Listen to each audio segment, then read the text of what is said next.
Are they all up here? Okay.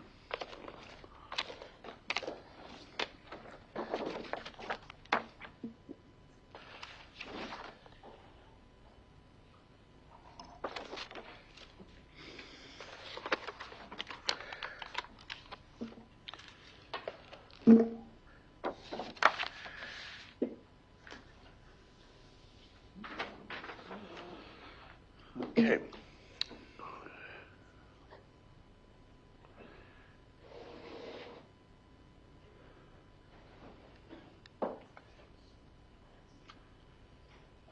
I'll give you a minute to settle in, figure out what you need.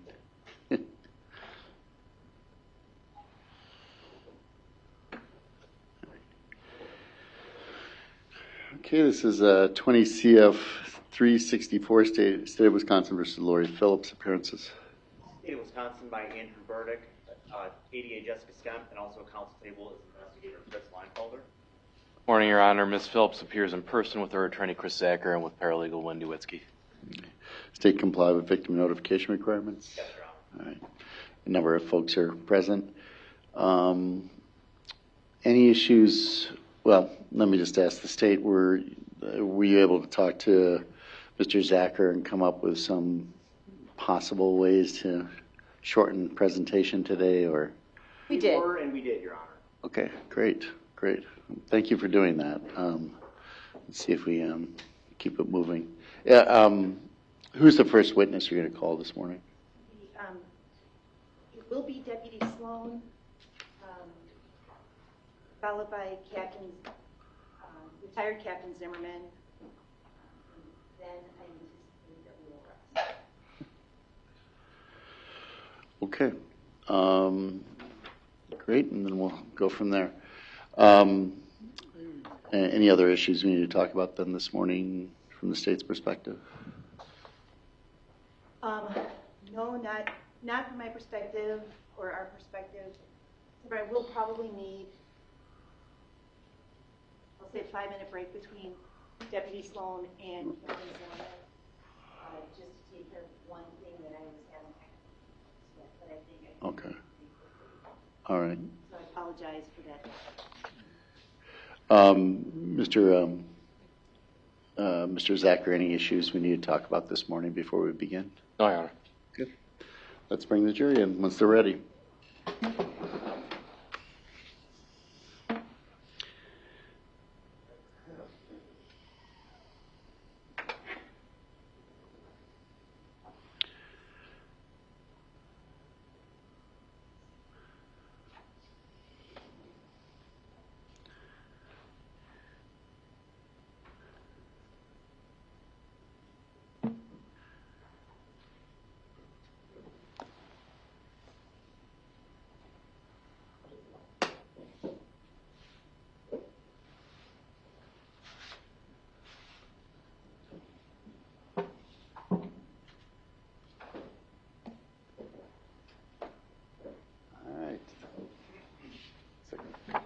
Everybody may be seated. Morning. Morning, ladies and gentlemen. Thank you for being here promptly, and we were able to start a little bit early again today. Again, let us know if you have any problems or feeling like you need a break. And we'll get started. I want to call your first witness. Guys, the state calls Deputy Peter Sloan. Okay.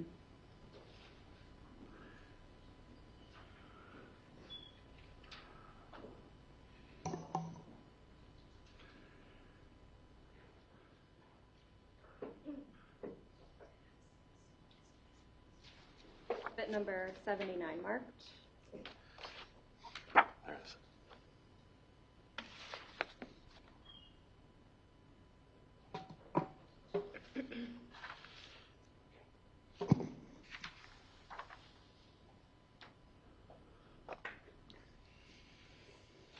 Solemnly swear the testimony you give in this matter shall be the truth, the whole truth, and nothing but the truth.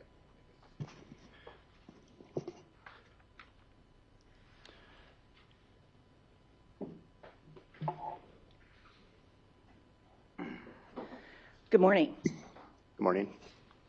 Could you, excuse me, could you please state your name for the record? Deputy Peter Sloan. Can you hear him okay? All right. Thank you. And how are you employed? As a Deputy Sheriff with the La Crosse County Sheriff's Office. And how long have you been a deputy sheriff? About 20 years. Were you working for the La Crosse County Sheriff's Office on February 23rd of 2019? Yes, I was. And on that day, what capacity were you working? I was temporarily assigned to our detective bureau at that time. So you were working as an investigator? Correct. And on that date, were you called to the Phillips residence on County W in the town of Onalaska? Yes, I was. And was that to assist in the investigation of the death of Mark Phillips? Correct. What were your primary duties on scene that day? I assisted investigators in collecting evidence and correlating some routes, travel routes. Did you take any photographs? I did.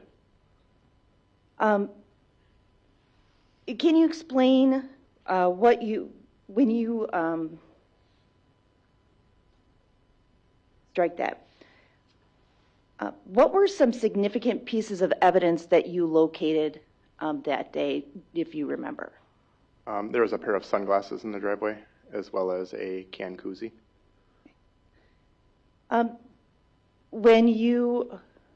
Those were large and obvious objects. Correct. Did you take any other steps to locate other evidence in the area? We did. Can you explain what that was? We searched the scene for any other objects that would appear suspicious or in relation to the death of Mark. Okay. And do you have a process that you do that so you don't miss anything? Correct. Can you explain that process? We just kind of go over the scene with a fine-tooth comb to search for any objects, photograph any evidence, record it, stuff like that. So.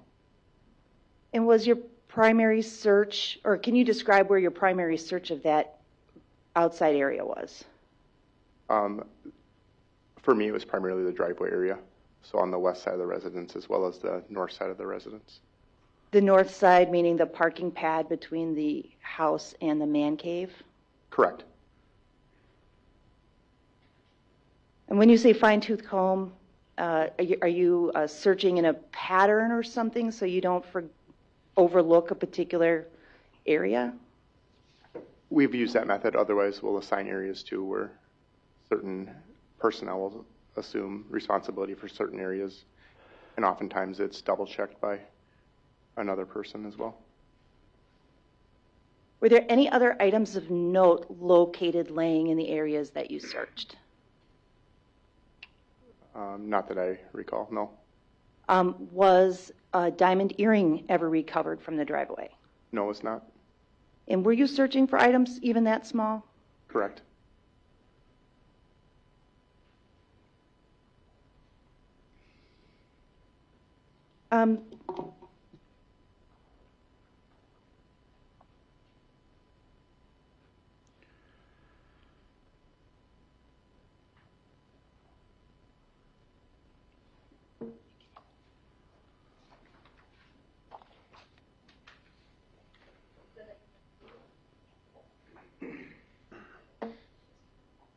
Deputy Sloan, I'm showing you what's been marked as Exhibit 80 for identification. Can you tell me what that is, please? It's a can koozie that was located in the driveway next to the truck. It's titled "Tits My Birthday" on the outside of the can koozie. So it's fair to say it's a novelty can koozie? Correct. Okay. And this was the can koozie that was found on the driveway, just on the parking pad by the man cave? Yes. Your Honor, I move for admission of Exhibit 80. No objection. You received. Permission to publish? Any objection? No. Go ahead.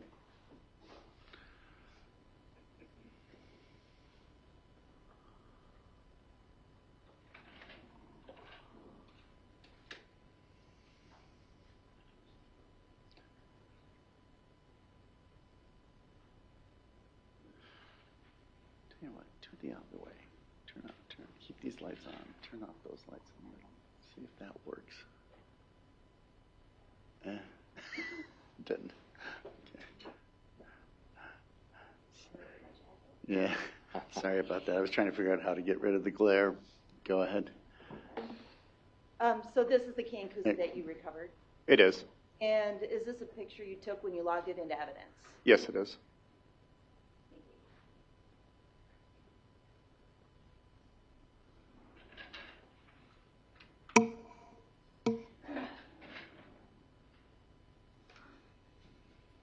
Now, you also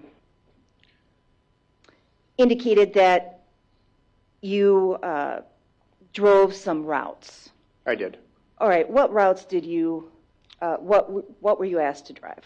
I drove 2 routes for time and distance. One was from the dive bar located at 1920 Ward Avenue in the city of La Crosse back to the residence. And then the second route was from the residence to the hotel in Onalaska. The Comfort Inn? Correct. And, excuse me, when, what route did you travel from the dive bar back to the Phillips residence? So the dive bar is located on Ward Avenue in the city of La Crosse. So upon exit of that establishment, I went east on Ward Avenue towards Losey Boulevard, and then north on Losey Boulevard, which turns into State Highway 16. State Highway 16 was taken all the way through the city of Onalaska into the village of West Salem, and then north on County Highway M. That county road eventually forms a T intersection with County Highway W, and the Phillips residence is located at that intersection. And about how long did it take you to make that trip? I believe the time was 30 minutes and 5 seconds. What time of day did you make that trip? All I recall about that, it was during normal business hours. Okay. Do you recall anything unusual about traffic, that it was very heavy or very light? Nothing unusual comes to mind. And can you estimate the distance that you traveled?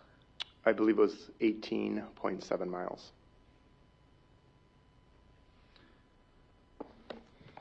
And do you recall the distance between the residence and the Comfort Inn in Onalaska? 12.2 miles.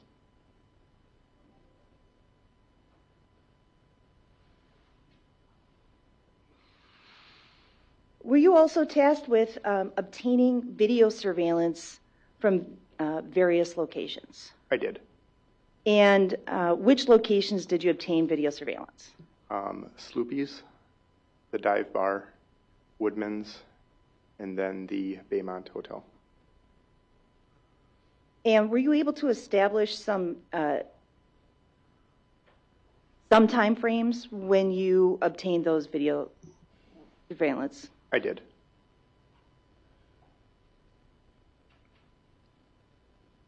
Do you recall approximately what time they arrived at Sloopy's? I believe it was 6:13 p.m. Shortly after 6 p.m. Oh, would that or be 4 p.m. Sorry.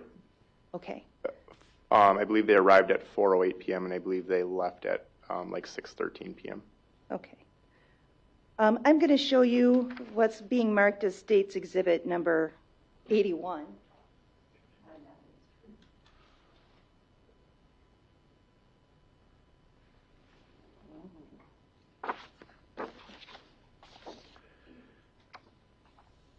With it, Exhibit 79. Can you tell me what Exhibit 81 is? It appears to be still shot photographs from a video surveillance system from the various locations that I obtained video from.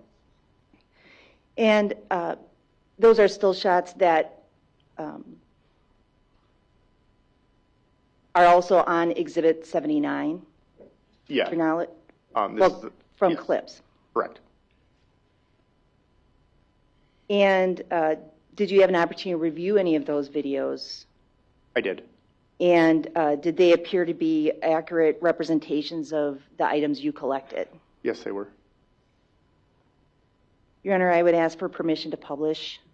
No objection. Go ahead. It's received and it can be published. Thank you. I'm sorry, I forgot. I didn't move for admission. Do you want 79 to be received also? Yes. Any objection to that? 79 is, The video, the actual. oh, yeah, no Okay. objection. Okay. Be received.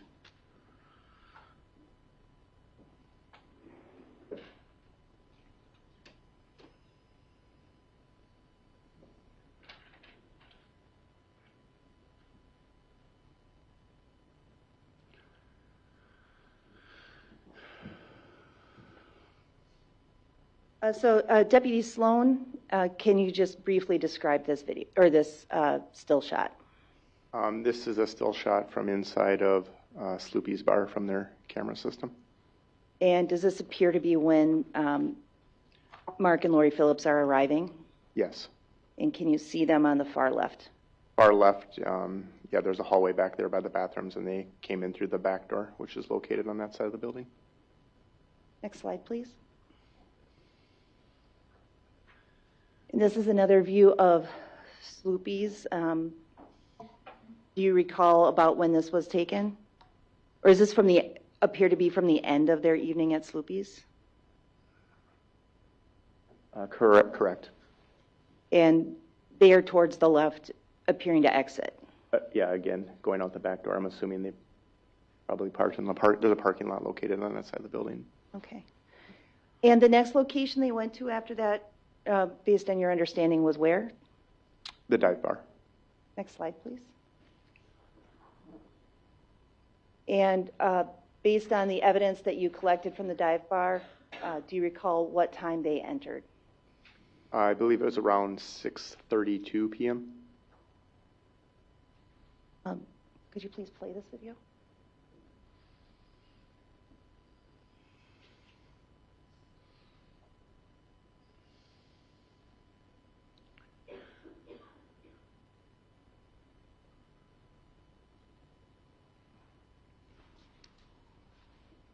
Next slide.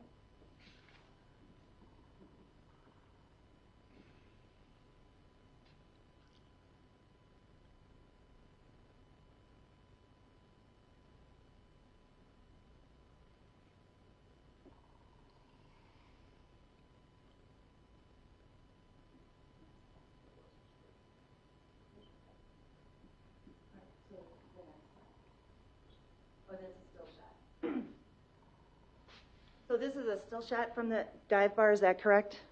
Correct. And does it depict Mark and Lori Phillips? It does in the bottom left-hand corner of that photograph. Now, based on your training and experience, can you tell me why their clothes look light in this picture versus dark as they were in the other picture? I'm assuming it has to do with the camera system and the night vision mode or whatever it may be on that camera system. Okay, thank you. Next slide.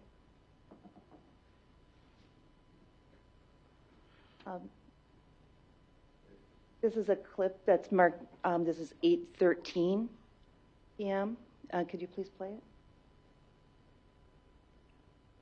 it?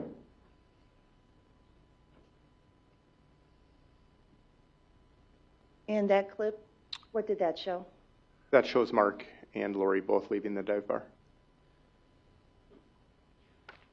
Slide, please.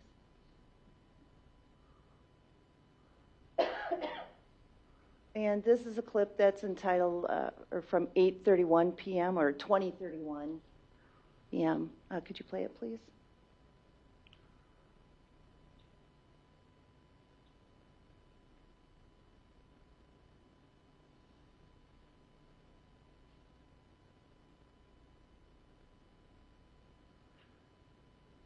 And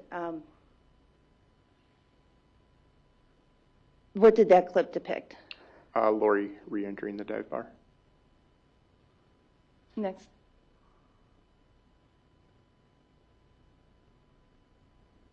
This is a view of the dive bar, the interior. Can you play it, please?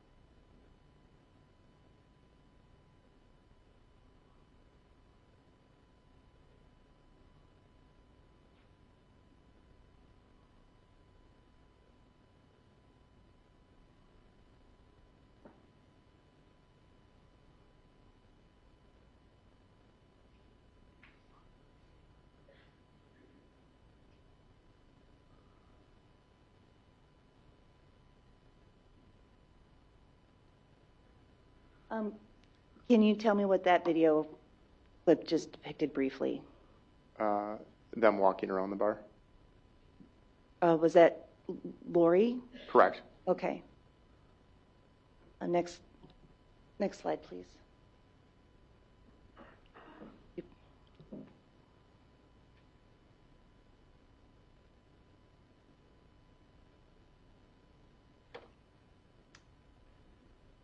And for the record, can you describe what that clip depicted? That one shows Mark re-entering the bar. And is that the timestamp there is 8:45 p.m.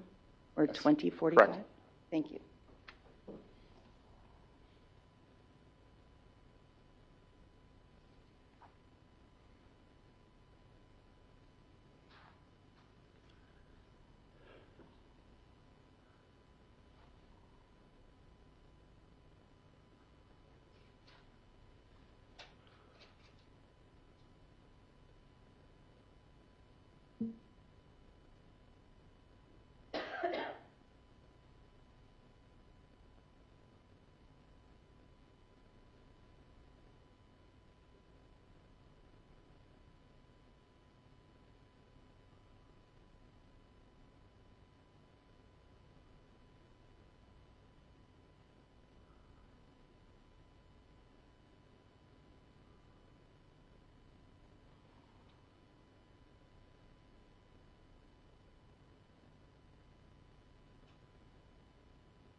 Right, that was a clip between 8:45 and 8:47 p.m. Can you just briefly describe for the record what that depicted?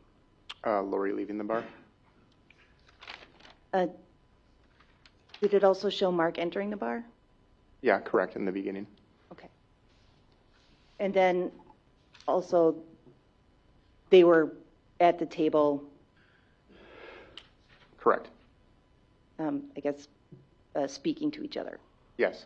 Okay. Next slide, please.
Okay, that clip was from about 20:46:30 to 20:48:27. And what, can you briefly describe for the record what it depicts? In the beginning of that video, it shows Mark leaving the bar with Lori following, and then towards the end of the video, it shows them re-entering the bar. Next slide, please.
That video was timestamp 2048, I think about 30 to 2050:42.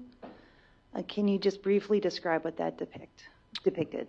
It shows Mark and Lori entering the bar and then joining a table in the center of the center of the bar there. And did it appear that they were having an argument? A conversation of some sort, yes. Next slide, please.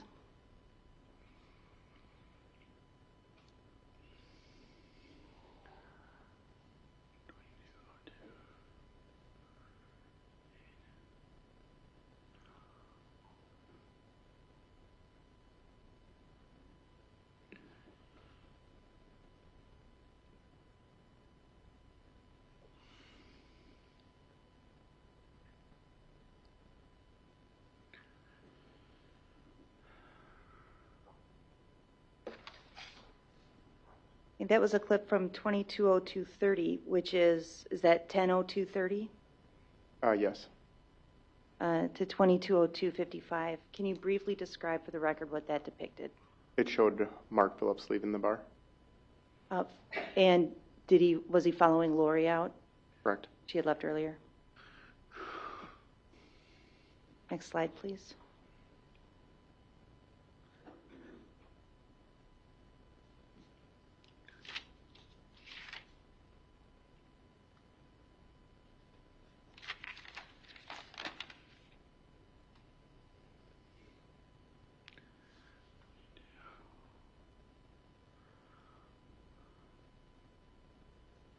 That clip, that was from 22:04:26 to 22:04:40.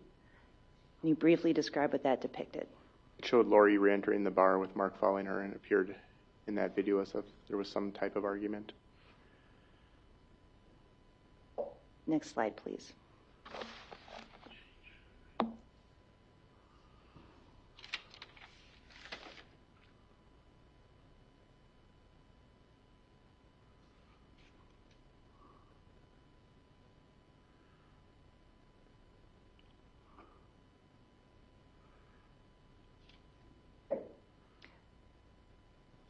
And that was a brief video that ended at 22:09:50.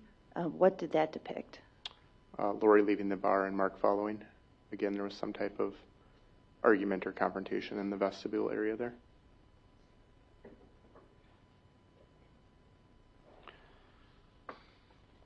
Now, do you recall, was that 10:09 the last time that they left the dive bar? Yes. Turning your attention to a video from the Baymont Inn, do you recall approximately what time she arrived with the video collection that you received? I'd have to refer to my report. Okay. Or would the exhibit help you? It would. Next slide, please. Can you describe what this is? It's a picture from the video surveillance camera of Lori at the Baymont Inn where she tried to get a hotel room. And what was the timestamp on this video? 11:42. And then did you obtain any video surveillance from other locations? From Woodman's as well. Next slide, please. What does this still shot depict? This shows Lori's vehicle in the parking lot at Woodman's. And what is the approximate time? 11:57, please. PM. Next slide, please.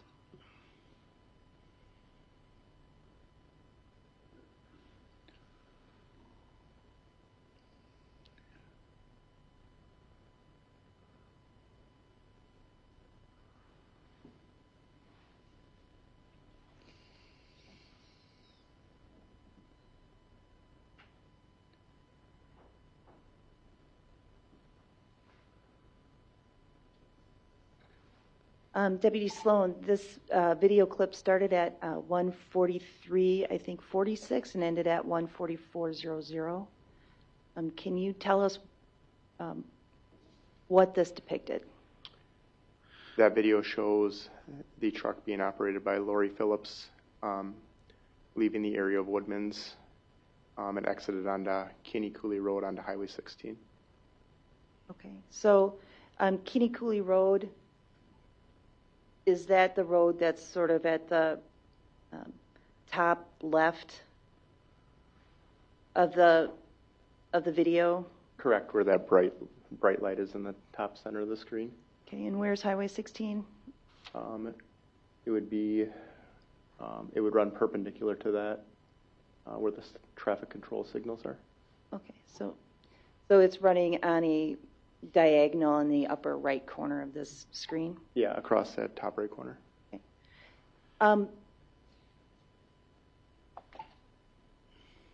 How would she have gotten home from that location by turning, is that eastbound onto Highway 16? Correct. Yeah, she would have traveled east on Highway 16 into the village of West Salem, where she would have made a left-hand turn, traveling north onto County Highway M. And I think as you testified before that her house is at the intersection of M and W. Correct. Your Honor, I have no further questions. Crosse? Thank you.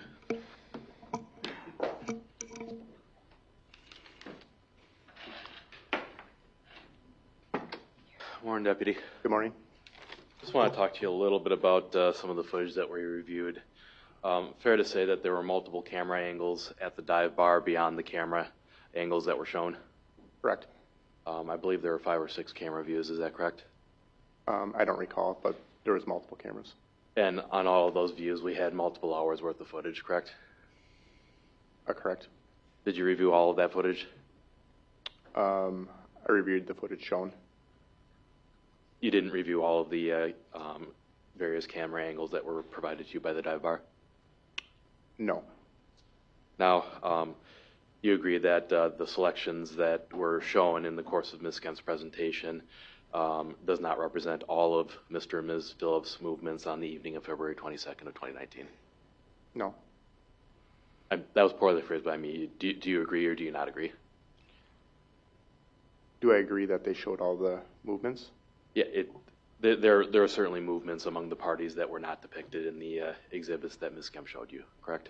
Correct.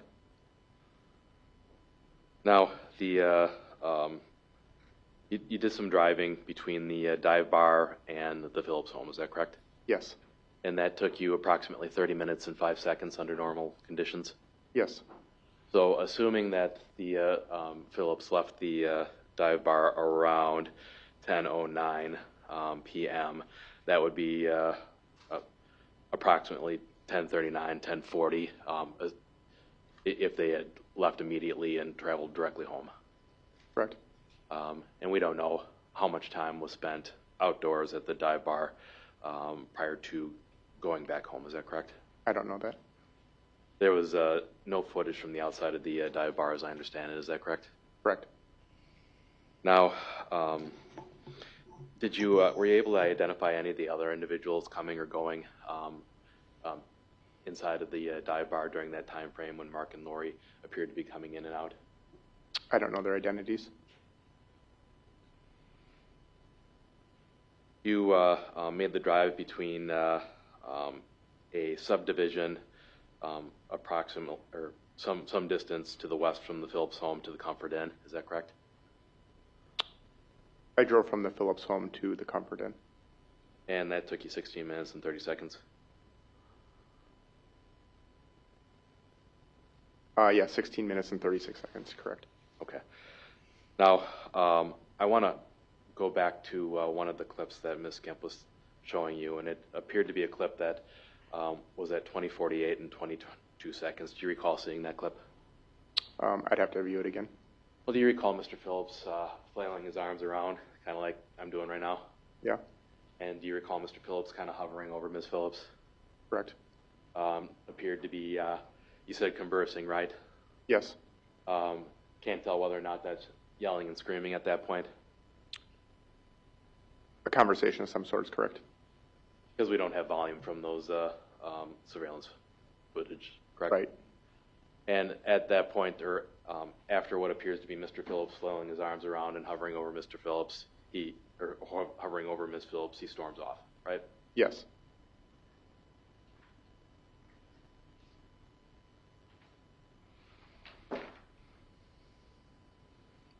I do want to play the Baymont footage here, and that is.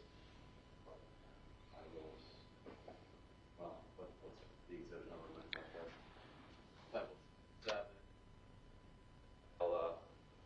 Video footage, and it's labeled Baymont FD, presumably for Baymont front desk. What's that?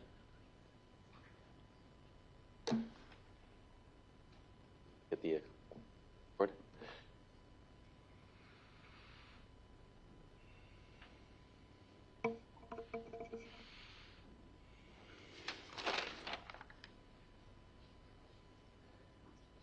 Your Honor, I would offer this like a sub-exhibit, Baymont FD view. No. Did I get my video screen switched on? So this is, I think it's image 15 on that exhibit, Yep, it's image 15 on the state's exhibit, only this is the full video. So it'll be Baymont FD on exhibit 507. Okay, exhibit 507, all right. And playing.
All right, and the video appears to have concluded. Deputy Sloan, did that footage look familiar to you? We can take it off the screen. Yes, it was video footage from the Baymont. Is that the footage that you reviewed of Ms. Phillips at the Baymont Inn? Yes, And it appeared in that footage that she's taking out her driver's license and a credit card as if to check in. yes, And Ms. Phillips appeared to be walking and moving ordinarily when she was in that video. yes. I want to switch gears here and talk about an incident that you responded to back in 2018. When did you first join the La Crosse County Sheriff's Department, Deputy Sloan? 2002. And were you working in the capacity as a deputy sheriff in August of 2018? I was. You recall being on duty on August 4th of 2018. Yes, And in that capacity, were you dispatched to the Phillips home following a 911 call from Ms. Phillips? correct. Your understanding of the nature of the call was that Ms. Phillips had called 911 for assistance with her husband who had broken into the home, or with her boyfriend, I guess, at the time. Correct. And you responded along with Sergeant Joe Kernine, Yes, and that's fairly common to respond with multiple officers to a domestic situation, correct? it is. The information that you had responding to this scene was that Mr. Phillips was intoxicated. Objection? Hearsay? Sustain. When you arrived at the scene, Ms. Phillips was there, She was. and she appeared to be quite upset. I don't recall that. This was in the aftermath of her calling 911 for you to respond, right? It was. And she was describing to you why she called 911. Is that correct? I don't know that she spoke with me personally. I don't recall that. You were assigned to take some photographs at the scene of the Phillips home, I did photograph. and you photographed a door mechanism that appeared to have been broken in or damaged. Yes, And you consulted with Sergeant Kernine about the facts of this case, yes, and Mr. Phillips was not present at the time that you arrived. correct. Sergeant Kernine indicated that there was probable cause to arrest Mr. Phillips. Objection, Your Honor. Relevance. Sustain.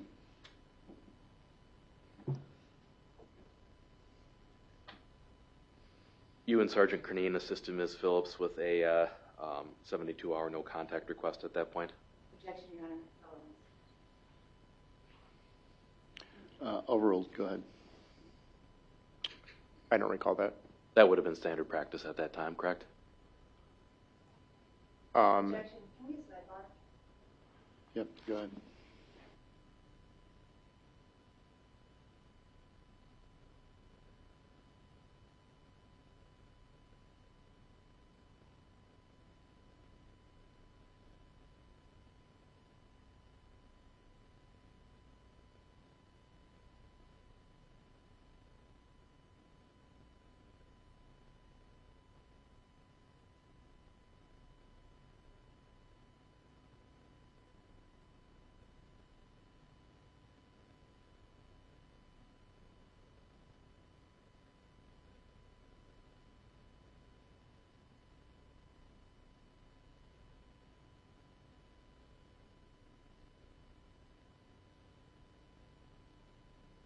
Sustain. Objection. Sustain. Go ahead.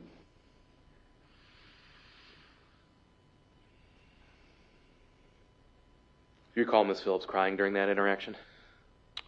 I don't recall my interaction with Miss Phillips. Nothing further. Or a reaction with interaction with Miss Phillips.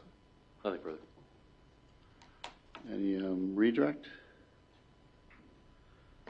Yes, and Your Honor, I also move to strike the objected to question. I'm sorry. Yeah, the question is struck too. Go ahead.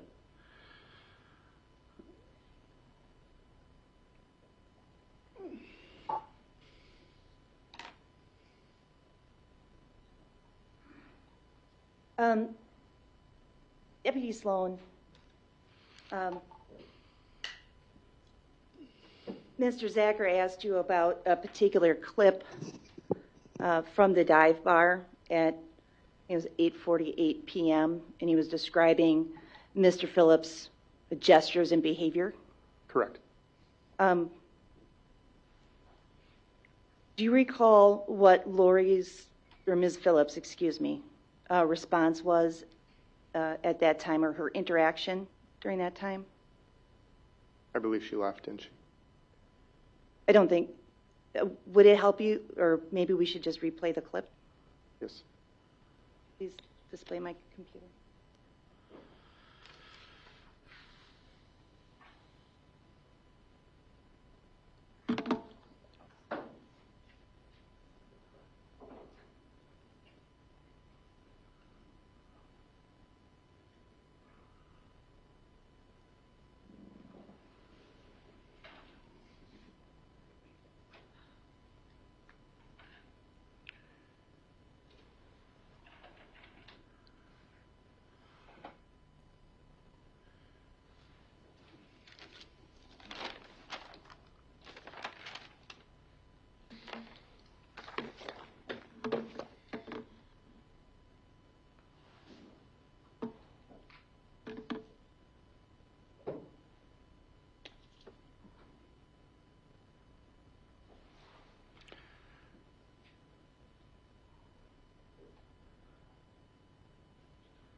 Can we try it now? Can I just point, this is Exhibit 81 clip, is it number 11? 11, yes, thank you.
In reviewing that clip, could you describe Ms. Phillips' reaction to Mr. Phillips' behavior? She appears to be engaged in an argument. She's conversing with him. She throws her arms up. Judge, I'm going to object. Speculation will be stricken. I sustain that objection. And did you see anyone intervene in any way? No.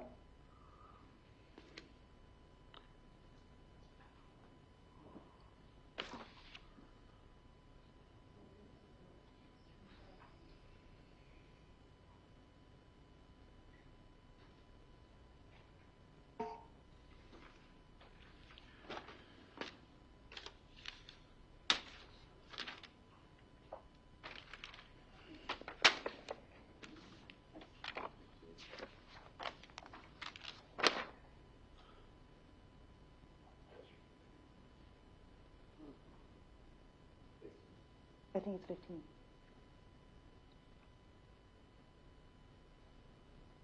At this point, I know it's.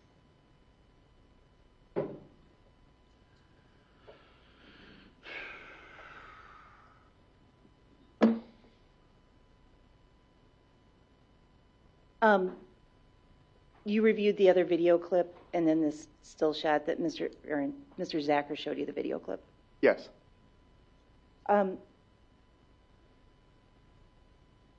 would you describe Ms. Phillips' appearance?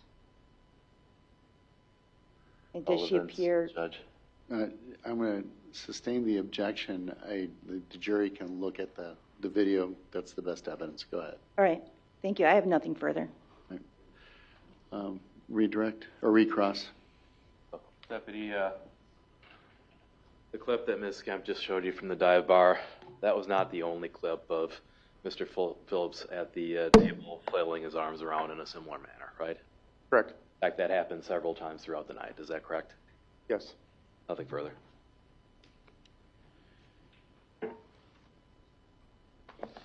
Any redirect? No, Your Honor. All right. Thank you. You may step down. Thank you. Your Honor, and I apologize. I think I indicated this earlier, but I do need a small break. Yeah, we need about a 5-10 minute technical break. We'll say 10 minutes. Just to Okay, we'll be just say safe. 10 minutes to be safe. Don't talk about the case. We'll see you back in 10 minutes.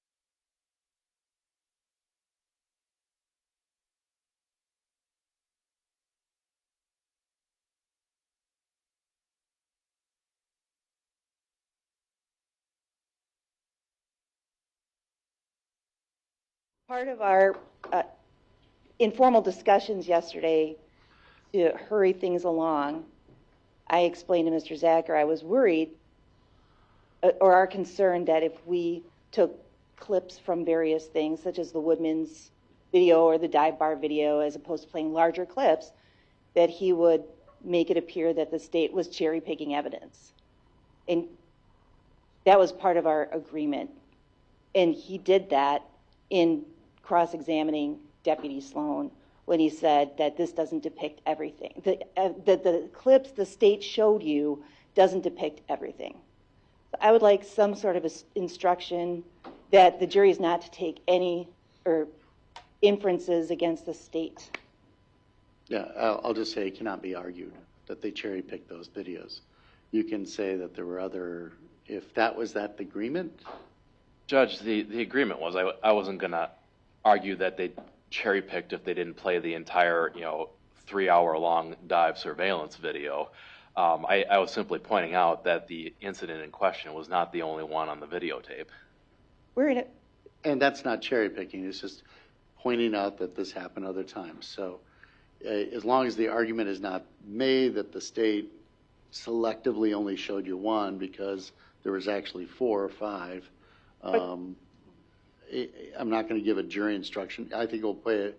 If you want me to make, pull greater attention to all the arguments that were made in the video. Your Honor, you're even taking his. There aren't. No, I'm not taking his position. What I'm taking is what was said, and what was said was very simple. Were there other incidences? Yes, there were. No, that's not what Deputy Sloan said. Okay. What did Deputy Sloan say? Mr. Zacher asked that it didn't depict all the movements within the bar of the parties, and that is true. There were not other incidents, to my knowledge, because this is what was described by Ms. Phillips, and we did review the video. So, and we would run afoul of burden shifting if I said he could have showed you that, which is why I wanted him not to. So if he wants to parse my words, I guess fine, but I really think that he's violated the nature of our stipulation. If you want to,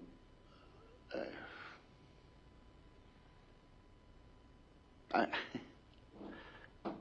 Zacher, Judge, I don't see this being, one, there are multiple incidents on that dive bar footage that we intend to get into with latter witnesses.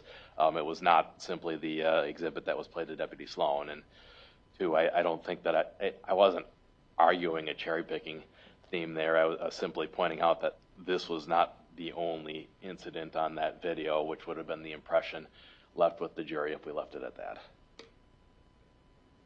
We showed multiple incidents also. All right. So this is what I'll say to the jury, just to try to be as fair about this as possible. I'll just say that I asked the attorneys to speed up the presentation. The state has agreed to show one portion of the video, which didn't show all the movement, and as a way to accommodate that. And I would leave it at that. Because I think the question was a valid question from that explanation. Is there any problem with that explanation? No, Your Honor. All right, I'll just let the jury know that in trying to save time, you made that one selection. It was not that one. I'll come up with better language between now and the time we see each other. That's Go ahead. acceptable. Thank you, Judge. Yep.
Everybody may be seated.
Yeah.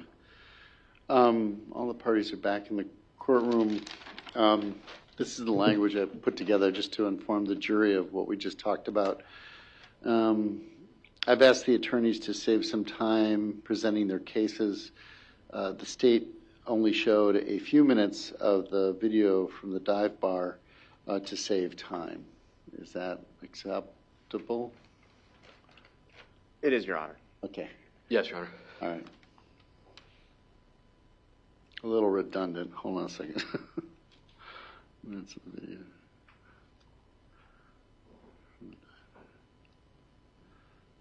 Okay. Let's bring the jury in. Okay.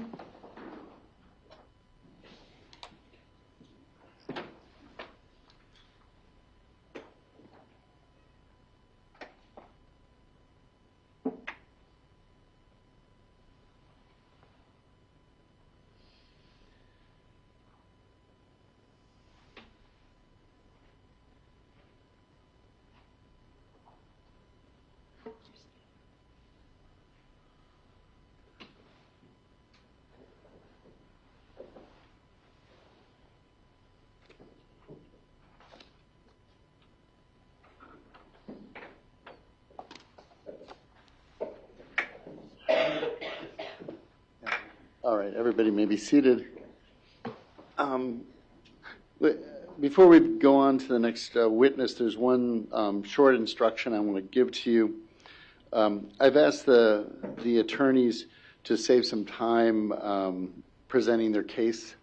The state only showed a few minutes of the video from the dive bar to save some time. All right, let's go on to your next witness. Your Honor, the state calls Captain John Zimmerman to the stand.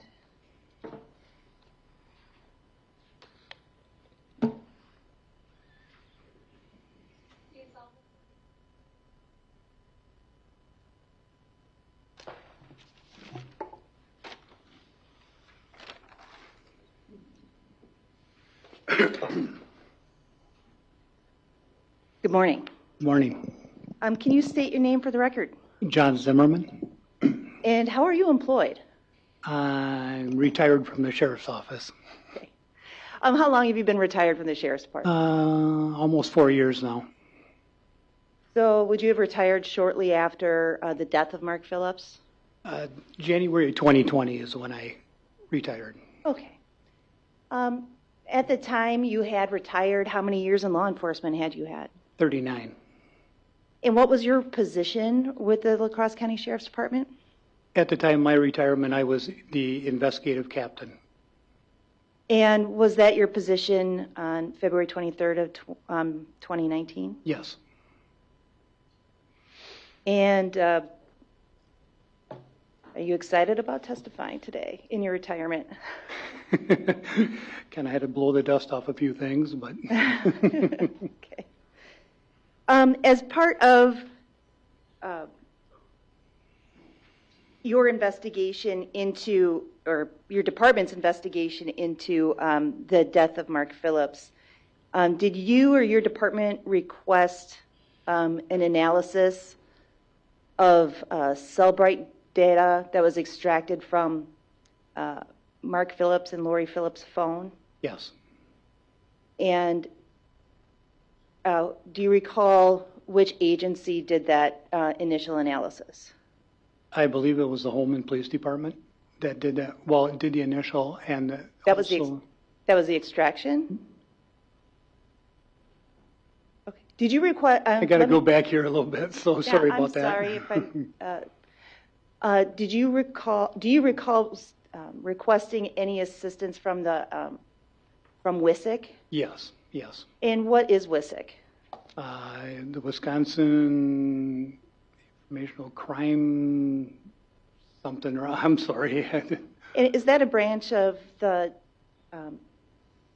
Department of Justice, the Wisconsin DOJ? It is, yes. Okay. And they assist law enforcement? I'm sorry? Do they assist law enforcement? Yes, they do. And did your department receive back timelines from the extraction of their phones from WISIC? Yes. And did you review portions or any of the extractions? Briefly, I did, yes. Yes, I believe Investigator Leinfelter went more into depth with what was extracted from the phone. Okay.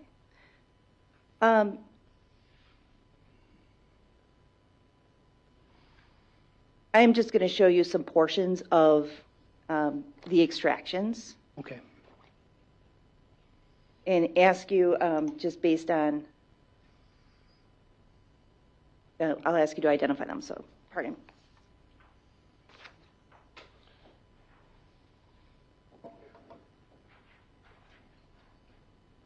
Number 82.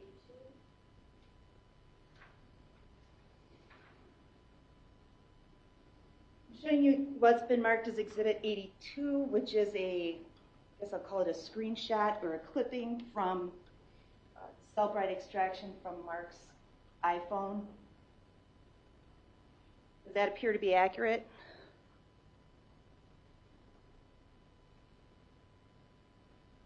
Yes, it does. And are you able to tell, let me just ask, is that a true and accurate depiction of what was extracted from Mark's iPhone?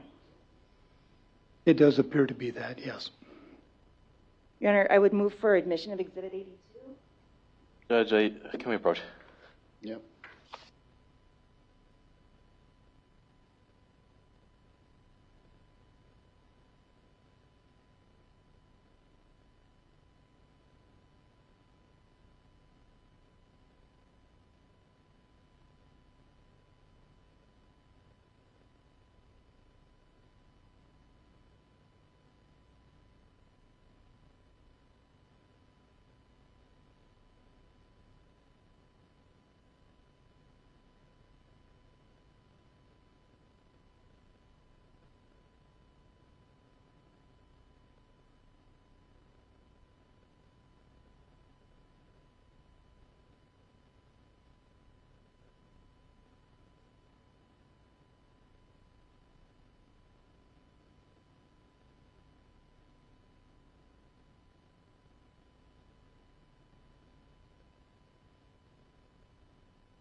Are you withdrawing then the objection? I withdraw my objection.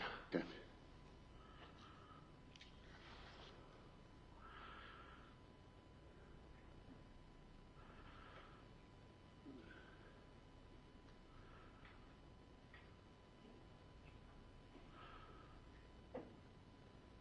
So I'm publishing to the jury State's Exhibit 82, which has now been received. And can you just explain a little bit about the layout of this clipping, if you can? I'll try my best here. What this is a instant SMS instant message, and it shows from who sent it to who received it, or is listed as the participants. And then over on the right, the body of it shows what the text consisted of, which said "Happy hour tonight?" ? And there's a timestamp on this, which in this case reads February 21st of 2019 at 11:20 a.m. That's correct. And is that created by to your knowledge, based on experience that you've had, is that created by the phone when that message is sent? Correct, yes.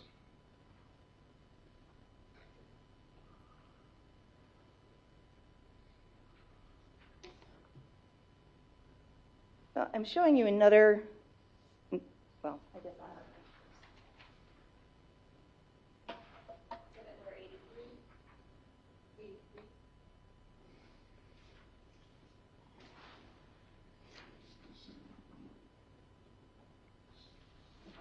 showing you what's been marked as State's Exhibit 83. This clipping is not as clear. What does that appear to be? I'm sorry? What does that appear to be? Another, it says on here instant message, which was created on February 22nd of 2019 at 8:52 p.m. And it's from, and it lists a number, to, it lists a number. And then the body of it is, "I'm so sorry, period, I love you," with 3 exclamation marks.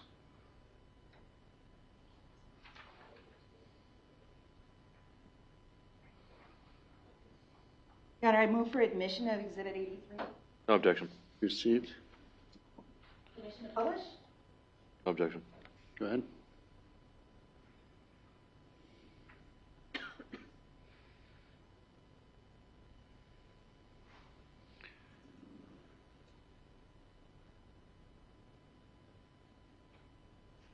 And I think these witnesses are the parties willing to stipulate that this was from Mark and to Lori. Yes.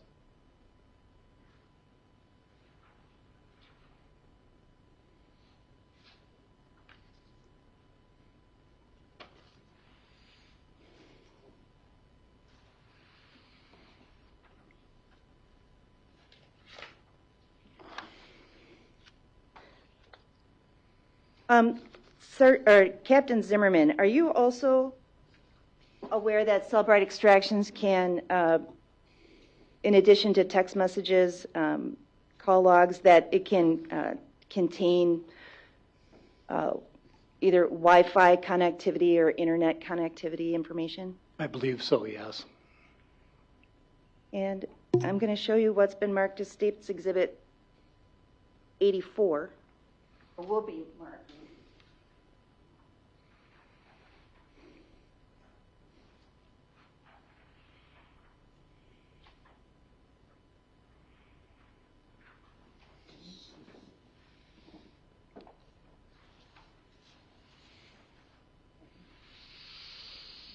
Can you tell me what that is, please?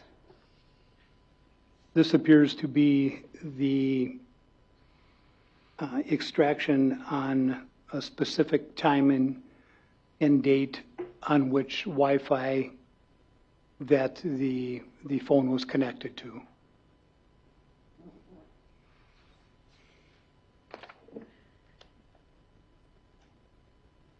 And I have nothing. I don't have any questions about that. Thank you. The other information that you received would have included items searched from WISIC, items that were searched on Lori's phone. Is that correct, or do you believe Correct. it?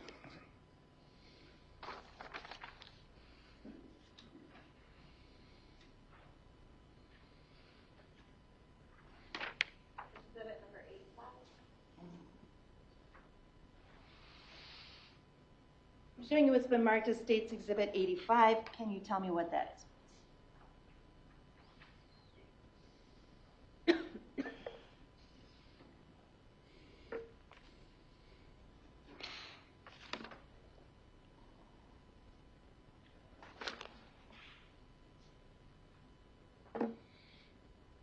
This appears to be a download of searches made on a specific phone. And does it identify the phone as belonging to Lori Phillips? Maybe at the top. It does. I'm sorry. Yes. Yep.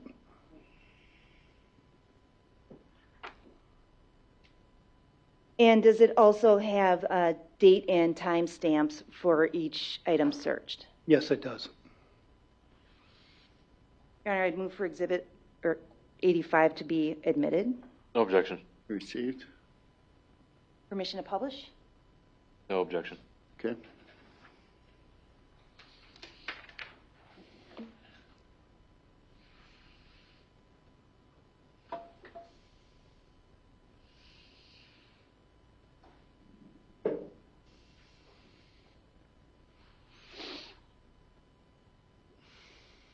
And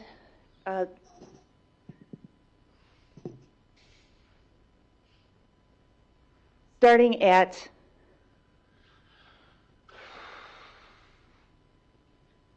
well, I'll just let the jury look at it. I'm not sure people can see it. Can they not see it? Should I publish it individually? Well, can you zoom in on it so the court can see it too?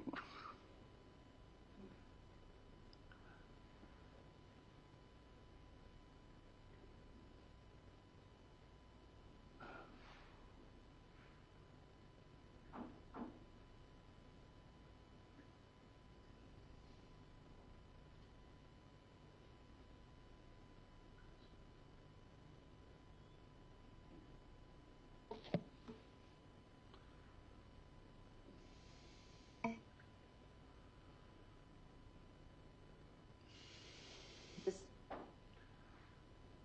can the jury see this? Yeah, can the jury see all that? All right. Is that, can I just ask, are you just showing from the, just so it's clear on the record, it looks like February 22nd, 2019 at 9:19:23 Yeah. Yeah. p.m. And then it goes to February 23rd, 2019 at 1:38:23 p.m. also. AM. Oh, yeah, AM, sorry. That'd be AM.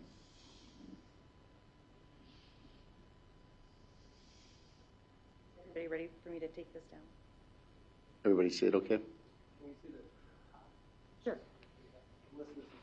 All right, so there's a request to see the top. Go ahead.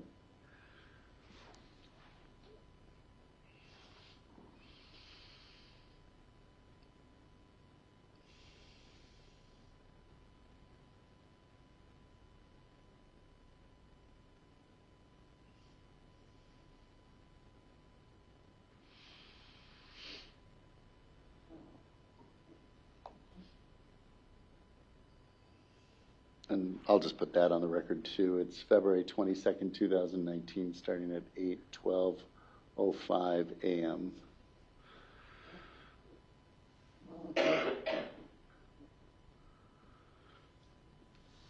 I'll remove it when everybody's ready.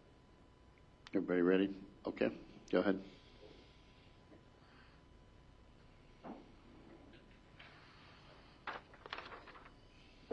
Thank you, Captain Zimmerman.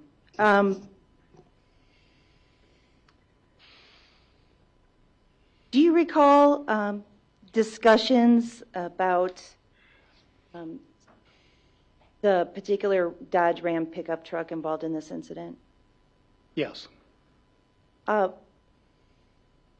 First, shortly after the incident, did you consult with any individuals about what might be discovered from downloading data? I did, yes. Who did you speak with? Trooper Michael Marcourt from the Wisconsin State Patrol. At the time of the accident, Trooper Marcourt was probably the top accident reconstructionist in the state. And what did you reach out to him to find out about the capabilities of the truck or safety features? We were kind of inquiring about would there be any data in the black box that's in newer vehicles, and if there would be any chance of receiving any information from the computer of the vehicle itself. And based on your training and your experience, what does you called it a black box, what does that black box do? It's kind of like the same on an airplane. We've all heard about black boxes in airplanes and stuff. It's a data recorder that records data, not for the lifetime of the vehicle, but it'll record data whenever there's a significant event that the vehicle has been involved in. For an example, when an airbag is deployed. Correct, yes. And there are other sensors potentially on this vehicle for which data could be extracted. Like for pressure sensors for the doors? Yes, yes. How did you contact Trooper Marquardt initially? Via email. I gave them a very brief description of the incident we had, and just asked if there was any possibility of retrieving any data. And he responded back to you, and in response to one of his emails, did you communicate with him further? I did, yes. And how did you communicate with him further? In response to an email, I did have a phone conversation with Trooper Marquardt also about the incident. More detailed about what transpired, what we believe to have transpired. And Trooper Marquardt was under the assumption that this was a higher speed incident, like... Judge, I'm going to object. Hearsay, move to strike. Your Honor, it's not really offered for the truth. It's offered for the effect on the listener. Okay. So it's not offered for the truth of the matter, only the effect on the listener and what Investigator Zimmerman, or Mr. nowadays. That's right. Investigator Zimmerman did, so go ahead.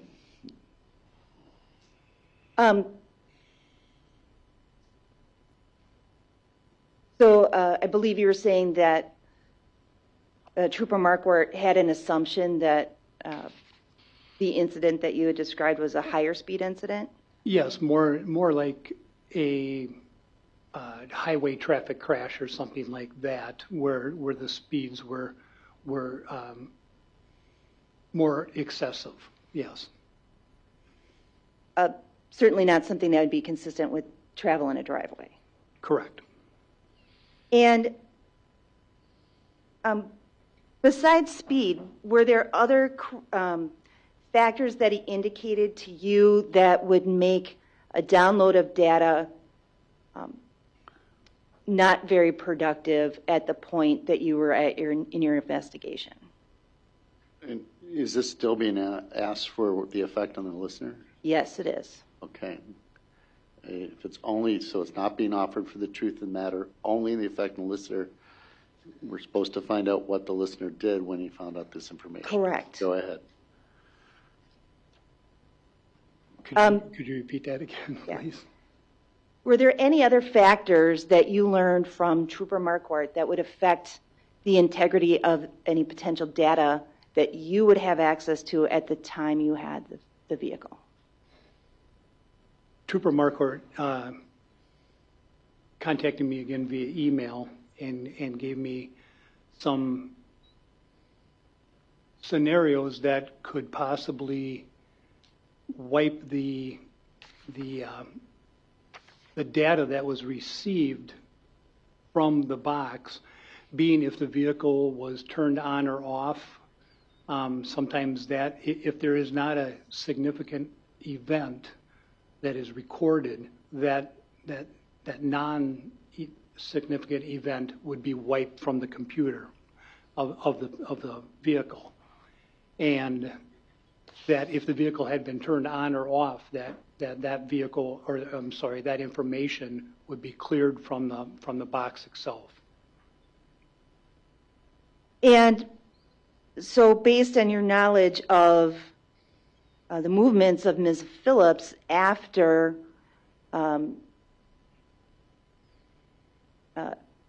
she left the residence on County W at about 11 p.m., did you believe that it would have contained, or I'm sorry, strike that. What was your understanding what movements Ms. Phillips made after approximately 11 p.m. on February 22nd, 2019? With the information that Investigator Leinfelter received, that Ms. Phillips traveled just down the road from the residence a short distance to a subdivision, and then traveled to Onalaska to a hotel and to Woodman's. Through that, she would have probably have turned the vehicle off a minimum of 3 times, maybe more than that, once at the hotel, once at Woodman's, and once again when she returned back to the residence also.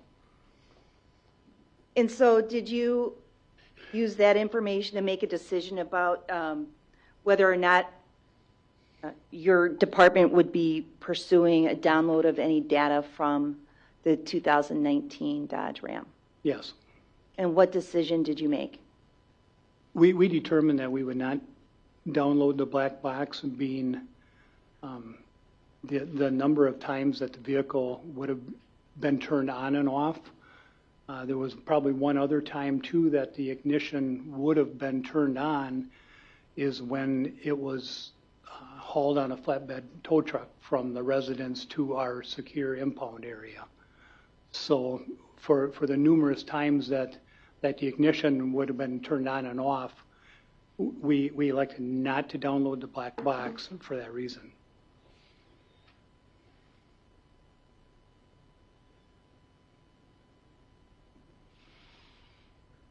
Now you mentioned the vehicle impound.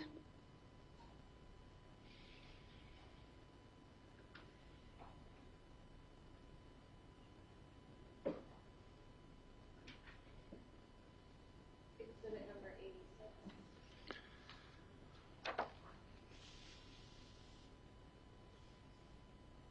Captain Zimmerman, I'm showing you what's been marked as Exhibit 86 for identification. Can you identify that, please?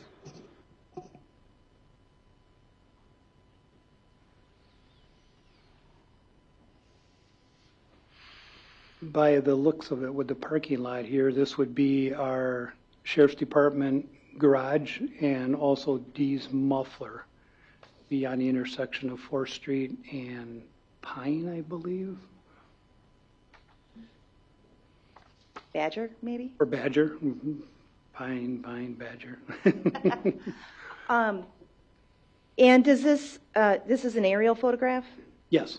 And does it fairly and accurately depict the area as it would have existed also on, I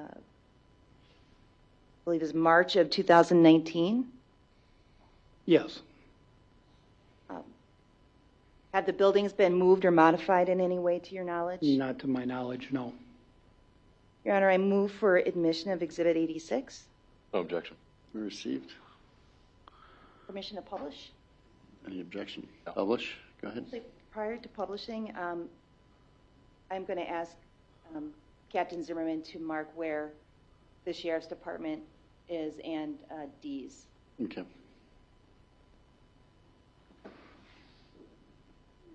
Where the garage is for our secure? garage. Okay.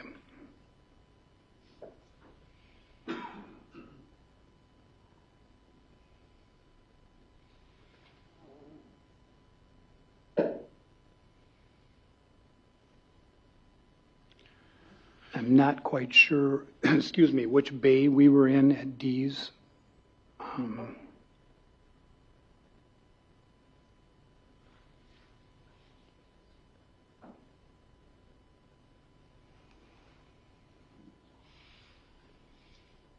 I put an X on there and there.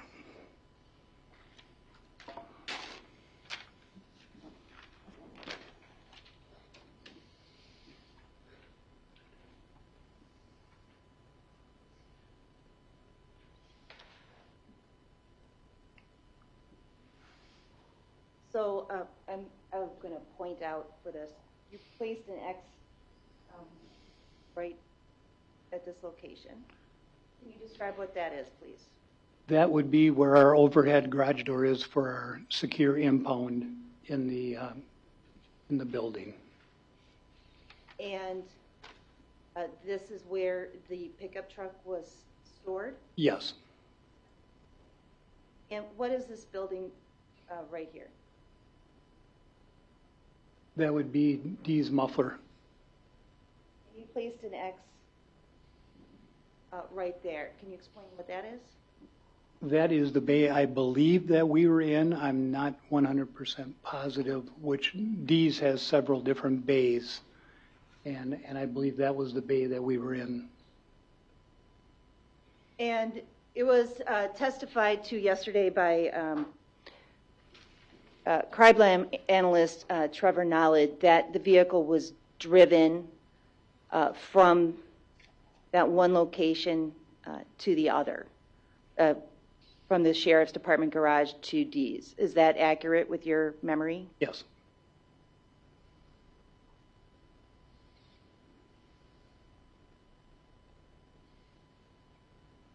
Thank you.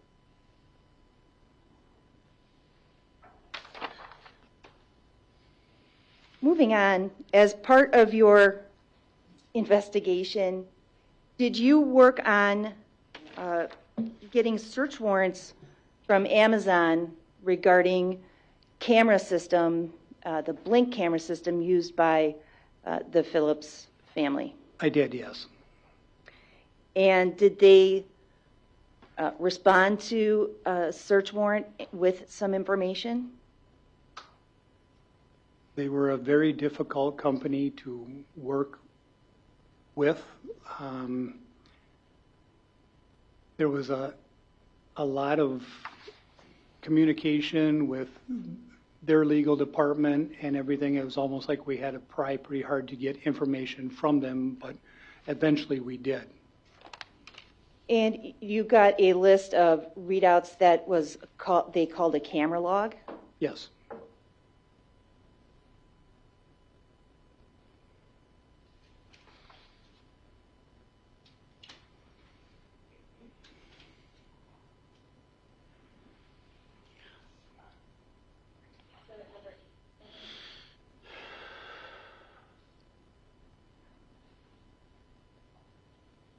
Showing you what's been marked as Exhibit 87.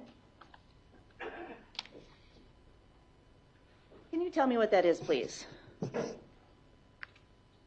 This appears to be the camera log that I did receive from Blink or Amazon from the cameras at the Phillips residence. Okay. And this is this portion covers, can you, what time period does this cover? This covers from February 21st of 2019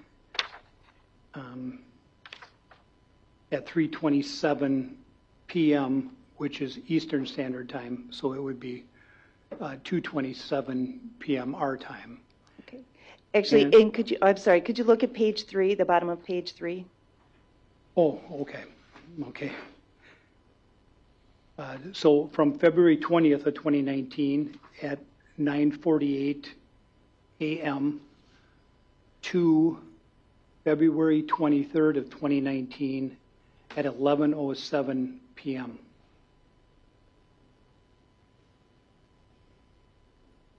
Your Honor, I would move for the admission of Exhibit 87. Per the stipulation, no objection. Okay, received. Investigator Zimmerman, or I'm sorry, Captain Zimmerman. While you were communicating with Amazon, did you receive any basic information or learn basic information about how the Blink camera system worked? Very little. I know that I had contacted them. Our main thing was to see if there was any portion of the camera events that were deleted, at which time I was advised that there was none that were deleted. They were all recorded on the log itself. And there are 2 devices that are listed on this exhibit. One is listed as iPhone and the other is listed as Mark's iPhone. Is that correct? That's correct, yes. And were you able to determine through investigation who operated the device labeled iPhone? Lori Phillips that was determined through the phone number.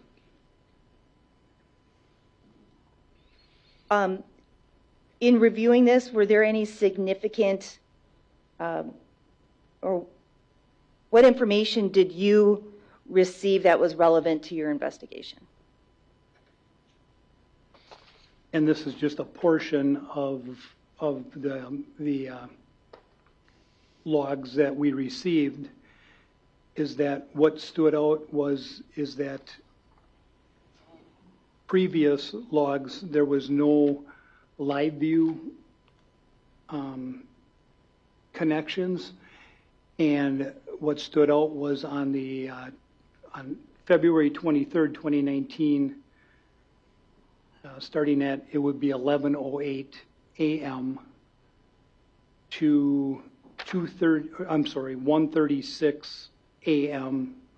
that there was several attempts to live view the cameras, which previously were not that much activity for a live view from the cameras. And this log also contains what commands are received by the server, like arm and disarm, and who presumably is doing that. That's correct, yes. Or which phone the commands were coming from. Yes.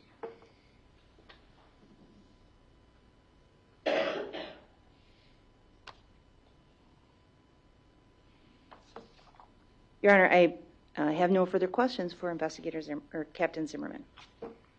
Crosse? Thank you. Did I get? He has 87 right now. Okay. Morning, Mr. Zimmerman. Good morning. If I could get 87 from you, please. Sure.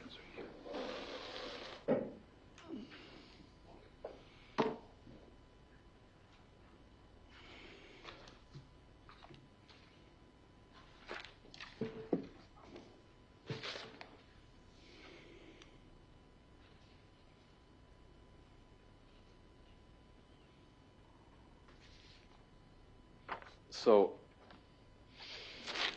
I'd like to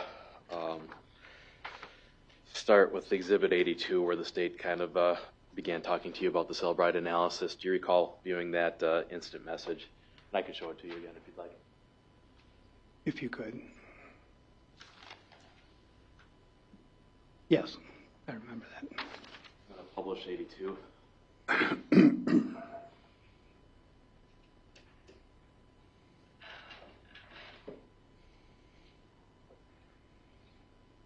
All right, and this appears to be what you might call a group text, right? Yes, Meaning that it appears to be a message originating from Mark Phillips's telephone to multiple individuals. that's correct. 3 of them, yes. And at the bottom there, we have the participants, Tom Carlson, Sandy Stutska, and Mama, who I presume is Lori Phillips. Yes, And the originating time of this text was on February 21st of 2019 at 11:20 a.m. and 49 seconds. that's correct. Mr. Zimmerman, in the course of gathering phone records, occasionally you'll see instant messages like this pop up or be received by a phone at a later date. Is that correct? I'm not sure about that. You're aware that this message was received on Ms. Phillips's Cellbrite data the late in the evening of February 22nd of 2019?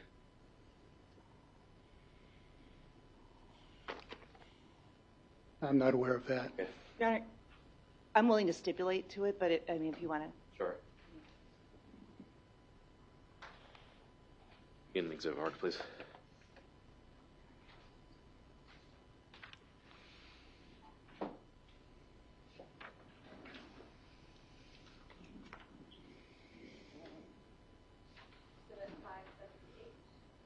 $578. 518. Oh, sorry. Okay. Investigator Zimmerman, I'm showing you what's been marked as Exhibit 518. Does this appear to be a partial copy of the Cellbrite download of text messages between, or of Ms. Phillips that she sent and received between February 22nd and February 23rd of 2019?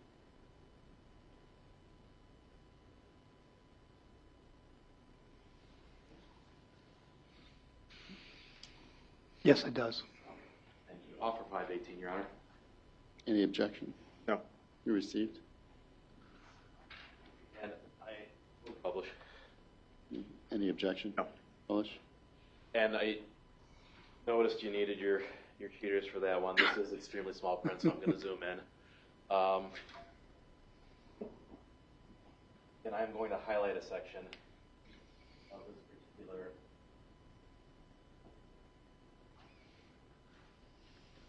document. Zoom into that. All right. Investigator Zimmerman, do you see the left there where the phone number ending in 0822? Yes, I do. That would indicate that the text message was coming to Ms. Phillips' phone. Or that was the phone number associated with Lori Phillips? For the phone number 0822 on the 22nd at 23:44, that looks like an outgoing text message. Yep, and you recognize that you're not sure how that text message appeared on Ms. Phillips' cell phone at 23:44:32 on February 22nd, correct? Correct. And the content of that text message appears to be identical to the content of the instant message from February 21st? Yes. All right. Now, we'll go over some more of this in a little bit, but I want to focus on Ms. Phillips's response here. I'm going to highlight that section as well.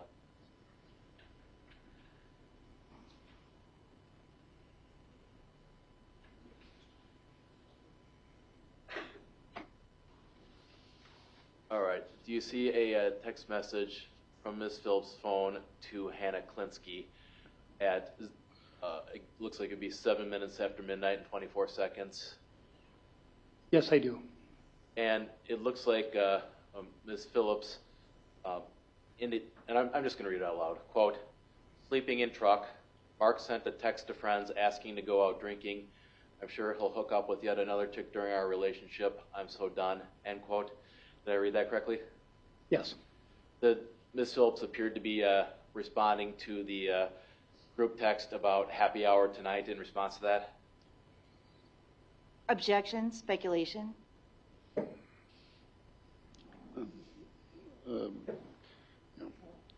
I'll sustain that objection. You had a chance to review all of Ms. Phillips' text messages from that evening, right, Mr. Zimmerman?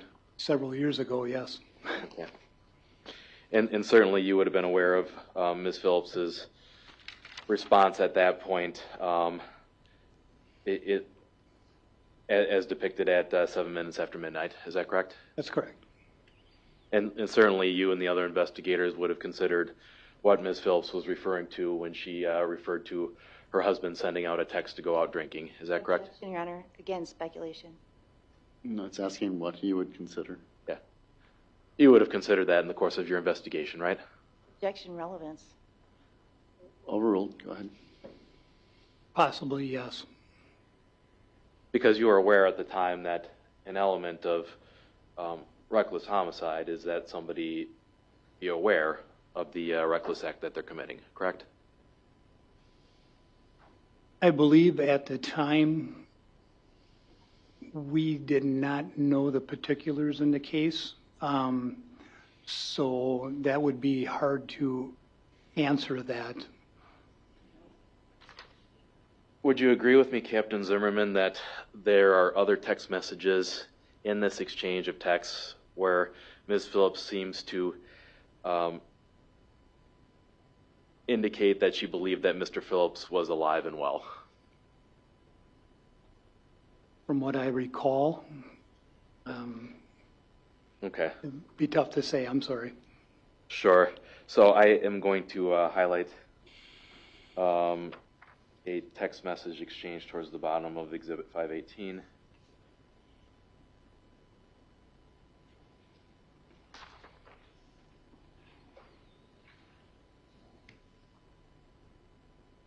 All right, and do you see a message appears to be outgoing from Ms. Phillips's phone to Hannah Klinsky? I've highlighted it. It appears to originate at 16 minutes and 16 seconds after midnight. Yes. And that reads, quote, "Me coming to Winona would only make things worse. Mark thinks I'm coming to sleep with other guys. He's fucking crazy. Seriously, I just want to sleep. I promise I am fine," end quote. Yes. And you were aware of that text message in the course of your investigation? At the time, yes, I'm. Okay. And you agree that certainly seems to imply that Ms. Phillips was concerned about what Mr. Phillips would think if she went to Winona to stay with Ms. Klinsky? In reading that, yes.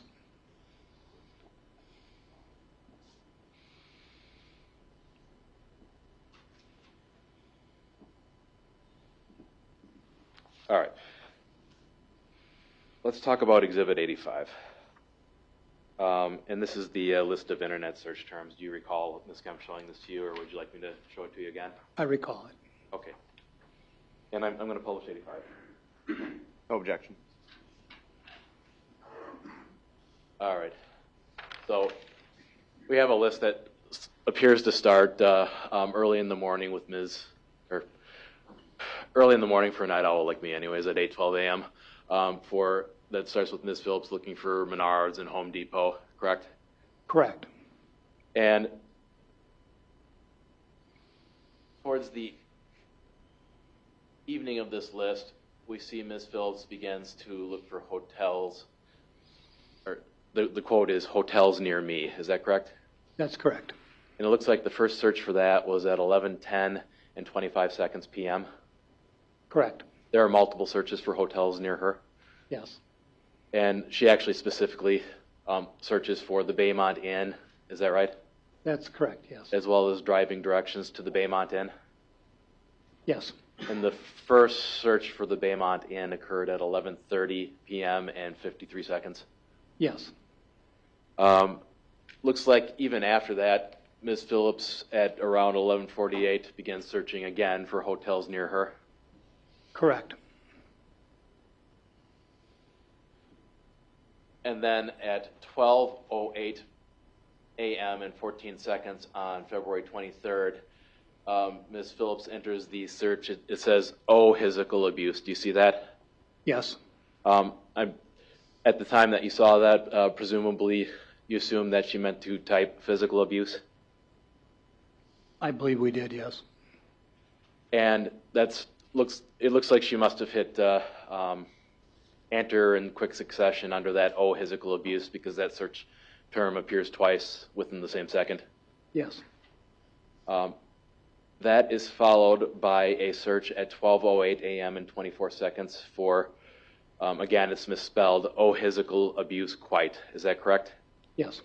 And your understanding at the time was that Ms. Phillips was searching for physical abuse quit or quote or something along those lines? I believe so, yes. And certainly that's a relevant part of the phone findings to your investigation. Would you agree? Yes, it is.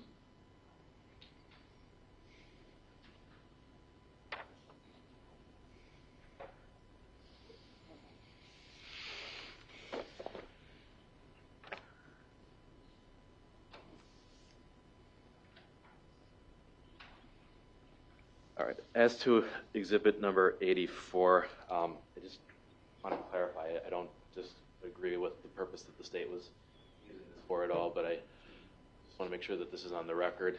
Is your understanding that the CenturyLink 9752 was the home internet system at the Phillips home? Yes, I do. Okay.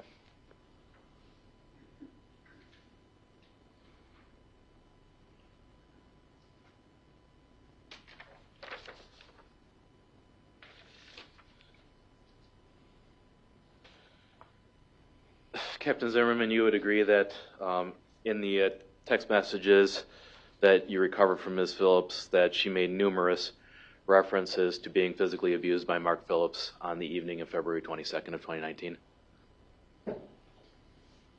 I don't know if, all I know is what was on the query search of the. Sure. I'm going back, I'm jumping around a little bit. I'm going back to the text messages that I was highlighting and we were reading out loud earlier. Okay, I'm sorry. You agree that, and I'm not going to go through all of these with you, but you agree that there were numerous messages between Ms. Phillips and her associates that seemed to imply that she had been physically assaulted by Mr. Phillips? Yes. And that's certainly a relevant part of the investigation as well. Correct. All right. So you retired in January of 2020, is that correct? That's correct. So essentially you were overseeing this investigation from about February of 23rd of 2019 until January of 2020? Yes. And Investigator Leinfelder has testified that you take a team approach at the Sheriff's Department to investigating these types of cases, correct? That's correct. But ultimately, if there's somebody in charge of an investigation, that would have been you at that point? Technically, I reviewed all the reports, all the investigative reports and so on, yes. Okay. Yep. And if something needed to be done in terms of investigative follow-up, generally speaking, would it be you as the highest ranking officer's job to task somebody to do that? We would periodically have investigative meetings to determine what needed to be done as like a to-do list or whatever. And that was a collaboration of all of us. Instead of just one brain, we combined them all, so. Okay. Well, one of the things that you initially investigated in this case was the ability to download or preserve data from the Dodge Ram truck. Is that correct? That's correct. And you testified that you reached out to Trooper Michael Marquardt? Yes. I believe he may be retired now as well, if I recall correctly. But I believe so. But at the time, I think you described him as a very experienced accident reconstruction expert. Very knowledgeable, yes. Somebody that you've relied upon in the past to investigate auto-related incidents. Correct. And you actually communicated with Trooper Marquardt by email on February 25th of 2019. Is that correct? I believe so, yes. And I'm going to have an exhibit marked here.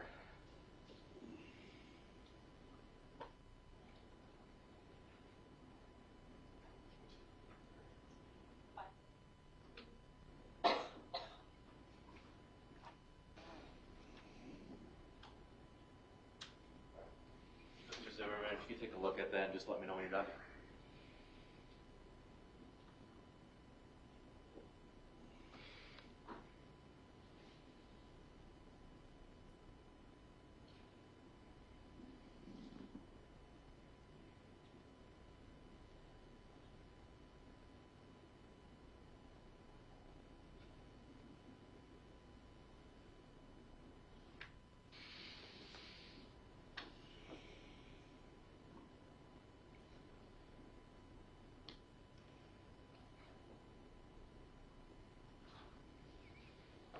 Okay.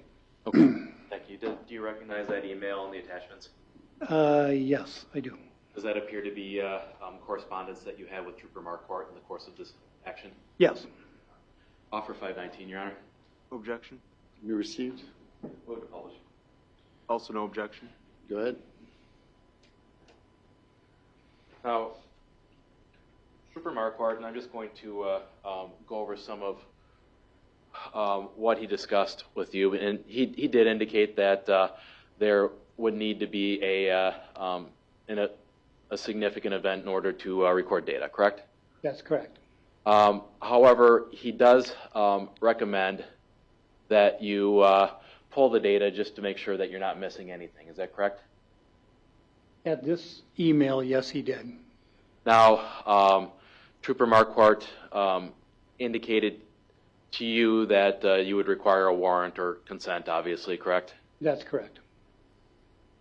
And then he highlighted some areas of interest in the Dodge Ram that may have been of interest to your investigation. Is that correct? Yes. Now, is it fair to say that at this point, nobody's discussing exactly what constitutes a significant event for purposes of triggering the vehicle electronic data system? I'm sorry, could you? Trooper Marquardt doesn't define exactly what a significant event is in this email, correct? Correct. And the working theory here, at least at this point in the investigation, was that Ms. Phillips struck or even ran Mr. Phillips over with the vehicle, right? Correct. And certainly that could be something that could trigger a significant event if you run over a human being. Fair? Objection, speculation. No, overruled. I guess that's the mechanics of the vehicle, and I'm not an expert on that, so. Okay. All right. Well, let's take a look at what Trooper Marquardt highlighted. And I'm going to re-highlight these areas, but I'll put it down here first to show you what I'm doing. So he indicated that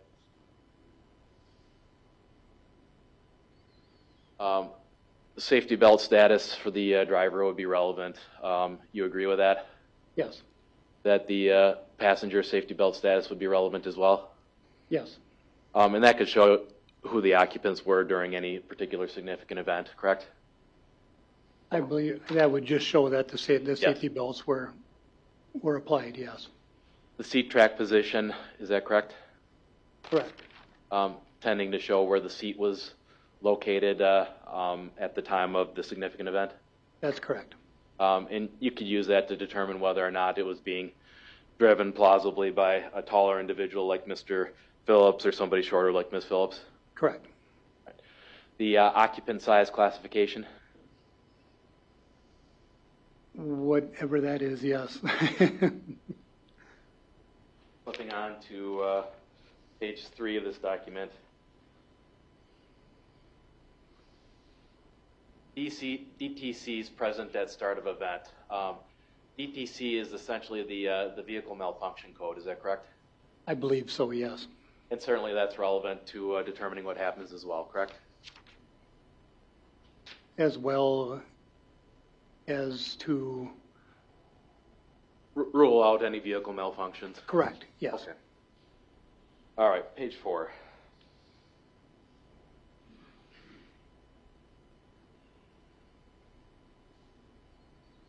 All right.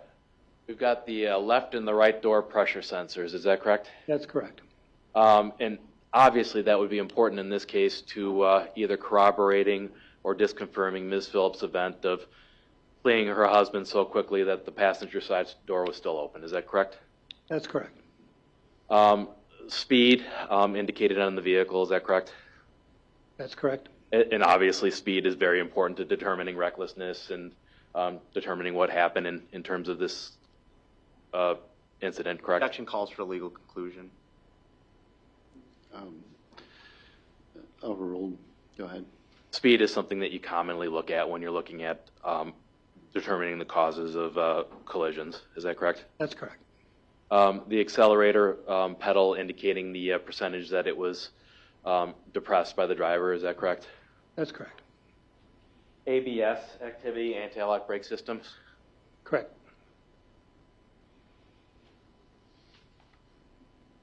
Steering input, is that correct?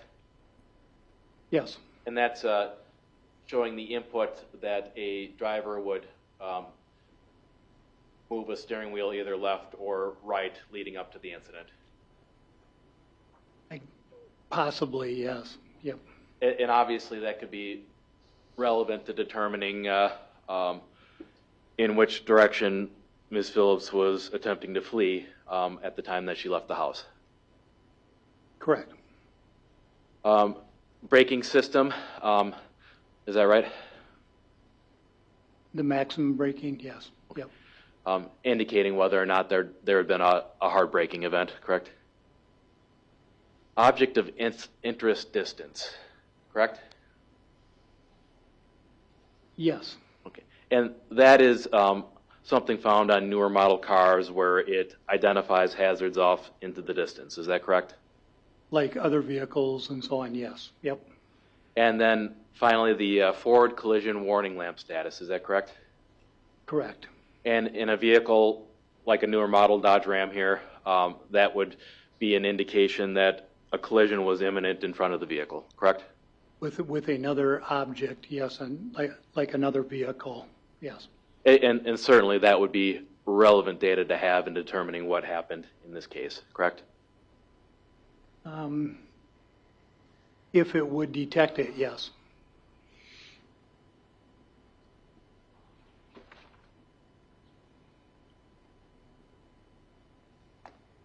Now, Trooper Marquardt offered to come and do the vehicle download for you, is that correct?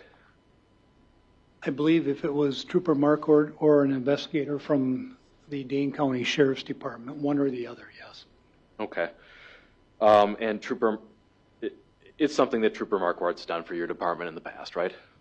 I believe so, yes. And in this case, you agree that Investigator Leinfelder actually got a search warrant on March 19th of 2019 to download this vehicle data. I'm not sure what the description in the search warrant was, how it was spelled out for what was to be searched. Okay. Well, you wouldn't have asked, or you wouldn't have had Investigator Leinfelder seek out a search warrant for any vehicle data download if you didn't think it would be relevant, right? I don't recall him completing a search warrant for vehicle data. The only search warrant I recall is when the crime lab conducted their investigation and so on. In a case like this, all that's required to do the download is have Trooper Marquardt or a similarly trained professional come out and just physically connect to the vehicle and download the data, right? Again, I'm not a professional in this field, but I believe that it has to be removed from the vehicle to be downloaded. In other words, the only thing that you would lose if there was no data would be the individual time that the officer spent trying to download that. Is that fair? That's correct.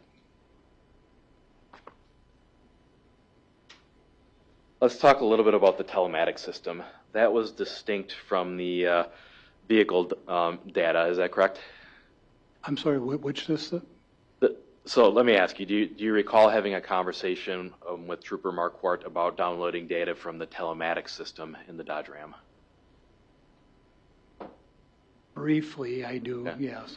And a telematics system is those fancy multi-purpose displays where you can hook up phones and navigations and music and everything in your car. Okay, yes, yep. And as a matter of fact, you were forwarded to some emails from the City of Madison Police Department, correct? That's correct.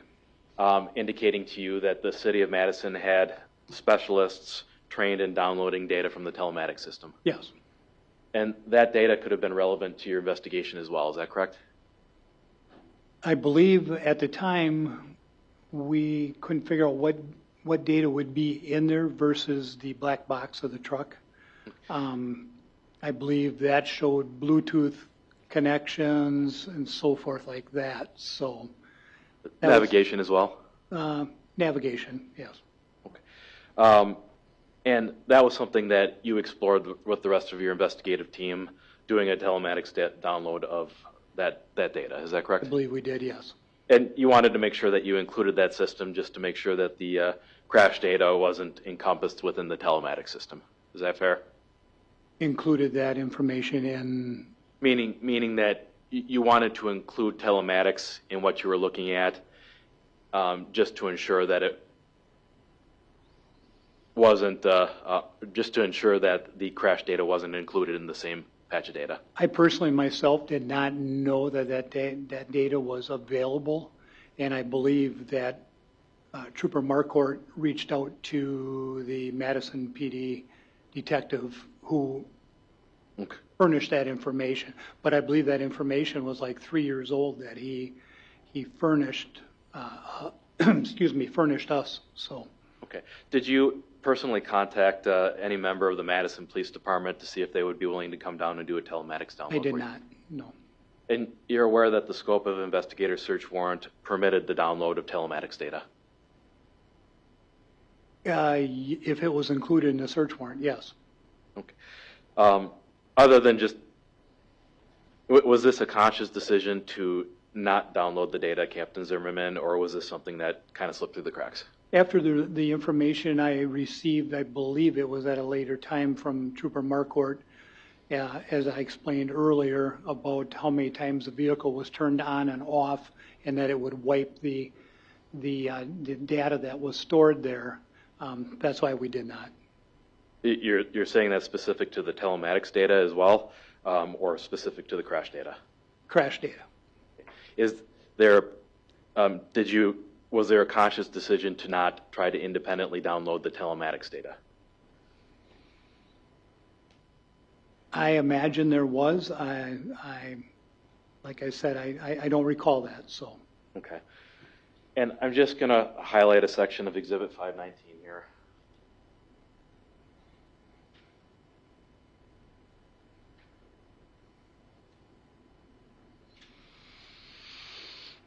And just read this out loud.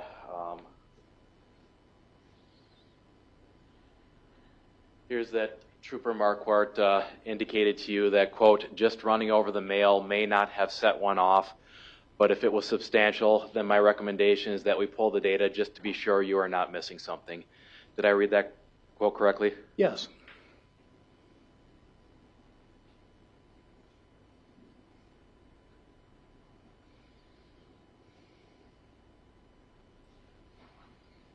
All right, Captain Zimmerman, let's talk about the camera system.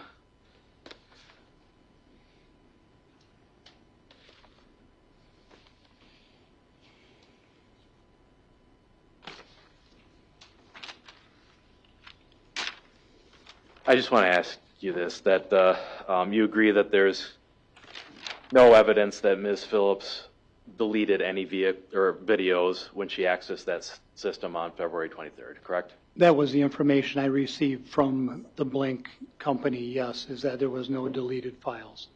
And the files are saved to the cloud when there's a motion-activated trigger. Is that your understanding? Yes, it is. And your understanding was that those cameras were originally disarmed by Mr. Phillips's cell phone on February 21st of 2019? Yes. You've been able to corroborate that via the records? Yes. Now, the feeds that Ms. Phillips were viewing were live, is that correct? Correct. Those are live feeds, yes. And those feeds will not generate cloud-based storage, is that correct? That's correct. Did you have a chance to review any of the video footage that was preserved from the Blink security system in response to your warrant? Just briefly, I reviewed the storage from the cloud on the morning of the 23rd, when Ms. Phillips exited the residence. I believe that's the only one that I viewed. Okay. And did you view any videos from any other feeds showing the angle of where the cameras were positioned? You mean camera placement, or? Yes. No.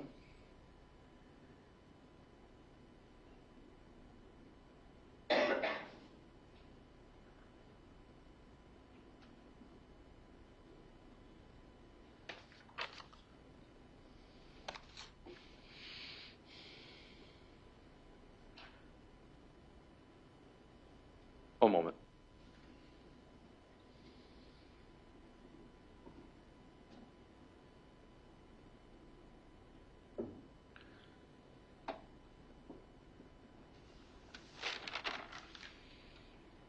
Thank you, Mr. Zimmerman. That's all I have.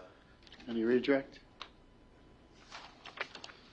Let me just make sure I'm not walking away with the exhibits first. Great, thank you.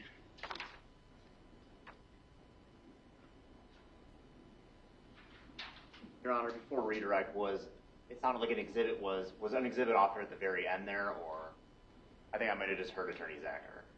No, I think he was just making sure he wasn't walking off with the exhibits. Okay.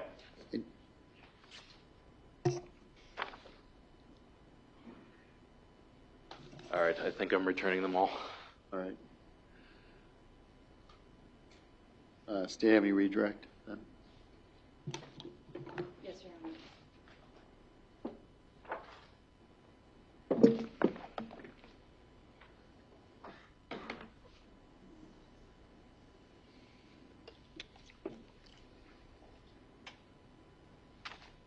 A moment to grab some.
Judge Levine planted the seed. So, Captain Zimmerman, Mr. Zacher spoke with you in depth about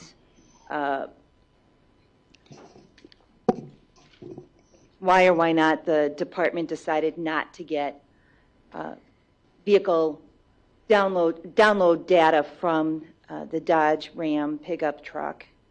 Do you recall viewing exhibit number 519, which was an email from Trooper Marquardt?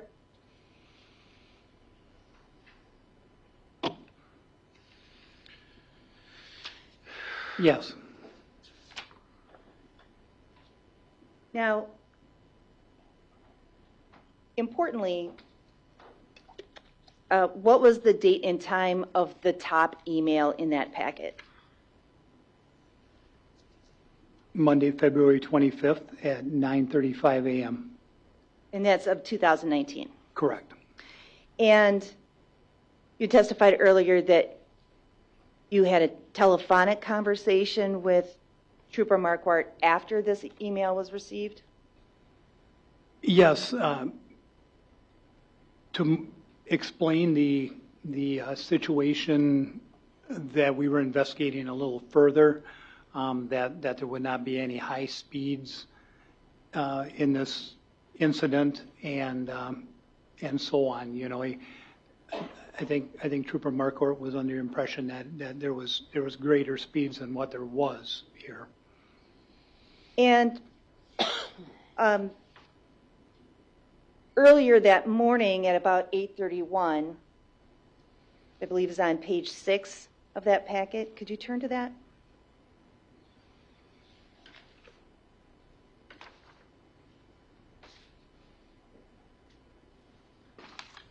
Yes.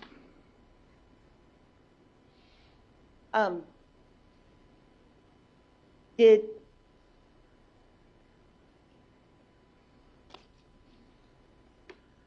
Can I publish, I will publish this for the jury. It's Exhibit 519. 519, Go ahead. page 6.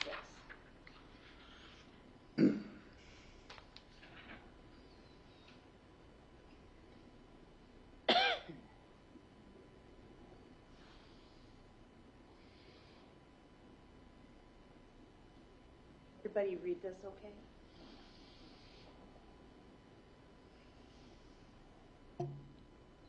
So, Investigator Zimmerman, in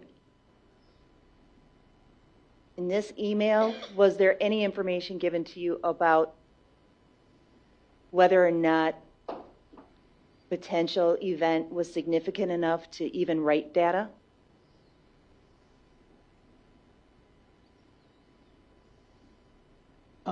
Just that, as in the first line, or likely we would need a non-deployment trigger event, which would involve some type of deceleration, maybe from 3 to 5 miles an hour, not acceleration, deacceleration.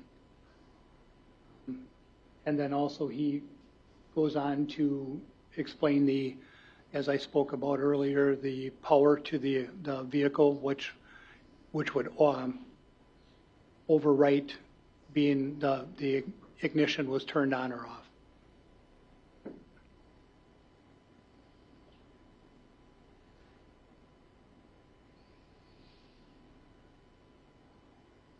Now, Mr.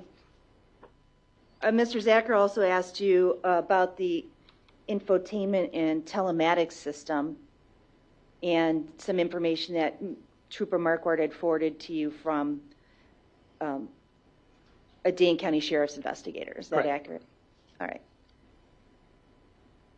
I'm showing you what's been marked as Exhibit 88.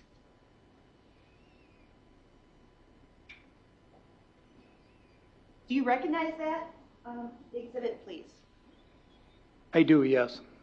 And what is that exhibit? This is a forward that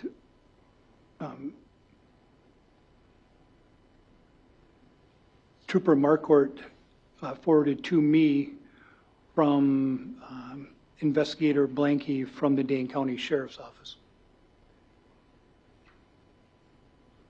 And on page 1, paragraph 5, there is some information listed. Is that, can you describe for the jury what information and advice was given there? On paragraph 5, Five. it reads, how do we preserve data if we suspect that there is, that it is there, or so that it does not get overwritten? And it goes on to say the data is preserved for several months in some cases. I don't know if any of that will be overwritten with a key turn like airbag modules do.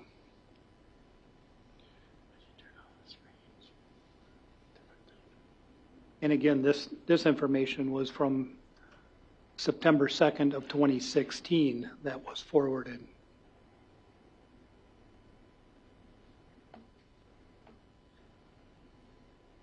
So it's fair to say that Trooper Marquardt, who you indicated was an expert in vehicle reconstruction, Yes. didn't have any additional or updated information to give you about telematics. That's correct.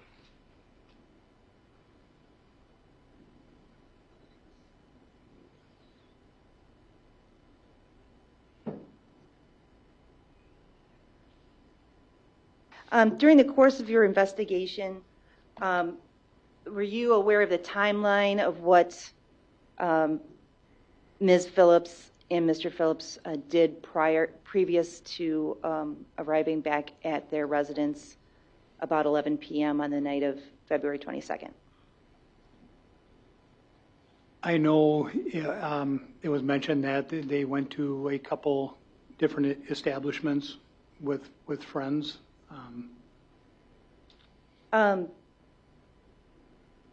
Do you recall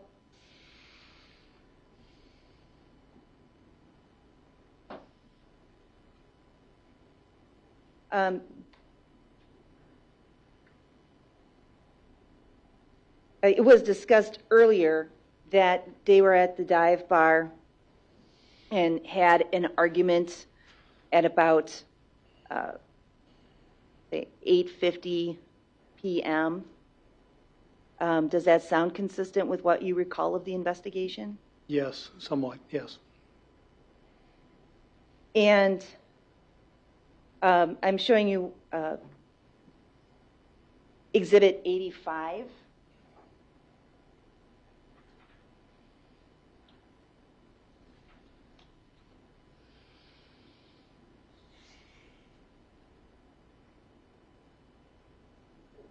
On that exhibit, can you refresh the jury's recollection as to what that exhibit is?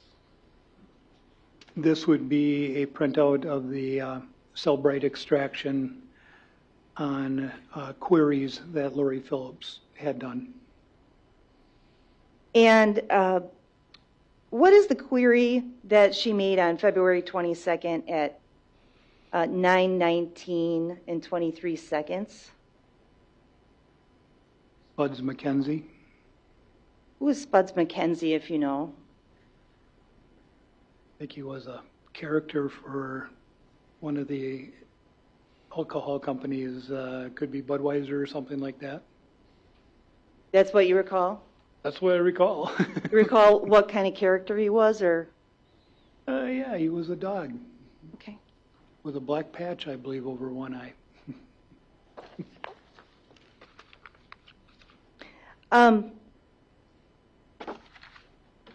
I guess using Spuds McKenzie as there was discussion of a happy hour text that was found on Ms. Phillips' phone sometime after 11 p.m. Are you familiar with the phrase happy hour? Judge, relevance. Yeah. This is general knowledge. Go on. Okay.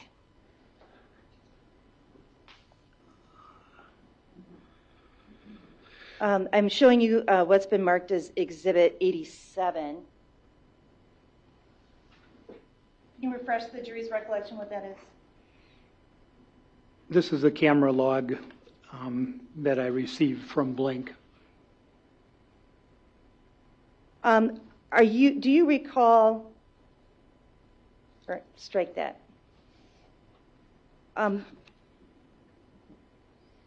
Does that list what times Ms. Phillips was looking at making live views of the cameras at the residence? It does, yes. And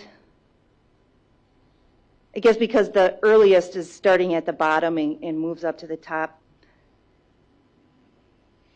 The earliest, what time and date was the earliest live view of the server? Judge, I guess I'm going to object at this point. Is beyond the scope of Crosse, as well as the document speaks for itself. It's been admitted.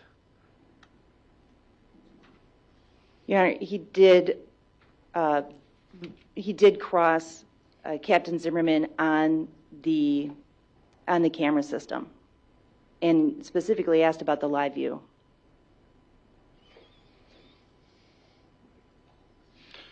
Overruled. Go ahead.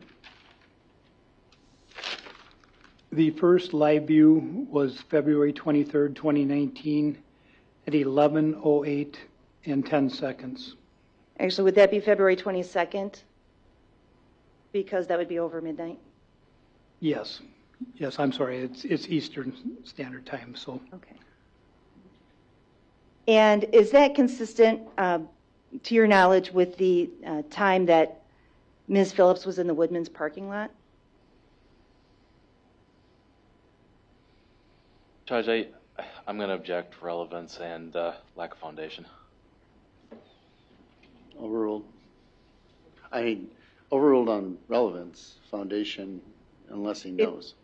If you don't recall the time that she was at the Woodman's parking lot, that is fine. I believe this is earlier than when she arrived at Woodman's parking lot, because this would be 11:08 p.m. So, yeah, I believe this would be earlier than when she arrived at Woodman's. All right. Perhaps consistent when she was at the subdivision? Could be, yes.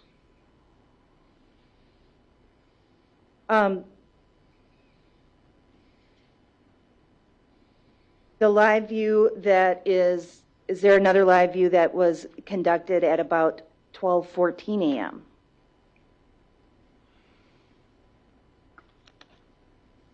Or I'm sorry, 12:12 a.m.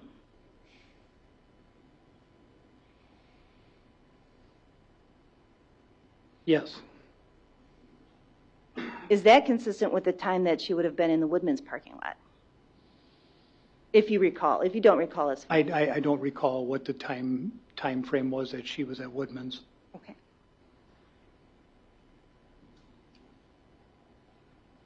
I have nothing further, Your Honor. Any recross? Briefly.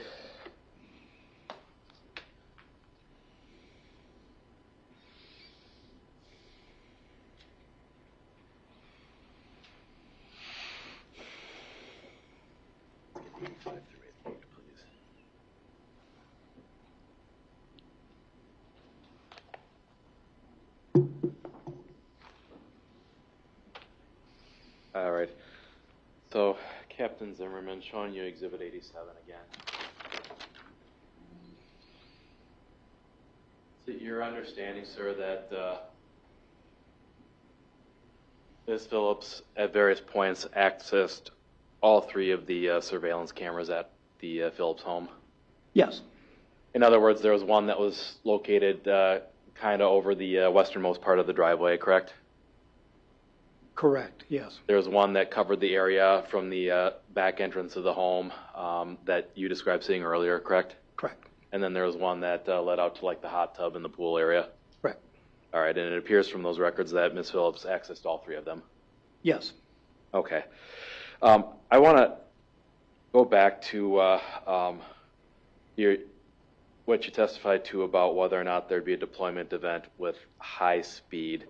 What were you defining as high speed for purposes of that discussion with Trooper Marquardt? I used that as an example, I believe earlier, like a highway crash where there would be speeds in excess of 40, 50 miles an hour. So there would need to be something that would need to be tripped for that recorder to record. Well, you've certainly seen event. Vehicle downloads where a crash information data system is triggered at lower speeds than highway speeds, right? Well, yes, but I mean, it doesn't take much, just a collision or an event of some sort in order to trigger that recording system, correct? to a certain degree, yes, a significant event, yes. Okay, and you have no idea what the threshold was for a significant event on the 2019 Dodge Ram, is that correct? That's correct. Now, I want to just re-review Exhibit 88.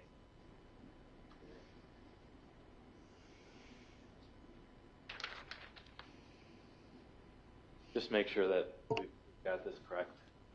Get the envelope, please. All right, does this appear to be the forwarded email exchange from Trooper Marquardt from, I apologize, I think I said City of Madison, but it was the Dane County Sheriff's Department? Correct. All right, and going down to paragraph 5, you recall when Ms. Scamp had you read a portion of that for the jury? Yes.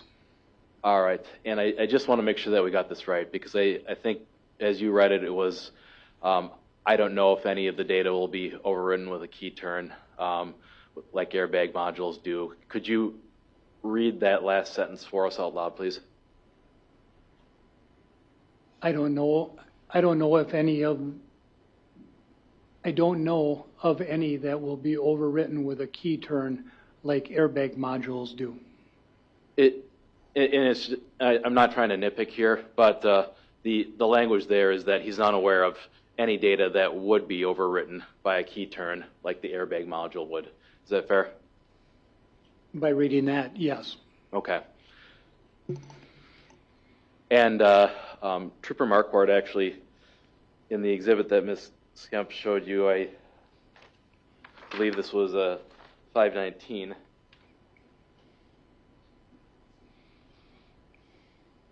Indicated to you that, and I'm going to highlight, this is page 6.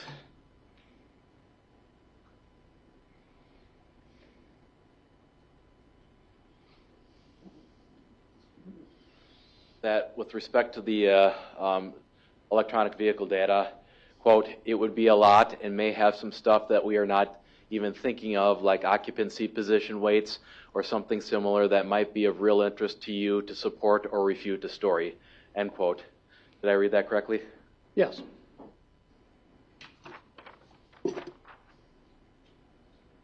Trooper Marquardt, or the forwarded email, at least from Exhibit 88, going back to paragraph 5, indicates to you that the data is preserved for several months in some cases on the telematics system. Is that correct? That would be from Detective Blanky from Dane County, yes, from 2016, yes. Okay.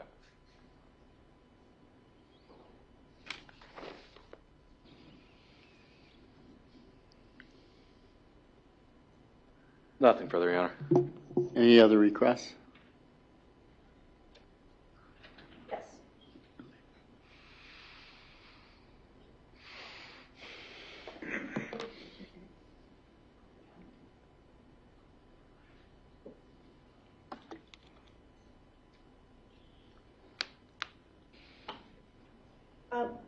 Captain Zimmerman, directing your attention to Exhibit 88. I'm going to display it on the screen.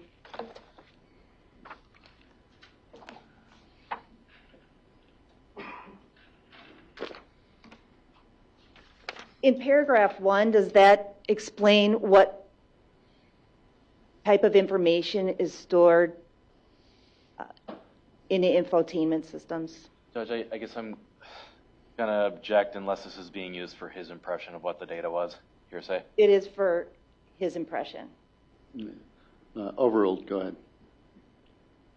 I'm sorry, could you repeat the question again?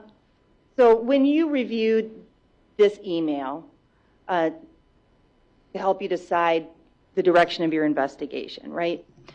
And some of the information that may be on one of those infotainment or telematic system is described in paragraph 1. Is that accurate? Yes. And was there anything there that is significant enough that would have been helpful to your investigation?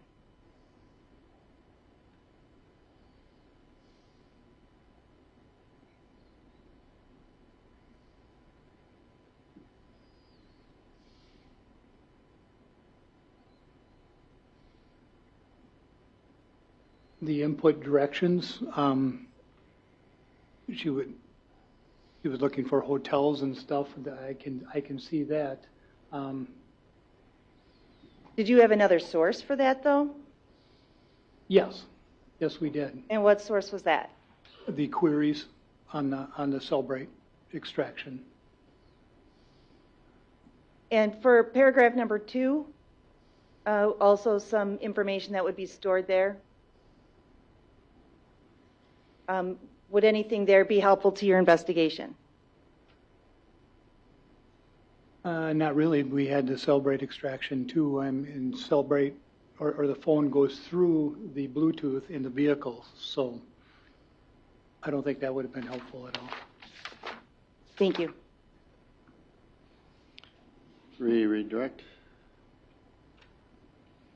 Just one, Judge. Captain Zimmerman, typically you're not going to seek out a search warrant to obtain evidence if you don't think that it's relevant to your investigation. Is that fair? Yes, it is. Nothing further. Anything further? Your Honor. Thank you. You may step down. Thank you. Enjoy your retirement. So, can you be released from a subpoena, or? Yes. No objection. Okay. Released from the subpoena then. Any further witnesses?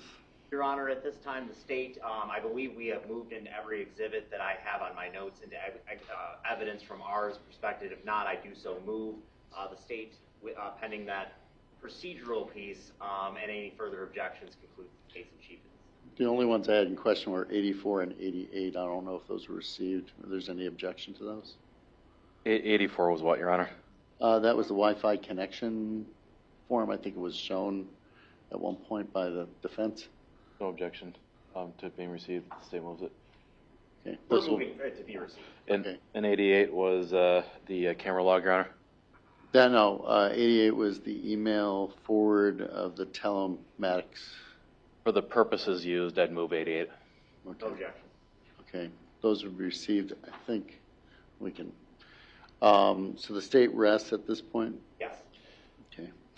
So I know this is a little bit early for lunch, so I'm not sure what we're going to do because it's a little bit too early. But there's ladies and gentlemen, we're going to take a break right now because we need to talk about some things. If we can, we'll bring you back in before lunch. It's possible we'll just go straight to lunch.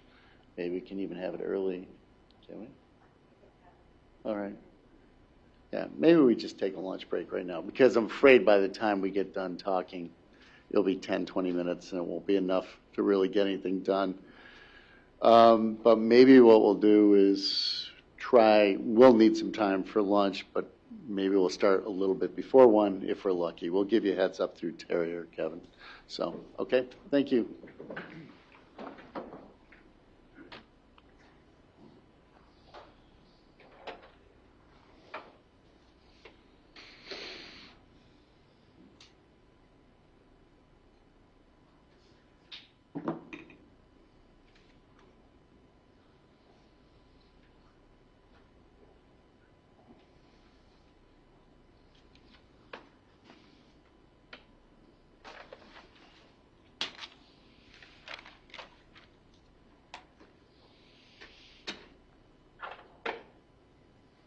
All right, everybody may be seated. The state is rested. Usually there's a couple things we need to do after the state is rested. Are you ready to proceed with defense witnesses at all? I have a motion first, Your Honor. Yeah, I understand you would, but are you, just in case, were you ready with Just defense in case witnesses? I am. Okay. Go ahead. Your Honor, at this point, I move the court for a directed verdict of acquittal. The state's elements are fairly straightforward. Number one, causation, showing that Ms. Phillips did cause by a substantial factor Mark Phillips' death through her actions. Number two, recklessness. Recklessness requires proof of individual elements to include that Ms. Phillips herself created a substantial risk, that risk was unreasonable under the circumstances, and that Ms. Phillips was personally aware at the time that she acted that she created both a substantial and unreasonable risk of death or great bodily harm. The state's focused a lot of its case in this matter on showing the mechanics of a possible collision here, but we've heard absolutely no testimony that a reasonable jury could conclude beyond a reasonable doubt that Ms. Phillips was reckless under the circumstances alleged. There's been no testimony indicating that Ms. Phillips was the individual creating the risk alleged. There's been no evidence that could rationally support the presumption that Ms. Phillips would have been unreasonable fleeing from Mr. Phillips under the circumstances. Moreover, where I think the evidence is particularly lacking, I'm unaware of anything that would indicate, particularly to the level that would allow a rational jury to conclude beyond a reasonable doubt, that Ms. Phillips was actively aware of a substantial and unreasonable risk at the time of the actions. Dr. Reichert himself testified that this matter very well could have occurred in the manner that Ms. Phillips described, and his manner of death in this case was undetermined, not homicide. I also don't believe that the state's anywhere near the elements for 1060A. We don't have, number one, there's been no established legal duty to that Ms. Phillips would have, particularly to a spouse in this case. It has to exist in Wisconsin law explicitly, not just the general duty of care that everyone owes one another in the community. That doesn't exist in our case law. It doesn't exist in our statutory law, and I think it would contradict all of our domestic violence policy that we have on this issue, suggesting that a domestic abuse victim owes a particularly higher duty of care to her abuser under those circumstances. Number two, the state's presented no evidence that would cause a rational jury to conclude that Ms. Phillips would have been aware that Mr. Phillips had been injured and failed to act under those circumstances. So I do believe that this is one of those rare cases that is appropriate for a directed verdict of acquittal. I would ask the court to rule in that matter at this time. State's response? Your Honor, the state does not feel that a directed verdict is appropriate. We believe that this case should continue. We should believe that pending the defense's presentation of their case, that this is a matter that is appropriate and proper for the jury to decide. Your Honor, I'll touch on cause, that Ms. Phillips caused the death of Mark Phillips. She is, by her statements and by observations of Dr. Reichard, there are no other reasonable causes that a jury could conclude, I guess, from our perspective in terms of beyond a reasonable doubt. At this stage, Judge, all inferences are drawn in the favor of the state.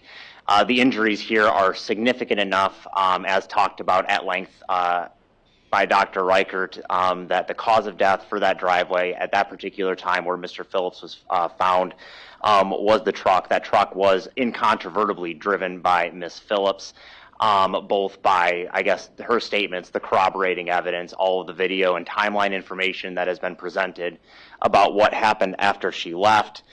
Your Honor, as far as the pure cause there, we know it's not a slip and fall. We know this isn't a heart attack. We know that Mr. Phillips didn't get drunk and fall asleep in the snow.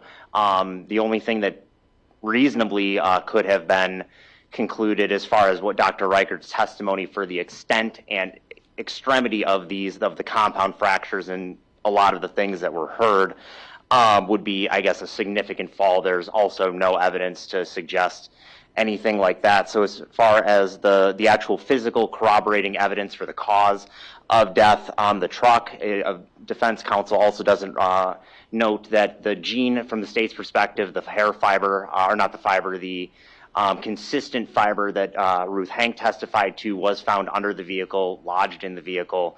It is consistent with the jeans that Mr. Phillips was wearing when they recovered him. We heard testimony about, he was wearing the same clothes, that kind of things. We visibly saw many pictures of the jeans that were ripped. We know that they weren't ripped by, or a jury could at least infer that they weren't ripped by the paramedics, tri-state, that kind of thing. When they removed them, there was other testimony regarding that. So as far as the pure cause, that corroborating evidence with Ms. Phillips' version of events, that there was an argument in the driveway that she left in the truck. She is the only person driving a vehicle in proximity to Mr. Phillips and had the opportunity to hit him. It is of the same character, nature, and everything we would expect as far as cause. We believe that a jury could conclude that the first element, cause, was met under those circumstances beyond a reasonable doubt, and it is certainly not something that no rational fact finder could determine cause. Attorney Zacher had brought up through questioning other types of if he was dragged or hit with the mirrors or fell under the truck. But again, Your Honor, it's one of those, the actual causal mechanism for the death of Mr. Phillips was the weight of that truck, the driveway, him being in between those two forces in a vehicle driven by Ms. Phillips. As far as I ask the state, what is the theory, because it's unclear to me, what is the theory of the accident by the state then? Is it that he got run over by a wheel? That doesn't seem to be supported by the facts. What is the theory of how the accident went down? Your Honor, we believe that the crushing mechanism and that it was the actual tire, the weight of the truck going through the truck into the wheel into Mr. Phillips' left side of his body is the cause. So there's no tire tracks, nothing on the body, but nobody's testified to that, right? There was no tire tracks in the body. That is correct. Okay, so the theory is that, I just want to understand what your theory is that he fell and then was run over by the back tire or something? Your Honor, our theory is that Miss Phillips drove a truck, and I'll get to the recklessness element afterwards, and why we believe that's appropriate to continue. But our theory is that Miss Phillips went over Mr. Phillips in the truck. Okay, you're not understanding my question. What I'm asking is, what are the mechanics? Did he go under the truck? Did he stay off to the side of the truck? And I'm sorry I'm not trying to be insensitive to the victims here. It's tragic he's died. What I'm trying to understand, what the theory is, the mechanics that the state is alleging here. Because you do have inferences in favor of the state. There's a piece of fabric which is consistent with his jeans that is on a drive shaft in the middle of the truck. And what the state is trying to infer is that's indicating the body was underneath the truck somehow. But so what's the inference, that he got run over directly, got run over from the side? What's the mechanics of the accident? So, Your Honor, I understand the court's clarification question. My understanding and argument of the law is that it's a substantial factor, and then also when we talk about the instruction and the law regarding what multiple substantial factors being used to determine cause. Still not answering my question. I understand you believe the truck was a substantial factor. I understand that. What you have no theory as to exactly the mechanism of the accident, of how the vehicle crushed the body. Your Honor, Mr. Phillips, our theory is that Mr. Phillips is coming around the front of the truck from the right to the left, and then Miss Phillips hits the gas or takes off, or however she describes it, and she at that time went over Mr. Phillips with the truck. So he was never at the window. She's lying about that. Is that what you're saying? Your Honor, I will concede that in terms of whether it was the front or back tire, I cannot answer that. Okay. Now the next thing is the element of unreasonableness. What do you want to respond to that? Assuming the facts get you to cause, get to unreasonableness. Your Honor, as far as the reasonableness of the situation, we believe that, evidence has been presented regarding Miss Phillips and her flight and her state of mind and things like that. We've heard that the biggest piece of evidence in terms of what we would expect, I don't know. It was mostly discussed during openings by Attorney Zacher. We haven't actually gotten to that, a lot of that evidence in the state's estimation. As far as the unreasonableness, it comes down to credibility and what the jury understands as far as Miss Phillips, the way she's presented these version events and what they believe. That is appropriately in the purview of the jury, that credibility for the actual reasonableness of her flight. Just so it's clear, defense has no burden of proof at all. The state has the burden of proof. You have to prove unreasonableness. Correct. Beyond a reasonable doubt. Correct. So what is the unreasonableness of the actions? Is it just because there's a dead body it's unreasonable? No, Your Honor. The unreasonableness, we believe that there is evidence, plenty of evidence in the record that a reasonable fact finder could conclude that Miss Phillips was angry, that Miss Phillips was having an argument, that argument was not exactly how it was described, and that she, in her words, took the F off, or however she described it, that particular point of the video, that he was in front of her, that she saw him, that she was aware of his general location, and she, not to flee necessarily for safety, but just to go, because she is upset, arguing that kind of thing. The argumentativeness, that is unreasonable. That is acting in the heat of the moment due to anger. And that addresses the awareness aspect.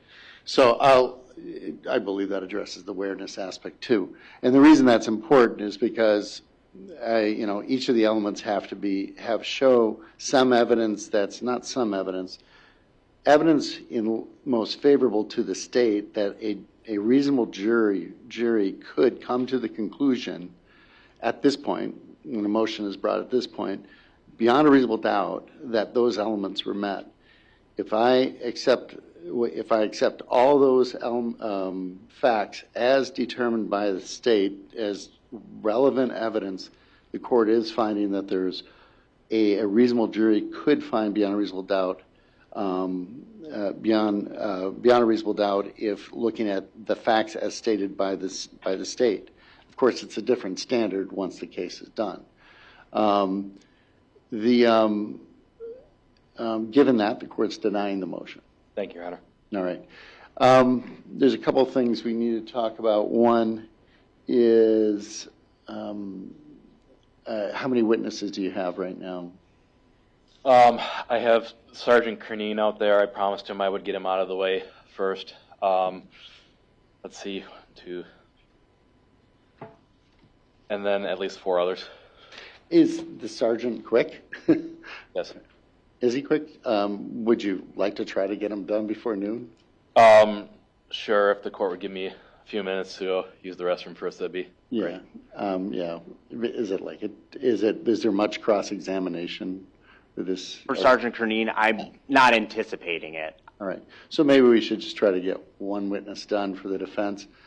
And then the other issue, of course, you don't have to determine this right now as if the defendant's going to testify or not testify. I'll need to do that at some point. We'll have to take a break so we can go over that. That could be tomorrow. Although my hope is we can get as much done we can today with very little tomorrow so we can get the jury instructions to and the closings be made by tomorrow, preferably by noon, but I know that's going to be stretching it. So let's take a 5-minute break, and then see if we can bring the jury back in. We'll go tell them. Thank you. Yeah, I do have to use the restroom, so I'll run. Sorry. Surgeon. Yeah.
Ready when you are, Judge. Okay. Can we bring the jury in? Just so everybody knows, the jury started to eat lunch, but we're going to give them a little break in the middle of their lunch and then have them come back in. So, any objection bringing the jury in? Judge, if they want to eat lunch, I'm fine with. Well, it's a long story. We had a delay in some of the lunches, so there's some more coming up. Okay, sure. It's okay. All right, let's bring it in.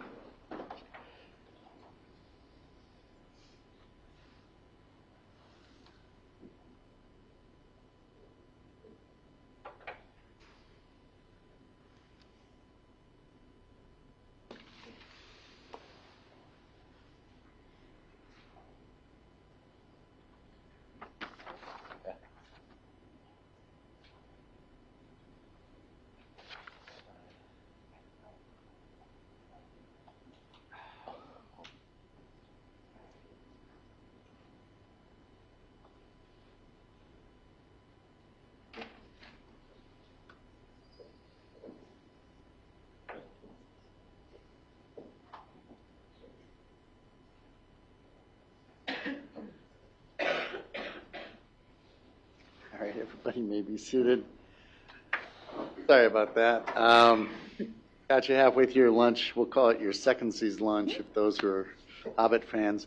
Yeah, we figured let's try to get one quick witness in and then finish your lunch, and we'll go from there. So go ahead and call your first witness then. Your Honor, Ms. Phillips will call Sergeant Joe Cernine. Okay. Up there.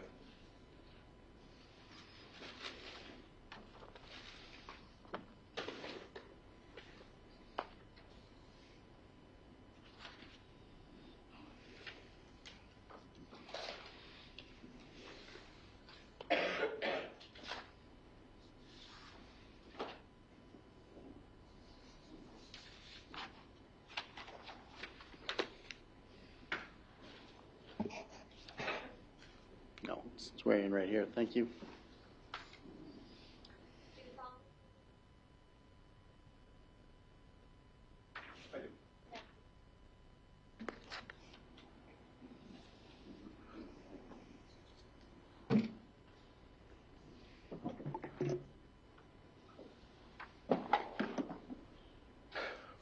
Morning, Sergeant. If you could state your name and spell your last name for the record, please.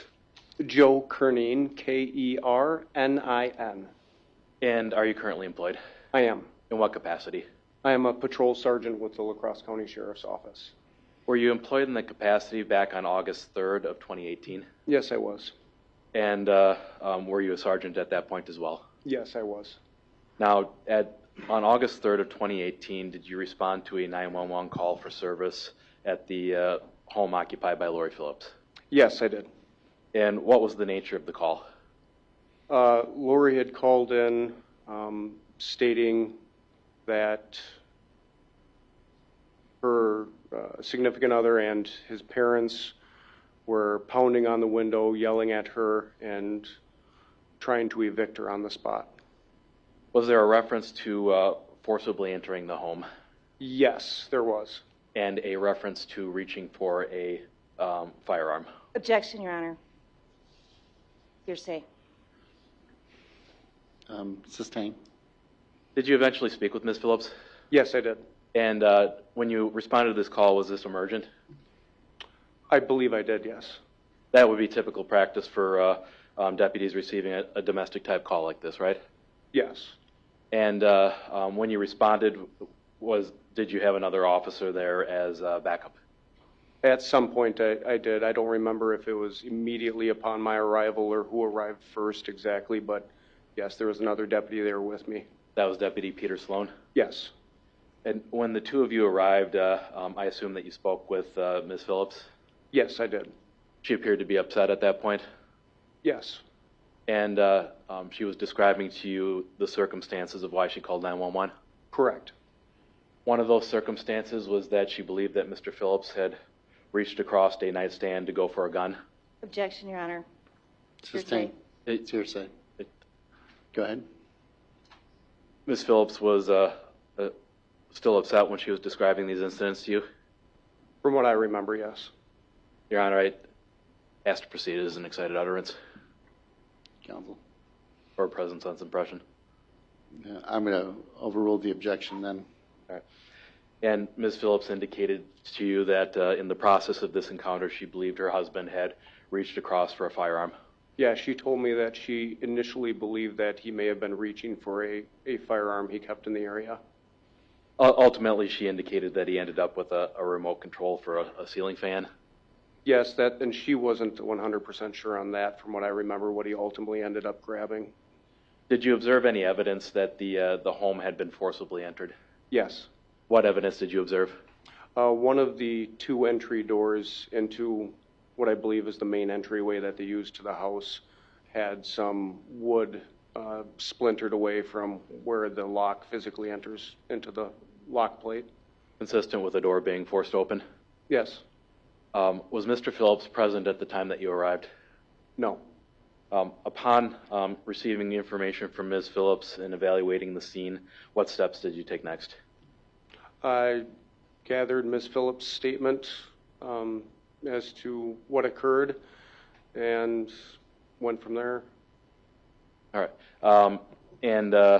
Did you issue, what is a BOLO? Your Honor, relevance.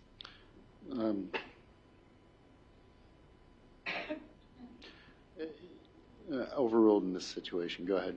Yeah. BOLO, kind of like police jargon, for lack of a better phrase, be on the lookout. Was that issued for Mr. Phillips? Yes. And at that point, is it fair to say that you wanted to speak with Mr. Phillips? Yes, I wanted his side of the story as to what took place. And did you leave instructions for any other deputies or officers regarding Mr. Phillips at that point? Yes. After we were unsuccessful in trying to reach Mr. Phillips and get his statement, I had ultimately just established probable cause for the charges. Objection and it's relevance. Sustain.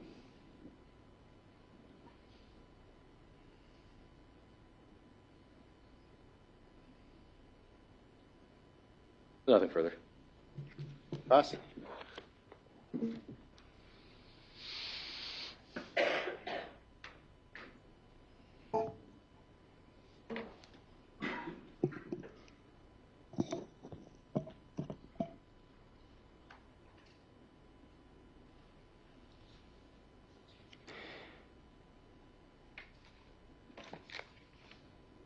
Sergeant Trinine, did you write a police report for this incident? Yes, I did. If I were to ask you questions from that police report, would you recognize, I guess, the language? I would think most of it, at least, yes. Okay. And if I were to, I guess, ask the question incorrectly or not when your memory or that doesn't sound like it's in your report, will you stop me and tell me, no, that's not in my report? Can you agree to do that? I can try to do that, yes. Okay.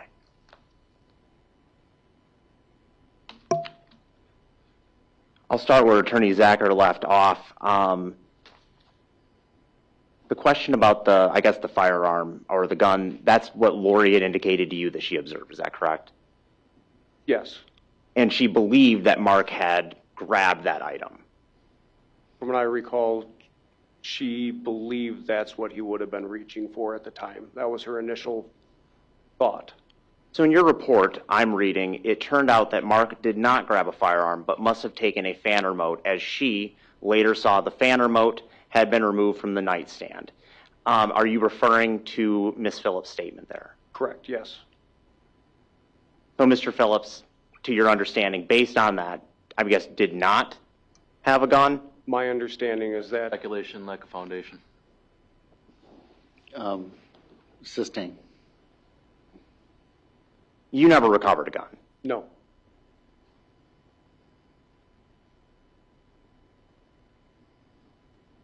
In your report, I'm reading that Lori had told you, and correct me if I'm wrong, Mark suddenly lunged towards the nightstand along the bed and grabbed what she initially thought was her revolver she keeps on the nightstand. Is that an accurate statement? Yes.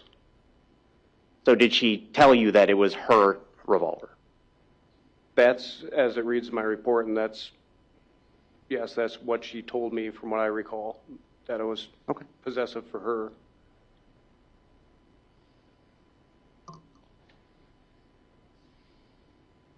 Leading up to that event, did she tell you that, I guess she had received some type of notification from Mr. Phillips, or what did she tell you about what had preceded the, I guess, attempted breaking and entering? That they were trying to evict her or get her out of the house. Who's they? Mr. Phillips and his parents. Mr. Phillips and his parents? Yes. So all three of them were there? Correct. So when I guess the actual door breaking came down, there were three people who were a part of that incident? That's what I was told, yes. And one of them is Tom? Yes, Tom was on scene when we arrived. Who's Tom? Mr. Phillips' father. So when you write that, sorry, wrong page, give me just a sec.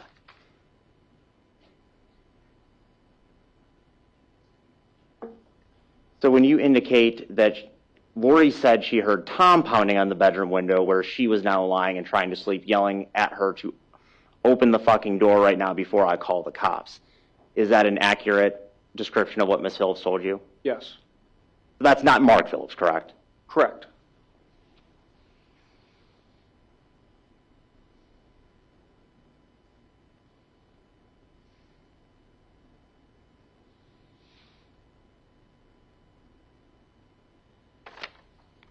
Did Lori say anything about voicing her displeasure with Mr. Phillips' actions prior to this? Sexual relevance.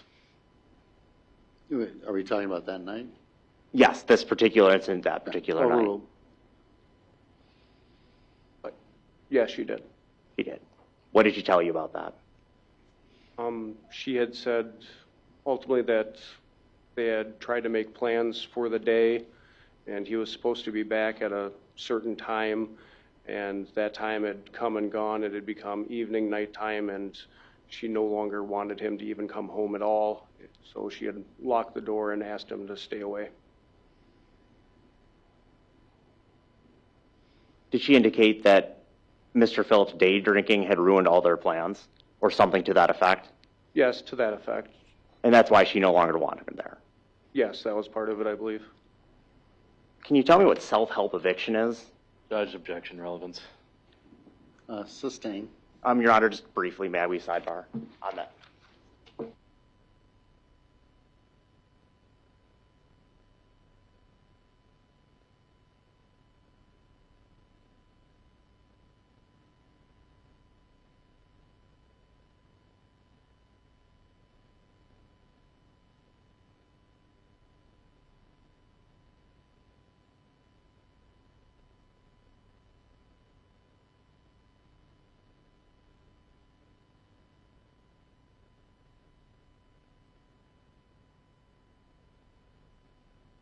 No further questions. Thank you, Sergeant Kenny. Briefly, Sergeant Crenine, I want to talk about the other part of why Lori was concerned. Did Ms. Phillips indicate to you that she had concerns about how Mark behaved when he was drunk? Yes. Overruled. Did Ms. Phillips indicate to you that she was concerned because Mark would become belligerent when he was drinking and had been drinking all day? Yes. And Ms. Phillips at a certain point indicated that Mark was the initial person who showed up and began banging on the door? Yes, I believe he was there before his parents. And his parents were called after the fact at some point, correct? That's my understanding, yes. Nothing further. Oh, just briefly. Sergeant, am I correct in assuming that you would not seize a lawfully owned firearm from somebody if it wasn't used in the commission of a crime? Typically not, no. Particularly from somebody who was an alleged domestic abuse victim at that point? Correct. Nothing further. Crosse? Go ahead. Sergeant Crenine, are you aware, did you observe, seized or otherwise, properly, did you observe a firearm at all? No. Thank you. Anything further? Go ahead. Did you ask to see the firearm? I don't believe I did. Nothing further. Anything further from the state? Okay. I would move to release Sergeant Crenine from his subpoena. All right, may step down. Go ahead. Objecting to that, we'd like to retain him for possible rebuttal. Okay. I'm gonna allow you to step down. You're still part of the subpoena. You can talk to the district attorney's office when they need you back. And that, now we're going to have lunch. So we're going to take a break now. You can go finish your lunch. Enjoy it. We'll see you afterwards.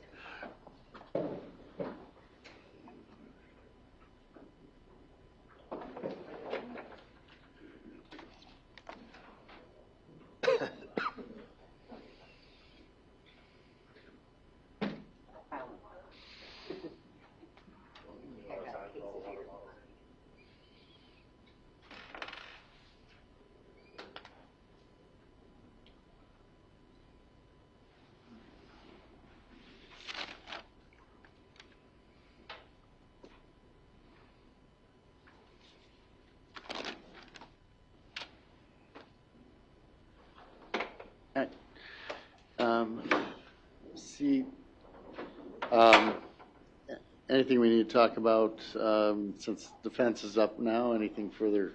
Judge, I'd like to put an offer of proof on the record for Deputy Patty Stoetinger. I had subpoenaed Deputy Stoetinger for this, or Patty Stoetinger, excuse me, for the sole purpose of establishing that she arrested Mr. Phillips on Sergeant Cernein's request that he be arrested on charges of criminal damage to property and domestic disorderly conduct, that he was arrested the next day and was released on a signature bond. I believe that the fact that he was arrested is relevant to any prior recantation that the state attempts to establish with Ms. Phillips as to the circumstances as to why he was out of the home and why Ms. Phillips was not having contact with him. But I understand the court's prior ruling on not being permitted to get into the fact that he was arrested. And our objection is exactly that, and we rely on the court's previous ruling on that particular issue and the testimony that's already been objected to and denied, to that fact that Mr. Phillips has been arrested for those charges. Does the state, so the state's, I'm going to make this, if I didn't make this ruling before, the state's not bringing in the recantation from before, or you are? So, I mean, it sounded like when you decided not to release the sergeant from a subpoena that might be the reason for rebuttal, but the court's guessing. So, Your Honor, just give me just a second to talk with ADA Skemp on that, because there are multiple witnesses, and I just want to make sure that before I answer that question that I know exactly.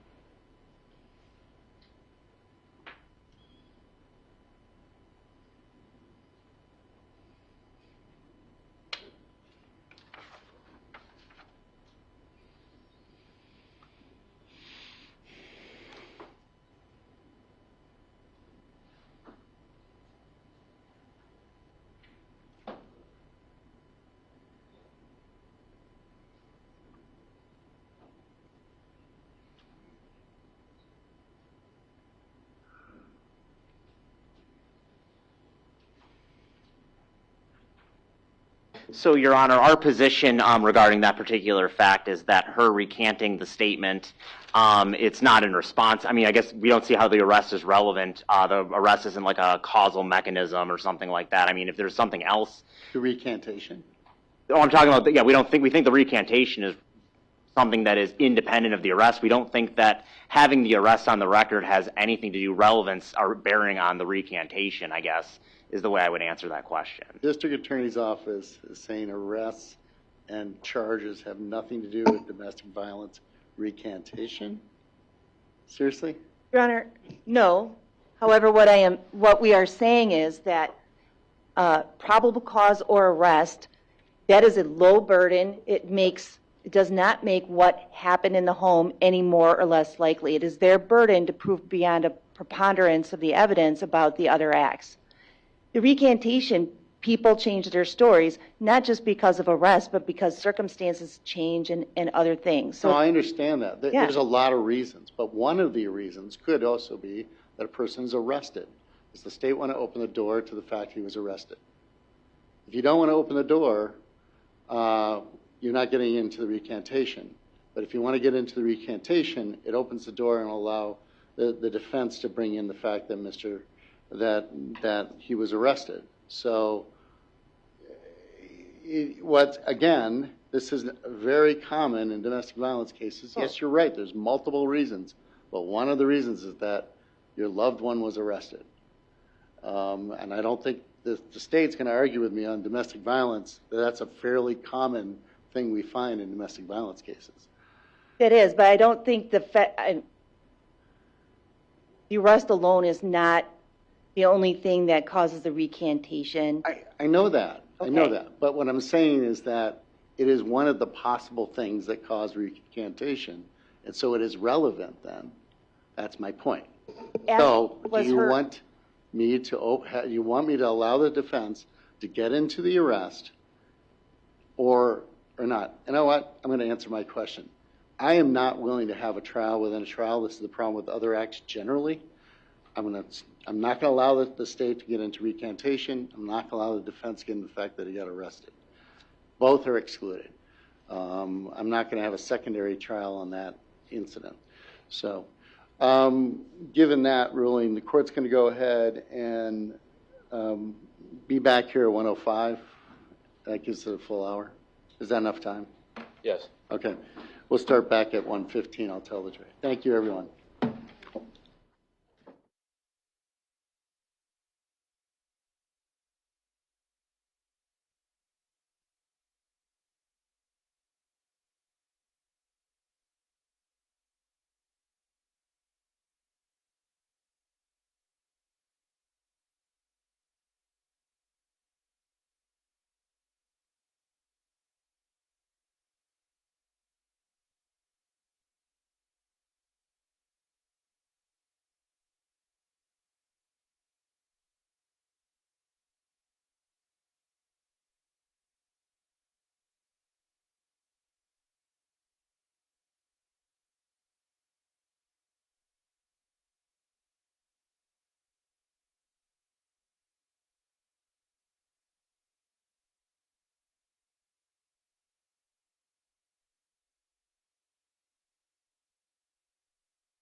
Okay, all the parties are here. Anything we need to talk about before we begin, Mr. Zachary at all? No, Your Honor. Mr. Burdick or Attorney Scamp? Okay. Is the jury ready, actually? Okay, let's bring him in.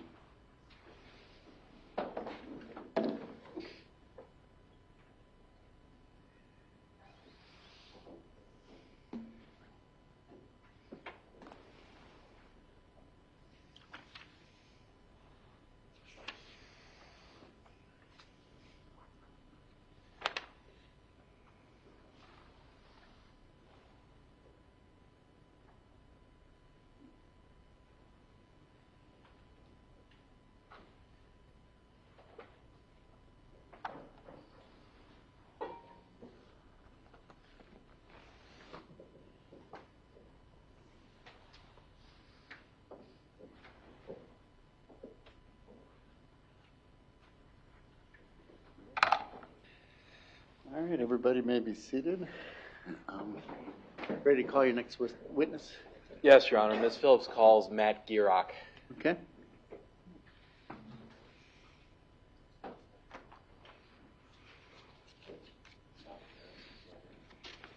Raise your right hand. Do you solemnly swear the testimony you give in this matter shall be the truth, the whole truth, and nothing but the truth? You can have a seat over here in the witness stand.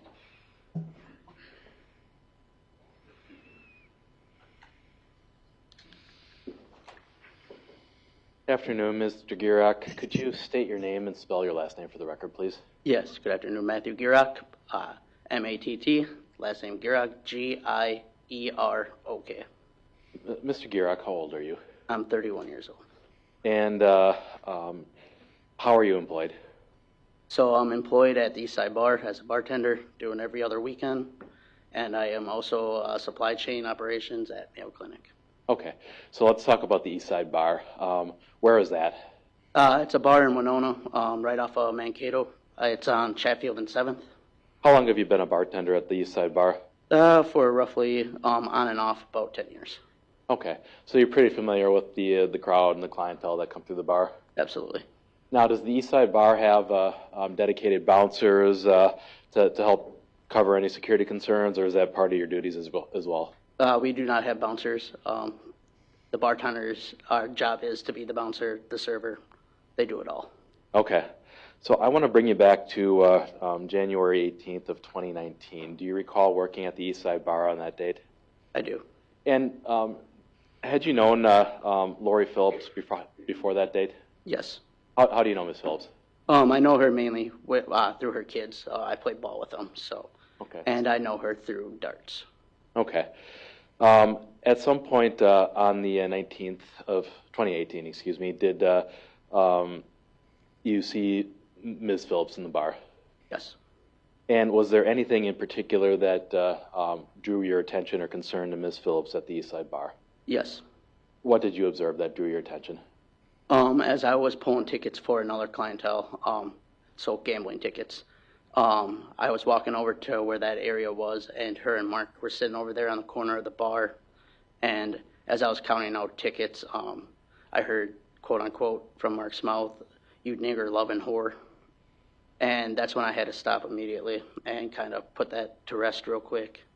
How was Mark saying this? Was he animated, agitated, angry?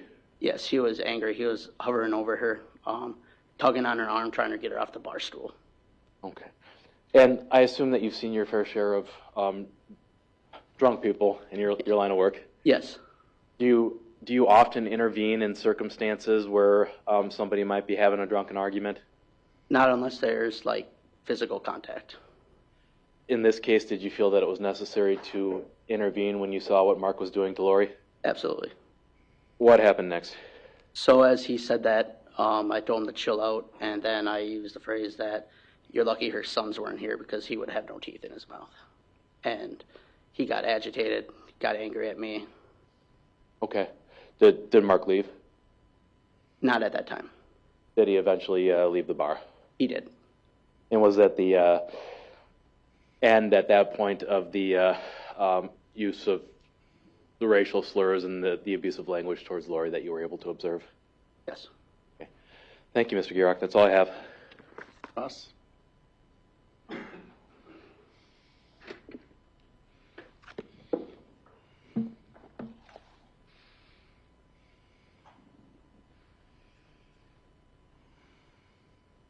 Mr. Garrick, you had indicated that you knew Miss Phillips from before, Yes, and you knew her kids? I know her kids, Hunter and Brandon. Okay. Did you, I guess, what is the extent of your, without getting into too much, but what is the extent of your personal relationship with Miss Phillips? She's always been super nice to me, you know.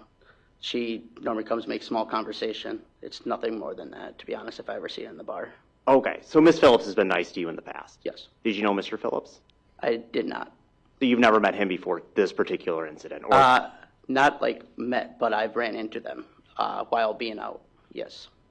So Miss Phillips isn't just another patron at the bar? I wouldn't say an everyday patron, but she comes in every now and then, yes.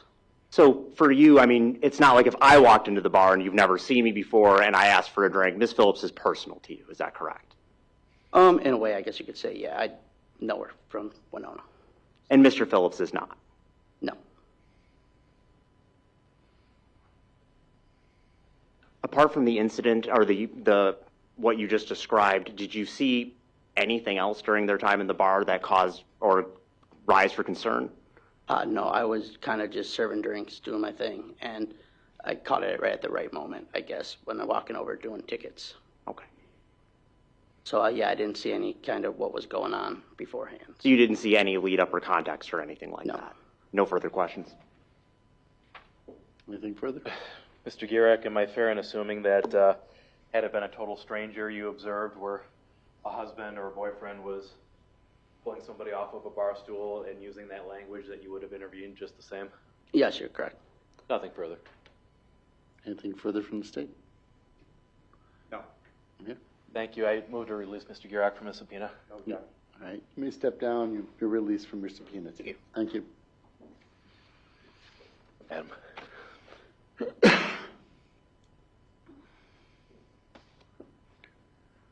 Call your next witness. Your Honor, Ms. Phillips will call Adam Stevens.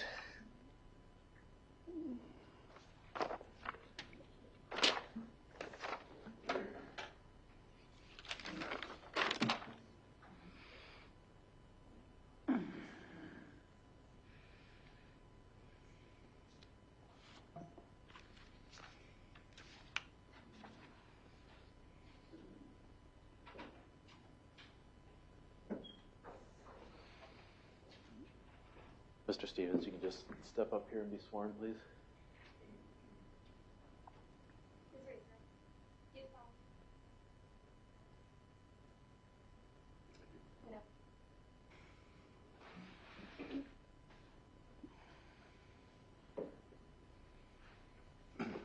Afternoon, Mr. Stevens. Could you please state your name and spell your last name for the record?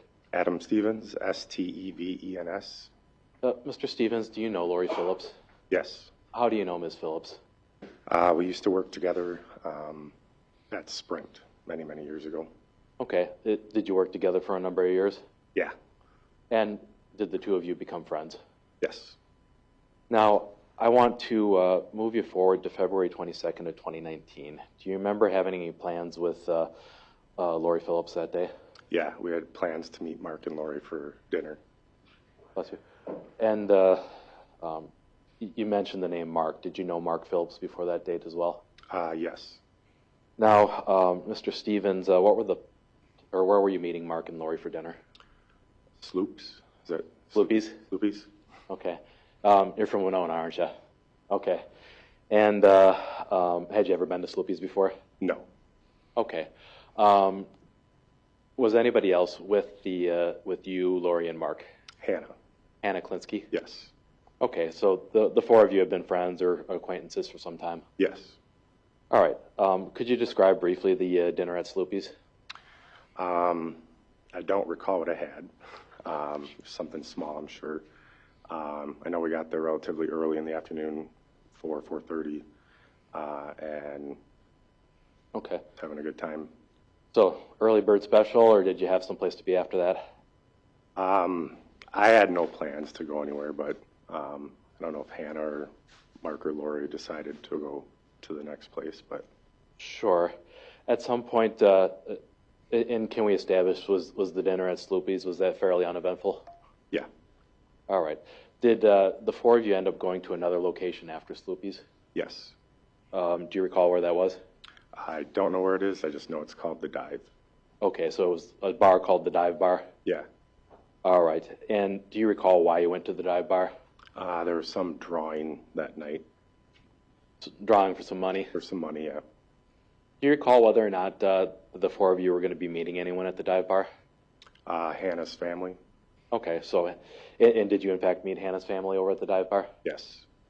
Okay, so Mr. Stevens, I'm going to ask you were you having a pretty good time on February 22nd of 2019?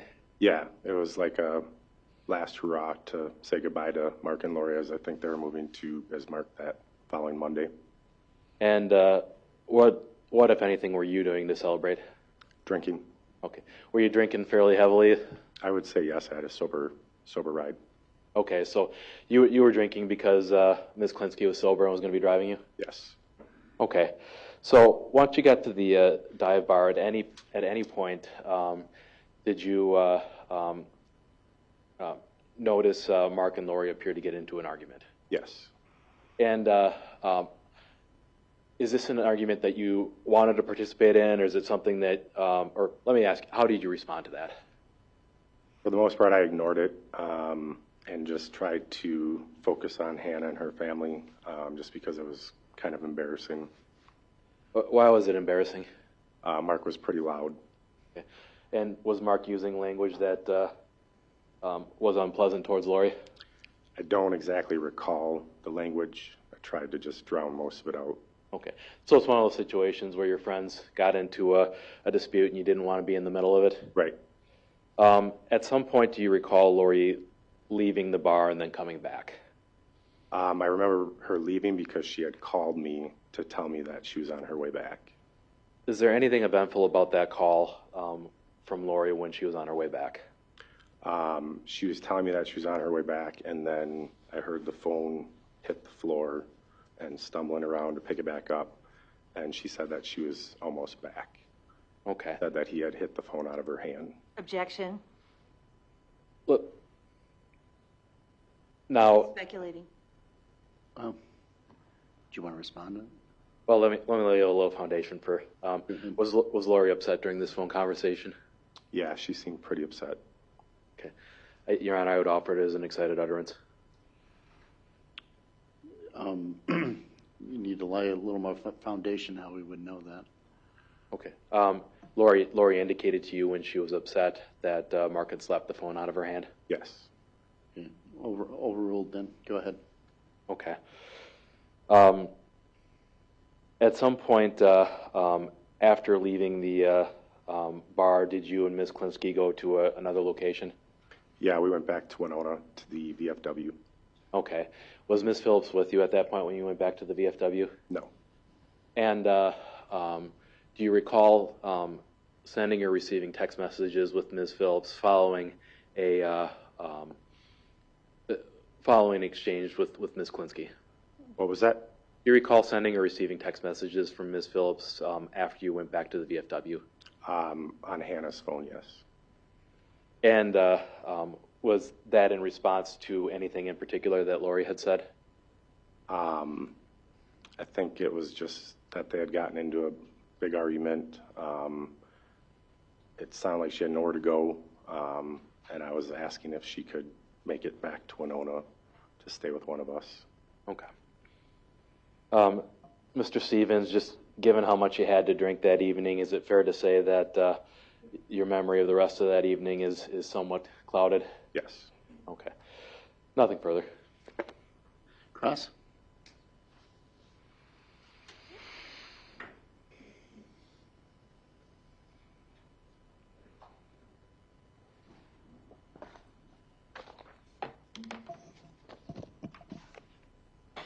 Mr. Stevens, you had indicated that your memory was a little clouded. Yes. Because you had been drinking. Correct. Did you drink more as the night went on? I guess, when did you start drinking that day? Right around when we were ordering supper. And then did you continue to drink? Yes. Did you get more drunk or more inebriated as you continued to drink?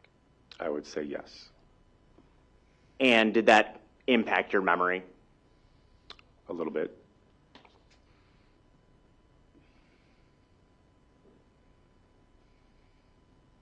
Attorney Zacher had mentioned the early bird special, or that you got there early. Was there any particular reason that you were at Sloopy's as early as you were? Does that mean anything to you? No, I had rode with Hannah. Again, she was my ride, and she had a doctor's appointment before we met them for supper. Okay. So as soon as she was done with her appointment, we met up. When Attorney Zacher was asking you questions, you indicated that you had, I guess, referring to Mark and Lori, what you had saw, ignored it. Is that correct? What was that? You had ignored it, referring to... Oh, yes, yes. And that's referring to the way Mark and Ms. Phillips were behaving with each other? At the table, yes. Okay. And then you said you didn't want to get in the middle of it? Correct. And is that after you heard the phone fall out of her, or get slapped out of her hand? I don't recall what the time frame was on that. I think it might have been after they returned or before, I don't know. So you were still at the bar when you heard or that the phone had gotten slapped out of Ms. Phillips' hand? Yes. Okay. Did you and Ms. Klinsky, did you leave the bar before Mr. and Ms. Phillips? Yes. So you had gone on your way to Winona before they had left the dive bar? Yes. Just wait a little bit for him to answer his question. I'm sorry. Just let him finish, okay. That's all. Thank you. If it was your understanding that Ms. Phillips had her phone smacked out of her hand, why didn't you intervene when they got back to the bar? I just didn't feel it was my place to get in the middle of that. I try to avoid as much drama as possible, but I didn't realize, I guess, the severity of it. And when you and Ms. Klinsky had left the bar, did you do so with Ms. Klinsky? I think you said her family was there? Yeah, her family was there. Did that whole group leave the bar? That I don't know.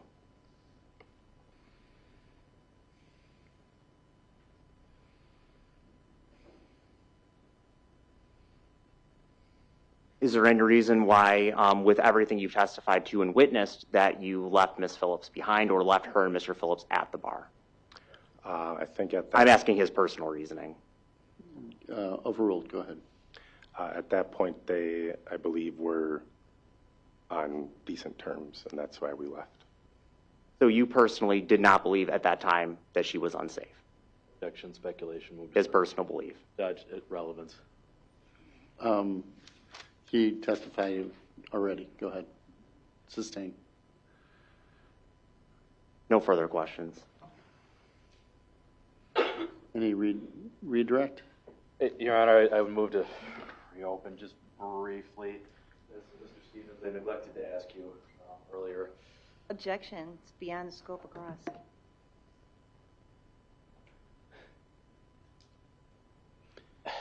Just out of fairness, I'm just going to allow him to do it. Allow there to be cross on this issue. Go ahead. He's noting that he just forgot to say something. So, at some point, did Mr. Phillips begin calling your cell phone at the dive bar? Yes. How many times would you estimate Mr. Phillips called your cell phone? I don't know the exact number, but it was a few. And at some point, did you eventually put Lori on the phone? Yes. Why? Because I didn't want to deal with it. I got sick of him calling me back to back and just said, here, you talk to him. Was Mr. Phillips upset on the phone? Yes. Objection, speculation. Sustained, if you want to talk to him. Sure. You've seen Mr. Phillips upset in the course of your relationship with him? That I can recall, maybe one other time. Based on your prior experiences with Mr. Phillips, did he sound to be upset when he was on the phone with you? Yes. And did he have a request for you about Lori? What was that? Did Mr. Phillips ask you to take any action with regard to Lori? He told me to tell her to get back in the effing truck. Effing meaning fucking? Yes. Nothing further. Just briefly, Mr. Stevens, you had indicated that you've seen Mark Phillips upset one other time. Did I hear that correctly? I believe the party bus night, yes. No further questions. Nothing else, Your Honor. I would move to excuse Mr. Phillips from his subpoena. No objection. All right, thank you. May step down. Mr. Stevens, I'm sorry. Yeah, Mr. Stevens, you're excused from your subpoena. Thank you, Mr. Hannah.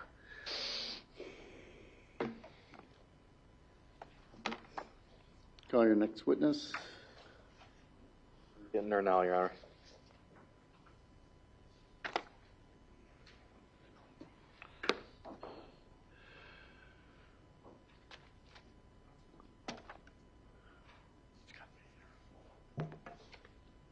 Your Honor, we'll call Hannah Klinsky.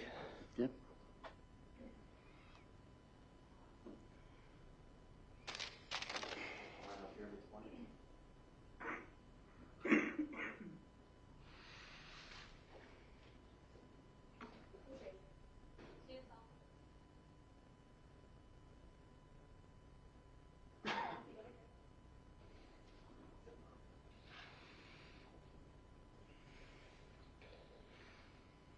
All right. Afternoon, Ms. Klinsky. Could you state your name and spell your last name for the record, please? Hannah Klinsky, Klinski. Ms. Klinsky, do you know Lori Phillips? I do. How do you know Ms. Phillips? We've been friends for several years. When would you say that the two of you first got to know one another? It was April of 2008. That's when we first started at Sprint together. Okay, so you, Lori, and Adam all worked at Sprint at one time or another? We did. All right. Now, I want to talk to you about your relationship with Lori. Would you describe yourself as friends? Absolutely. And did you get to know Mark Phillips in the course of knowing Lori as a friend? I did. What personally did you observe about, did you spend time with Mark and Lori as friends? Yep, I did. And how often would you see Mark and Lori in your estimation? Occasionally. Okay. Did you ever have any concerns that arose spending time with Mark and Lori? Unfortunately, yes, I did. What were those concerns? I was very worried about the controlling aspect of things that I kind of caught on to pretty quickly in their relationship, so much as their first date. When I first met him, I just kind of had a couple red flags, but I mean, over time, getting to know him, just worrisome a little bit. Was that something, Ms. Klinsky, that you were trying to pry into Lori's life about, or did you not ask her about her relationship too much? I didn't. Why not? I mean, honestly, as someone who's also been in abusive relationships, I know kind of some of the signs, and I just assumed that it was happening, and it's not typically something that you're comfortable speaking about, especially to a close friend. You want that friend to like your significant other. You love that person. You don't want other people to think poorly of them. So personally, it was my assumption it was happening, but I never chose to deep dive into it and ask a lot of questions. Sure. So I want to move forward to February 22nd of 2019. Do you recall having plans with Lori and Mark? Yes. What were those plans? Adam and I were planning to come to La Crosse to hang out with them, just to go out to dinner and have a couple of cocktails and say goodbye. They were leaving for Bismarck, so we just wanted to hang out with them one more time. Okay. And Adam mentioned that the two of you were there fairly early. Is that accurate? Right. You had a doctor's appointment or something you had to be at first? I did. Okay. And about what time do you think that you got to Sloopy's?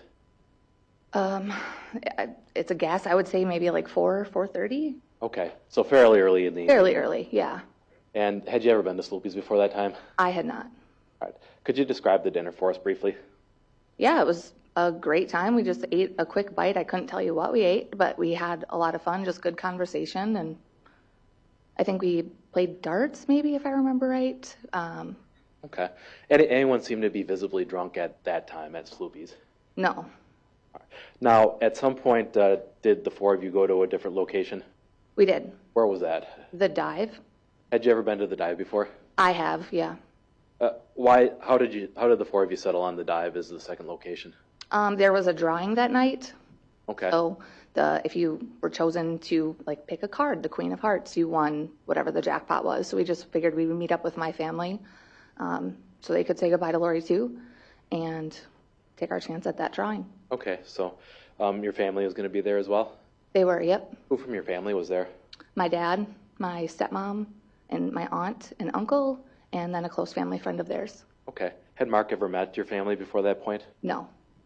All right. So when you got to the dive bar, at any point did you notice anything concerning between Mark and Lori? At first, no. What about as time went on? As time went on, yes. What did you observe that concerned you? There was a gentleman who had came up and just briefly asked Lori if she had remembered who Terry LaFleur was. She had said no. It was just a normal conversation. I didn't really think much of it, but later come to find out that that really upset him. I didn't know why at the time, but it was that conversation that set him off. Well, what did you observe about Mark that would lead you to believe that he was upset?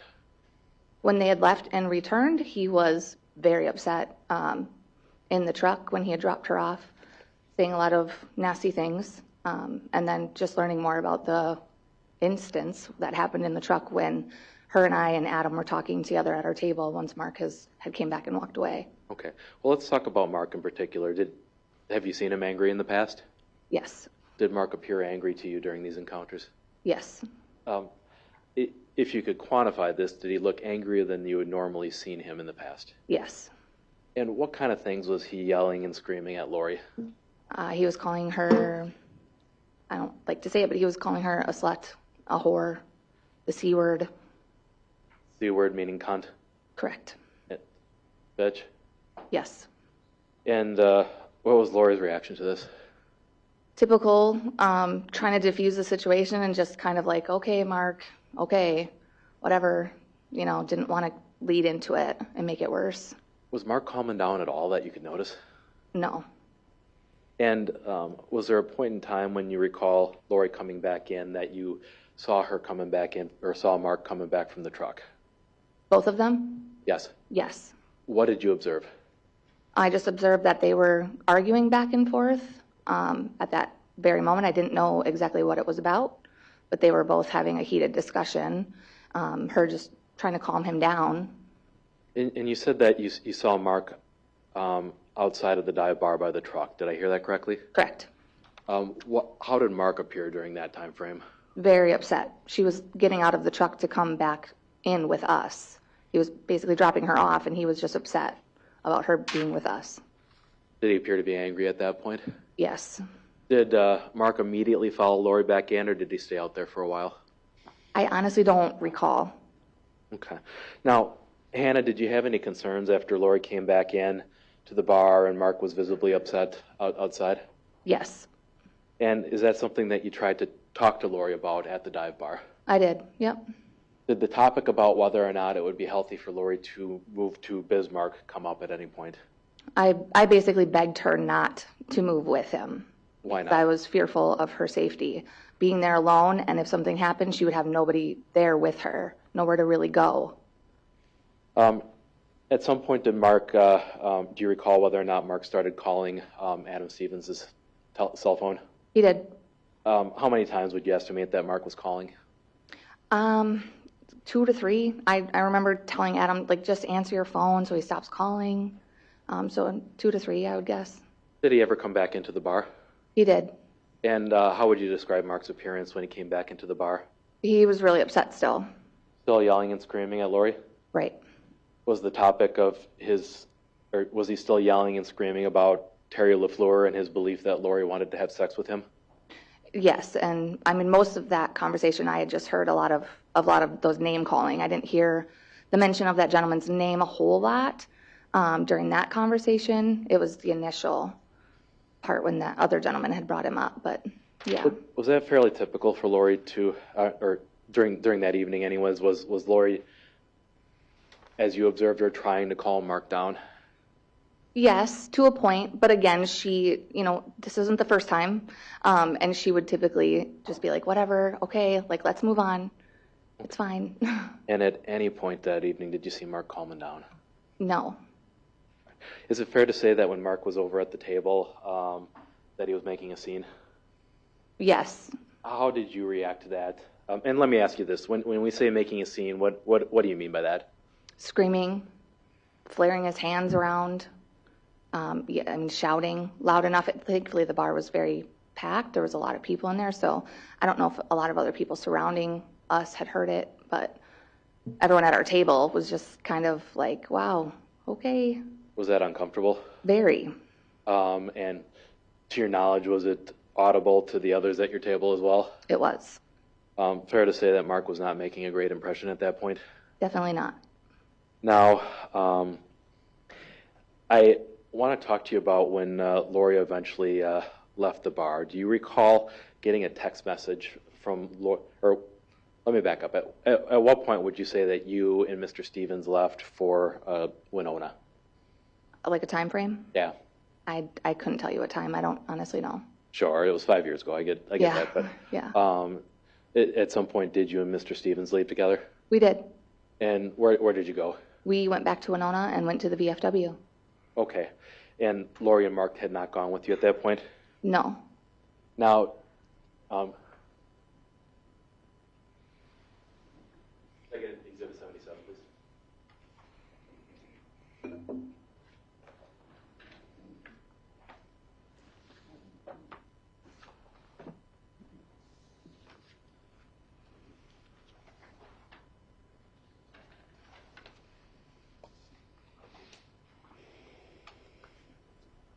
I'm sorry, Lensky, I'm going to, it's been a long day. I'm going to show you what's been marked as Exhibit 77. Does this look familiar to you? It does. And does that appear to be a series of photographs taken of your cell phone and communications between you and Lori? Yes. All right. Your Honor, I'd ask to use the envelope. No objection if you're asking. Okay. It'll be published. Go ahead. Okay. So, Ms. Stevens, it appears that Ms. Phillips' text messages are on the left, and yours, Ms. Stevens, I'm so sorry, Ms. It's okay. and your text messages are on the right. Is that correct? Correct. And it looks like that Lori at about 10:07 p.m. texted you, quote, "Shit just got real. I'm deleting this message. Don't reply back."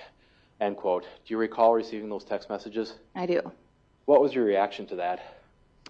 I knew that Mark typically went through her phone, so I respected her request and I didn't respond back immediately. But once I didn't hear back for quite some time, I was getting worried, so I just kind of played dumb and asked, "Where'd you guys end up going?" Okay, and that we're getting to the next text here at 10:35. Said, "Hey, how are things? Where did you guys end up going?" End quote. Is it your testimony that you were kind of checking in on Lori at that point? I was. I knew where they were going. Okay. Why did you feel the need to check in on Lori? Because I hadn't heard from her, and I was scared because of what had happened prior. Okay. So going then to the text exchange after this, it appears that Lori texted you at 10:51. He just freaked again. He was at the passenger side of the truck and tried to come at me around the truck, but I took off. I don't even know what to do. He has lost it tonight. He promised he would never touch me. He lied. Do you recall receiving that text message? I do. How did you react to that? I was extremely worried at that point, wondering what exactly had happened, what he did, what she did, like what's going on. Okay. And I'm going to go to your response here as well. It appears that you texted in response, quote, "Lori, this isn't even okay in the slightest. Did he hit you? Are you okay?" End quote. Do you recall sending that text message? I do. Had the argument reached the point where you were concerned that it may have become physical? I was. All right. Now, Ms. Phillips described some more of what had happened throughout the evening to you throughout the course of these text messages. Is that fair? Correct. And do you recall Ms. Phillips coming back in to the dive bar after initially leaving with Mark earlier in the evening? I do. Is there anything about her that you noticed at that point? She was very upset. If you knew Lori, she's usually pretty bubbly and happy, but she was extremely quiet and just withdrawn, and I think confused as to why it escalated the way it did. Did you notice whether or not Lori was wearing only one earring? I didn't notice that. She had told me, and that's when I noticed. I saw that it was missing. Did you notice anything else about Lori that caught your attention when she came in after initially leaving the dive bar? She had a broken fingernail, which I just kind of assumed was from something physical happening in the truck. Okay. Now, did Lori want to talk very much at that point about what had happened with Mark in the truck? She just told us that he had swatted the phone out of her hand when she was trying to call us to say she was coming back, because she, I think, intended to come back so she could just come to Winona with us. And did you want to press Lori at that point for more details?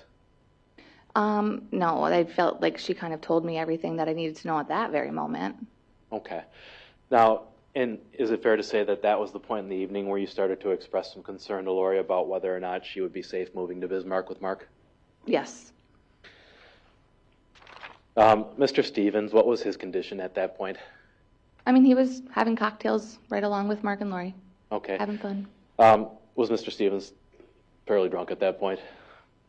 I mean, legally, yeah, probably. Okay. Well, you've seen Mr. Stevens drunk before, right? Yeah, I have. Did he appear to be drunk? Yeah. Okay. So I want to go through Exhibit 77 again here, and I'm going to go to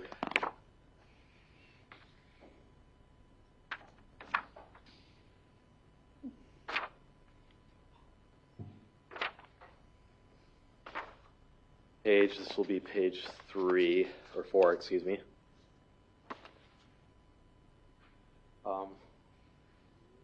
Do you recall having a conversation with Lori around 11 p.m. or so, or 11:22 p.m., I guess, about her trying to find a hotel room for the evening? I do.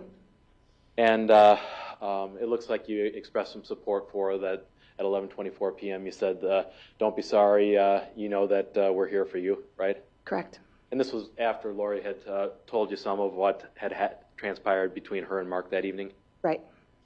Now, at what point Lori indicated to you that she had booked a hotel room for the wrong night, is that correct? She did. And then when you asked her about what her plan was for the rest of the night, she said that she would sleep in her truck, right? Correct. What was your response to her saying that I'll just sleep in the truck? I believe I told her, like, I can have my dad come get you. He lives in La Crosse, so I figured that might be best, so she's not stuck in a parking lot. Sure. At some point, did either you or Mr. Stevens, or was Mr. Stevens using your phone as well? He did, yep. And at some point, did one of you suggest that she go to Winona? Objection leading. All right, well, let's go to page, I'll rephrase. Go to page 5 of Exhibit 77. Do you recall this segment of the conversation that starts at approximately 12:14? Yes. For the record, I indicated on the Elmo, my finger. And would Lori have been welcome coming to Winona at that point? Absolutely. And do you recall receiving Lori's response at 12:16 a.m., quote, "Me coming to Winona would only make things worse. Mark thinks that I am coming to sleep with other guys. He's fucking crazy. Seriously, I just want to sleep. I promise I am fine," end quote. I do remember that.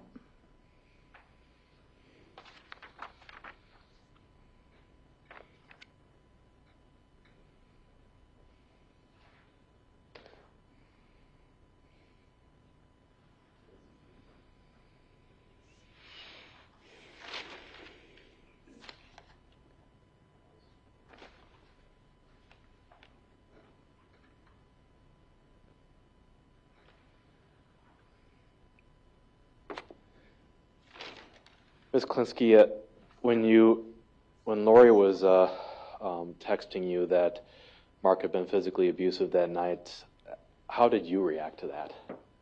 I was pretty upset that that happened because it happened when it shouldn't have.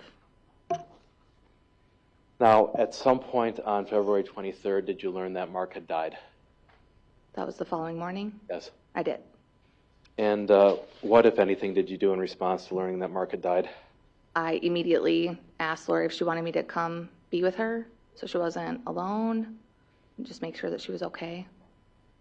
And did you go and be with Lori? I did. Did you end up, how much time did you spend with Lori that day? I spent the night and I think most of the following day also. At some point, did you notice anything about Lori when you were spending time with her after Mark had died?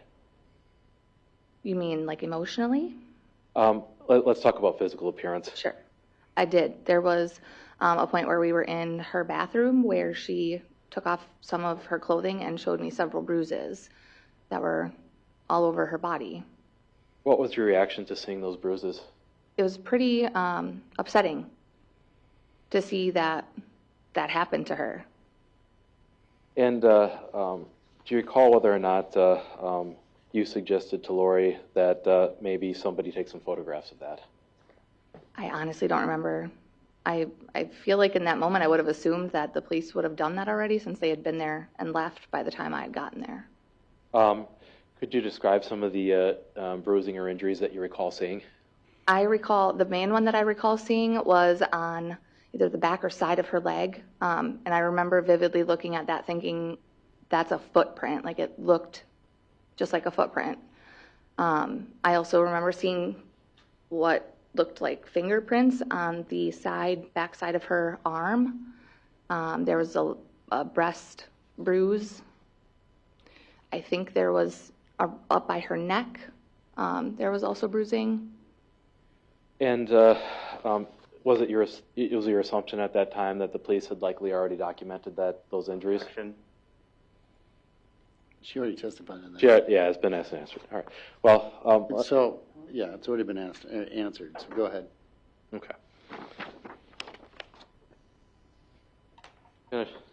A couple of exhibits marked here.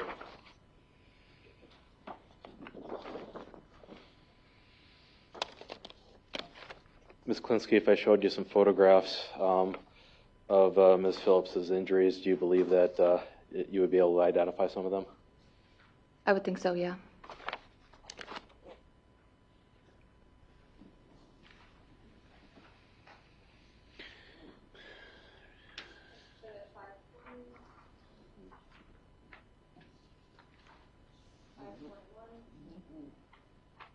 And Your Honor, I'm pretty sure I know what Attorney Zach is presenting, but could we get a copy of those?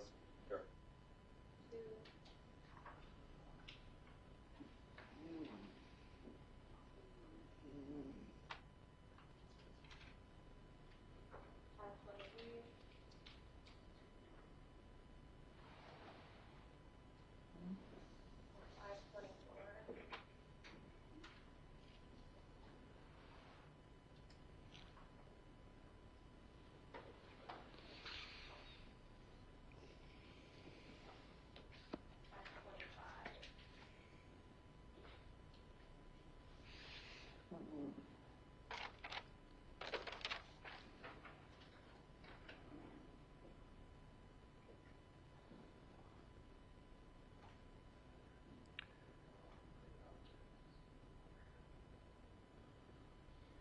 While the state's doing that, Ms. Klinsky,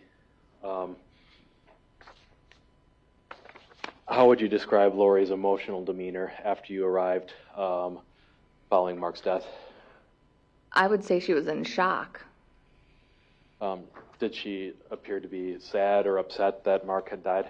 Very. It was hard to even get words out of her without her breaking down. And I'm going to show you what's been marked as Exhibit 520. Does this look familiar to you at all? It does. What does that look like to you? That's the bruise that I mentioned. That to me, it looked like a footprint. And this is the bruise that you saw on Ms. Phillips on or about February 23rd of 2019? Correct. Offer Exhibit 520, Your Honor. For the party's previous stipulation, no objection. Received. Move to publish. Also no objection. Okay. May publish. And it's not showing maybe as clearly on the Alamo, but is this the bruise that you mentioned that you felt resembled a footprint? Correct. Your Honor, just given the lighting, I would move to publish this individually to the jury. Any objection? No. Given the lighting, go ahead.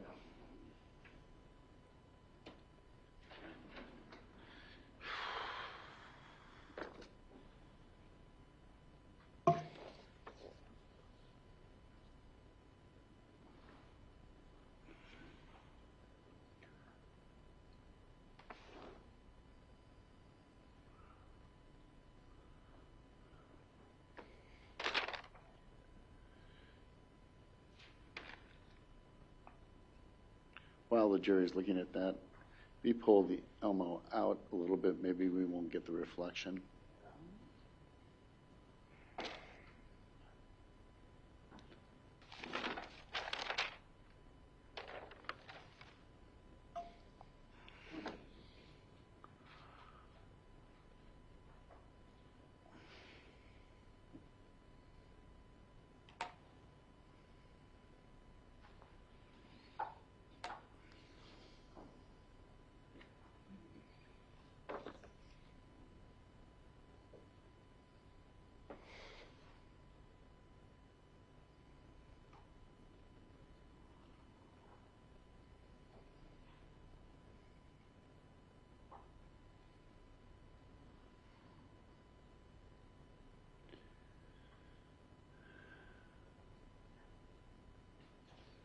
Thank you. Ms. Klinsky, I'm approaching with what's been marked as Exhibit 522. Does this appear to be a photo of a different injury on the leg? It does. Is that consistent with an injury that you observed on Lori Ann or about February 23rd of 2019? It is. Offer Exhibit 522. No objection. Received. No publish. Also no objection. Okay. Go ahead. It's a little bit lighter than the last one, correct?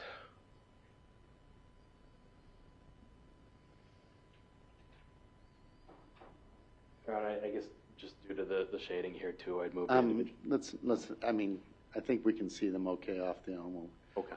If there's requests for them at a later date.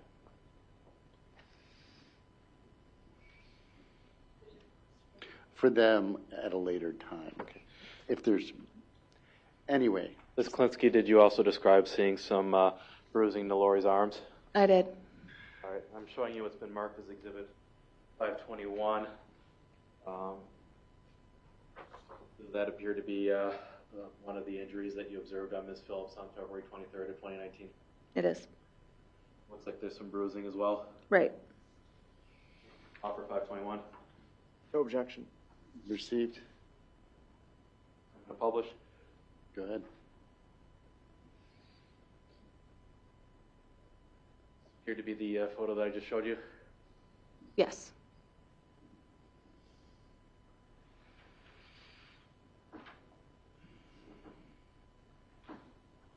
I'm showing you what's been marked as Exhibit 523. Do you recognize this photograph? I do. What is that a picture of? That is what I assumed was fingerprints. And can we see a face in this photograph? You can. Who is that? Lori. Does this appear to be consistent with injuries that you observed on Lori's bicep on February 23rd of 2019? Yes. Offer Exhibit 523. No objection. We received.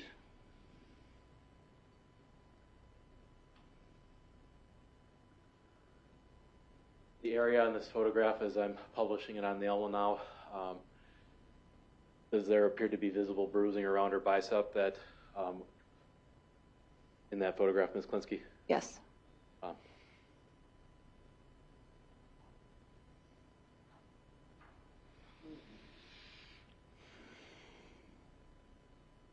Showing you Exhibit 524. Do you recognize this photograph? Yes. And what is that a picture of? A bruise. Does that appear to be Lori in that photograph? It is. And does that appear to be a bruise on a different part of the arm, I guess? Yes. Closer to her armpit? Correct. Is that how you observed Ms. Phillips on February 23rd of 2019? Yes. Offer Exhibit 524. No objection. Received. And Your Honor, I'll just say there's no objection to any of the packet that Attorney Zacher has shown me. Okay. I'm publishing now. Can we see that area of bruising kind of in the area adjacent to her armpit? Yes.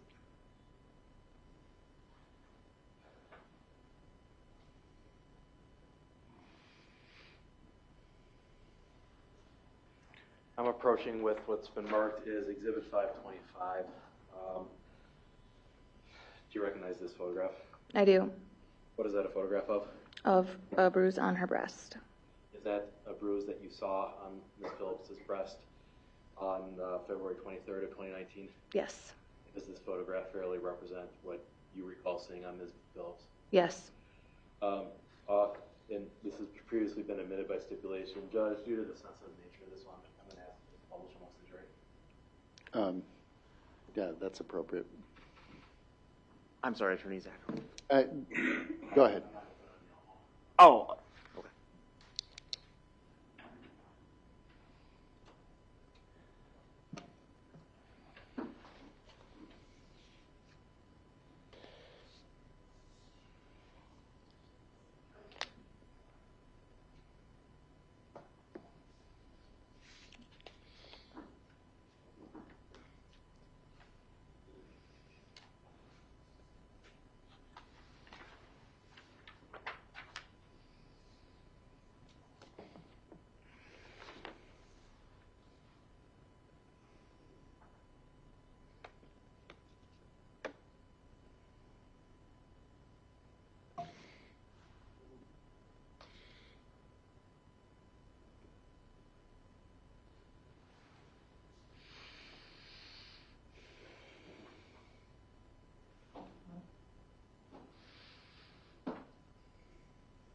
I have no further questions, Ms. Klinsky. Thank you. All right. Crosse?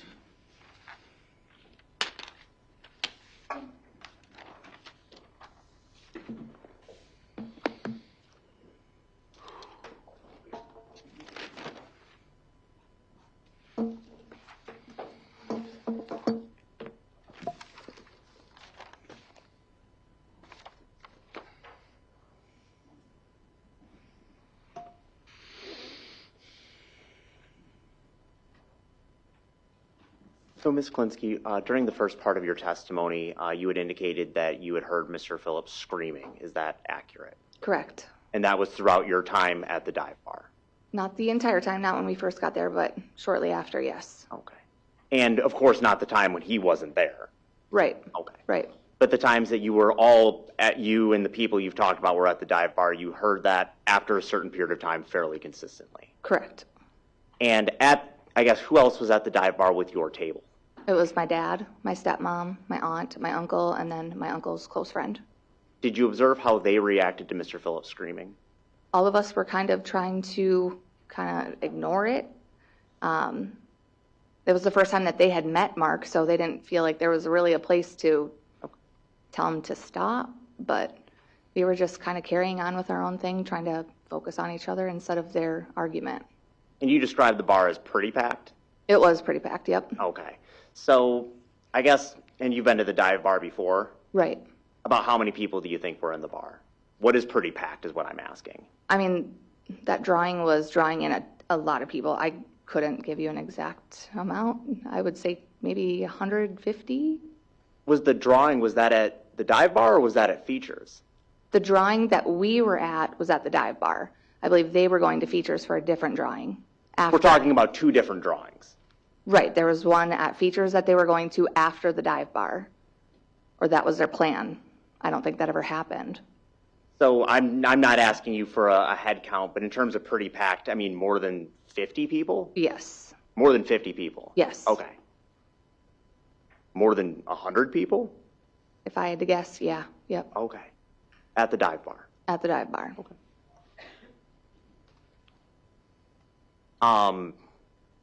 I guess I'll just ask a much larger number, more than 500 people. I wouldn't think that many. Yeah.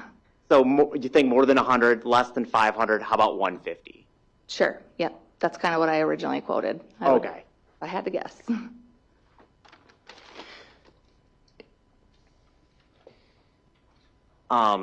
Given kind of I guess given the size of the bar, I mean, is it like, are there people everywhere? I mean, 150 people, does that question make sense? Yeah. I mean, there's several tables that are semi-close to each other. There's a bar that was full.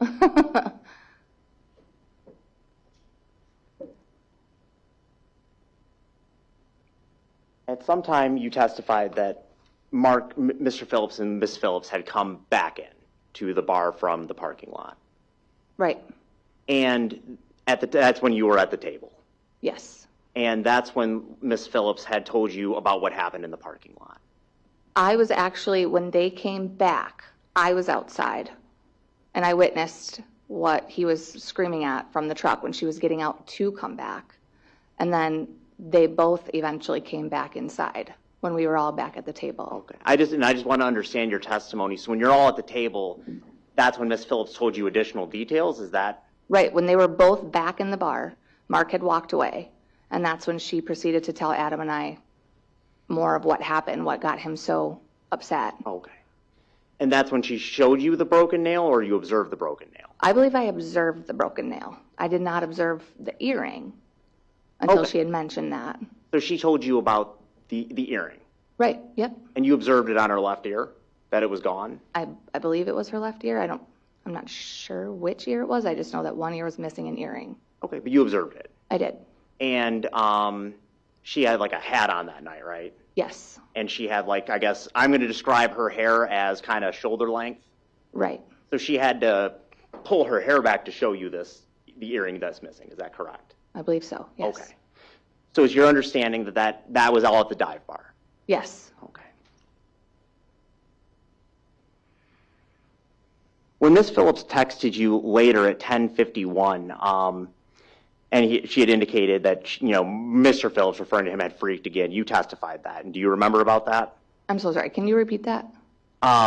When Ms. Phillips begins texting you later in the evening, Yep. She had indicated that Mr. Phillips freaked again. Yes. Okay.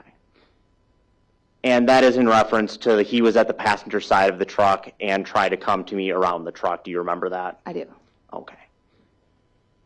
So at that particular juncture, you believe she's talking about what happened in the driveway. Is that accurate? Accurate, yes. Okay.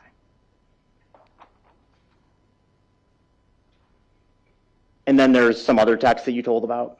You testified about previously, texts that happened after that. Right. And then in reference to and then at 10:55, you remember getting a text that said he tried to put pick.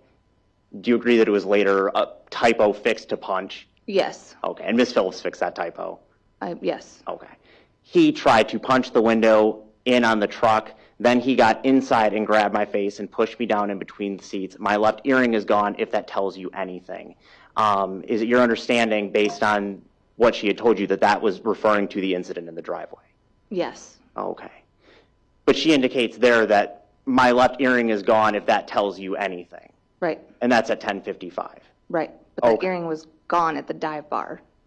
Okay, so she's retelling you the same detail? Right. I believe so.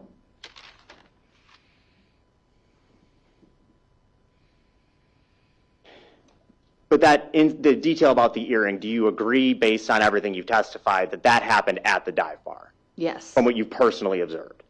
Right. Not in the driveway? Right.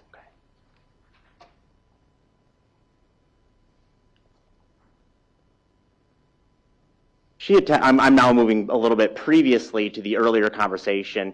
Ms. Phillips had texted you, he promised me he would never touch me. He lied. Is that other than this particular night, is that the first time Ms. Phillips has indicated that Mr. Phillips put hands on her, to you? To me, yes.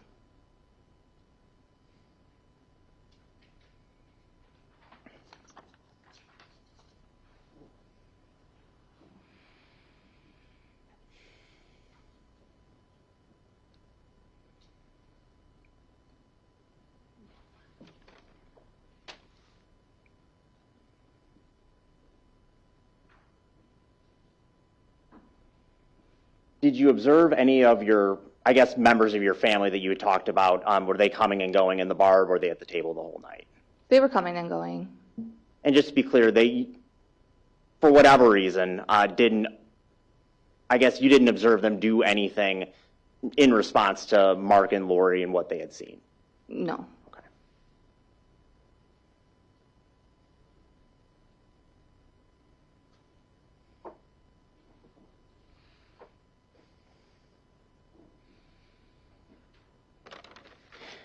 You said that Lori had come with you to stay the night of February 23rd? I went to stay with her. So you stayed with her? Right. And where did you stay? I stayed at their house. I slept on the couch. Okay.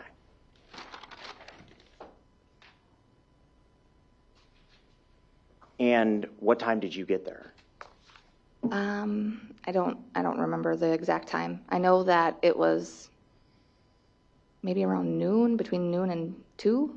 Okay, so noon, 12 o'clock to 2 p.m. that same day. Yeah, yeah. And you said she was quiet, withdrawn, and shocked. Did I hear that correctly? Right. And she could barely say a word? She was breaking down, just like in awe of what happened, just couldn't believe what had happened.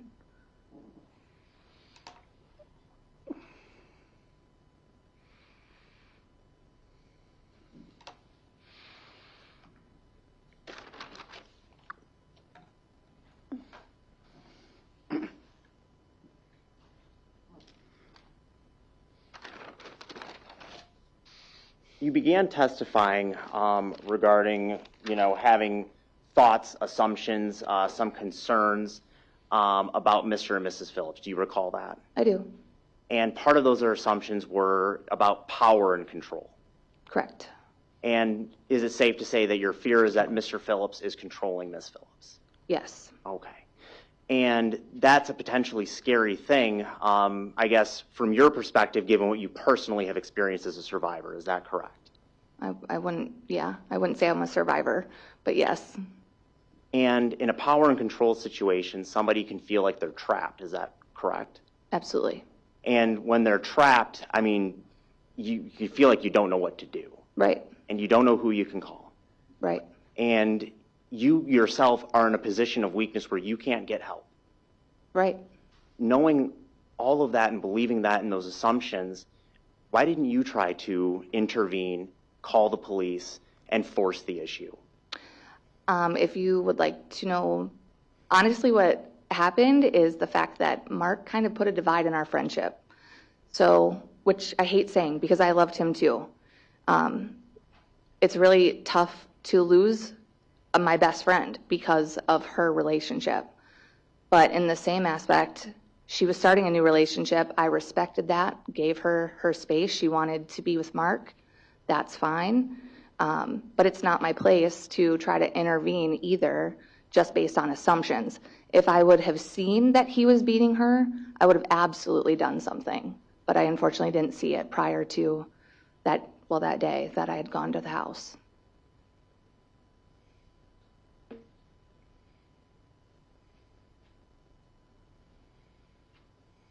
But to be clear, you had saw the cracked phone and the missing earring at the bar, right? I saw the missing earring. I don't recall seeing a cracked phone. I remember hearing about a cracked phone, but I did not see a cracked phone. Did you observe any blood or markings on her ear? No. So am I understanding, so you didn't see abuse, is that your opinion? At the dive bar? No. Verbal abuse? Yes. Physical? No.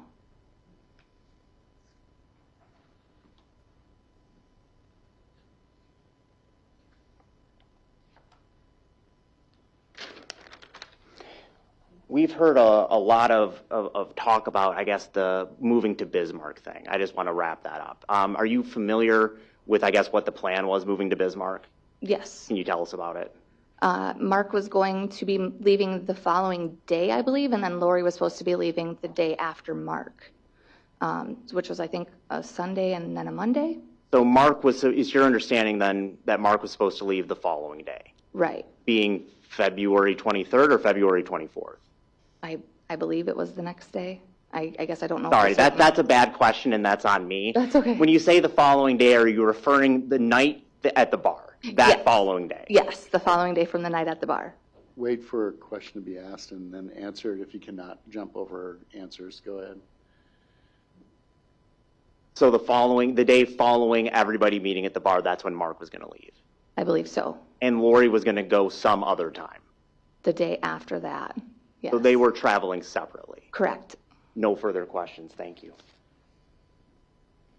Any redirect? No, Your Honor. Thank you, Ms. Klinsky. I would move to release her from her subpoena. No objection. So you may step down and you're released from your subpoena. Thank you. Thank you. Now, You need a break? Everybody a break, eh? I would suggest we take a break. Yeah, okay. Let's take a 10-minute break. We'll go from there. See you back.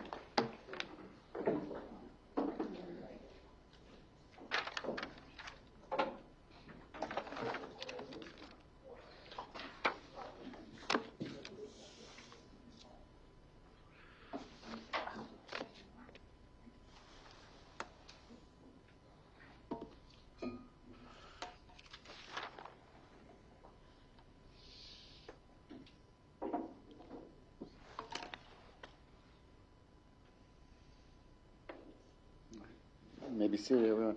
Anything we need to talk about? Not from the state.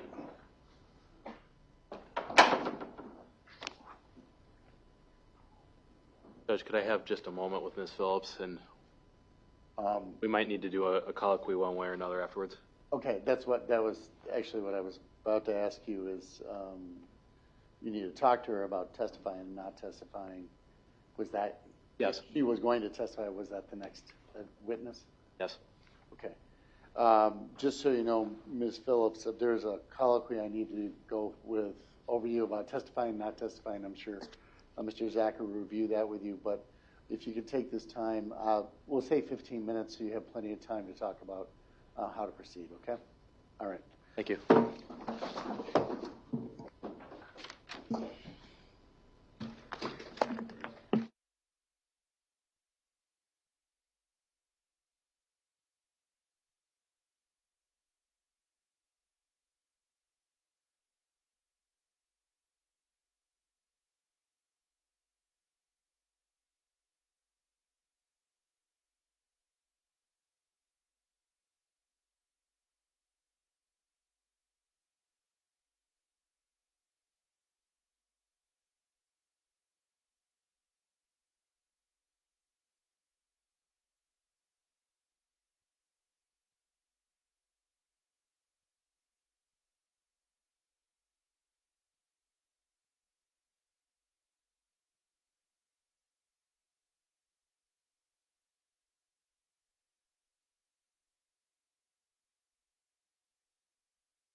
Okay.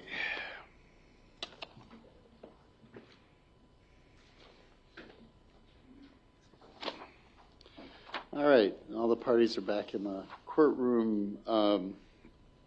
Mr. Zachary, have you talked to Ms. Phillips about testifying or not testifying? I have, Your Honor. And what was her decision? Ms. Phillips intends to testify. Okay, so I'm going to review this with you, Ms. Phillips. First of all, Ms. Phillips, do you understand you have a right to testify? Yes. Point. Yeah, I grabbed that microphone. Thank you. And do you understand that you have a right not to testify? Yes. Do you understand that the decision whether to testify is for you to make? Yes. Has anyone made any threats or promises to you to influence your decision? No. Have you discussed the decision whether or not to testify with your attorney? Yes. Have you made a decision? Yes. What is that decision? I will testify.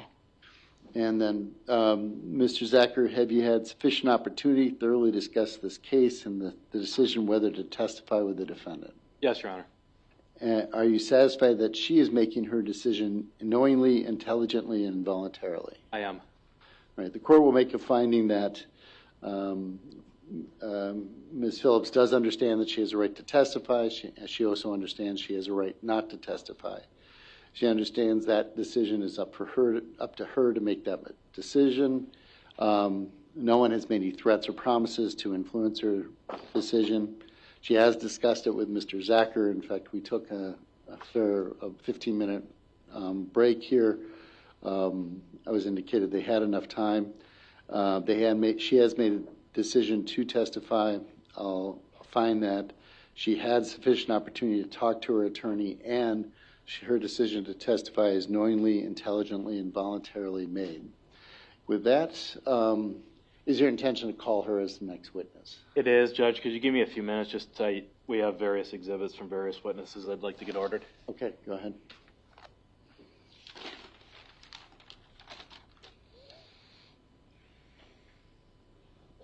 Find those exhibits for me, please.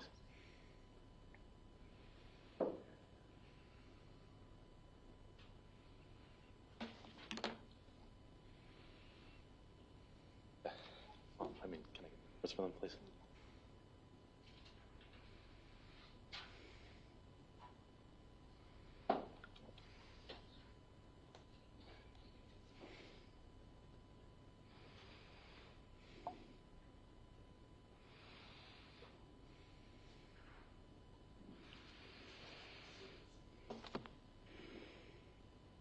Okay.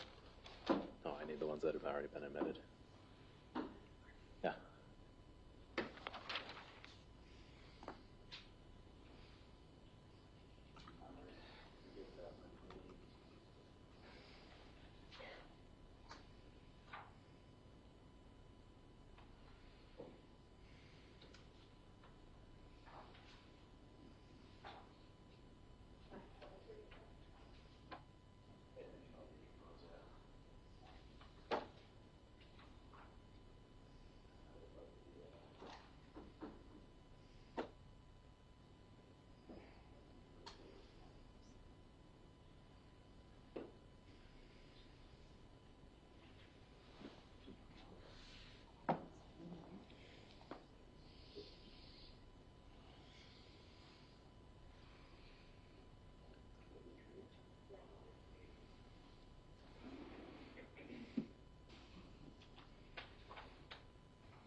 Should we bring the jury in?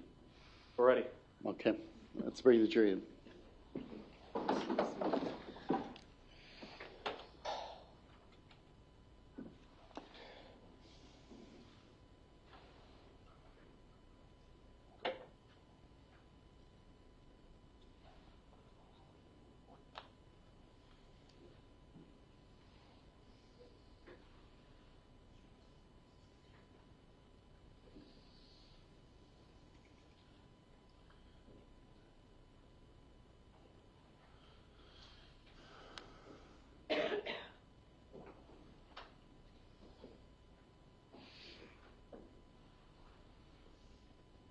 Everybody may be seated.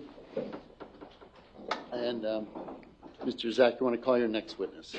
Yes, Your Honor. Ms. Phillips will be testifying next. Okay.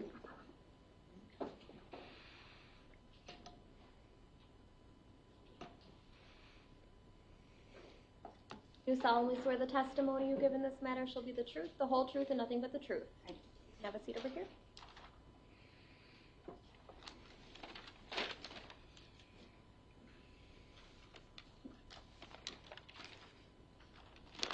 Alrighty. Would you introduce yourself to the jury, please? Lori Phillips? Ms. Phillips, are you the widow of Mark Phillips? I am. I'm going to ask you some of the questions that we're all here to decide. At any point on February 22nd of 2019, did you have reason to believe that your husband, Mark, would die? No. Was that ever your intent? No. Let's talk a little bit about how you and Mark met. When did you meet? Well, I've known Mark for many, many years, but I met back up with him in June of 2016. What was happening in June of 2016? We were at I was at June Dairy Days with a friend, and he went running by. Okay, you kind of did a little roadrunner motion there. Yeah. Tell us about that.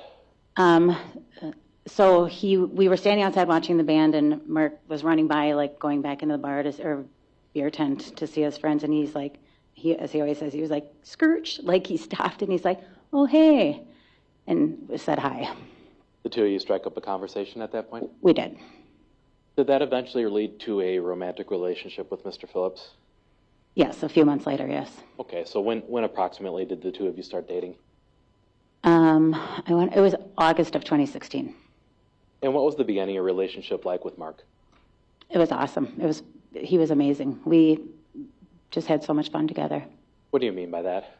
Well, we would like watch TV together. We would cook together. I mean, we'd been known to dance in the kitchen together. Like we'd spend time with family and friends, hang out at the pool. I mean, we did a lot. At the beginning of the relationship, were things pretty good with Mark? They were awesome. And at some point during that, after starting to date, did the two of you eventually move in together? Yes. When approximately did that happen?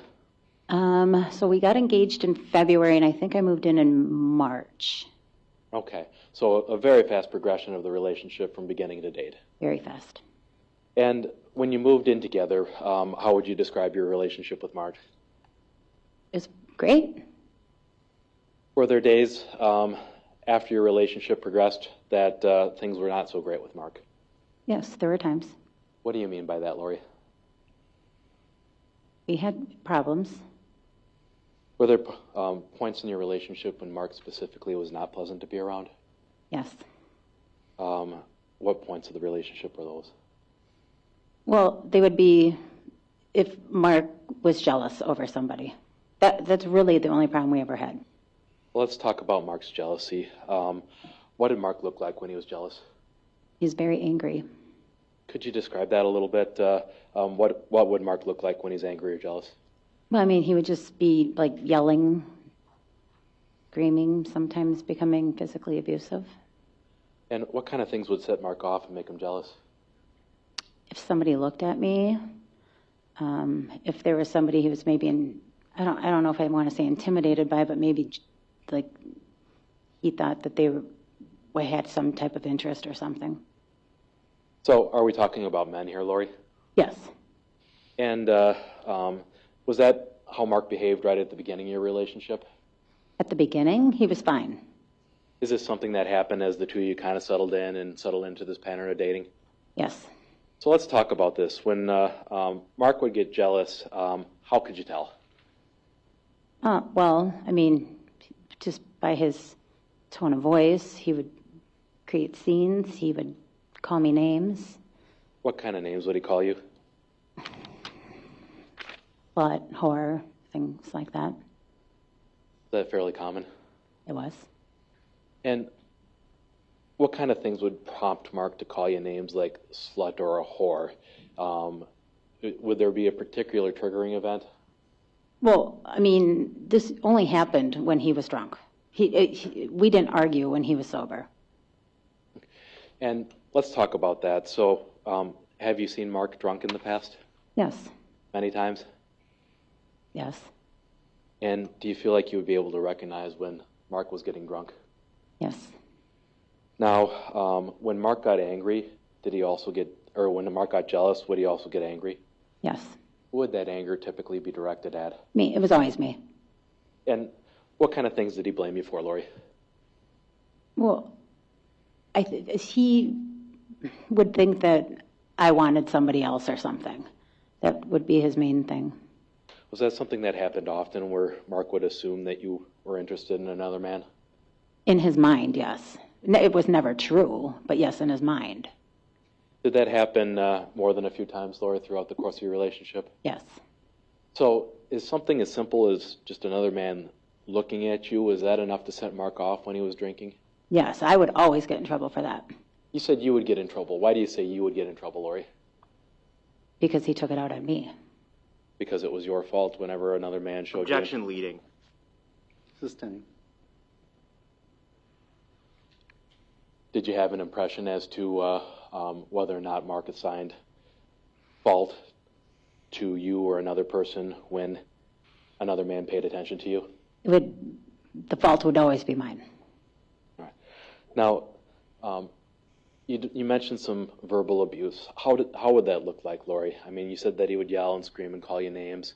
Would this be a short-term thing? Would he go on for a period of time? What would that typically look like when he would become verbally abusive?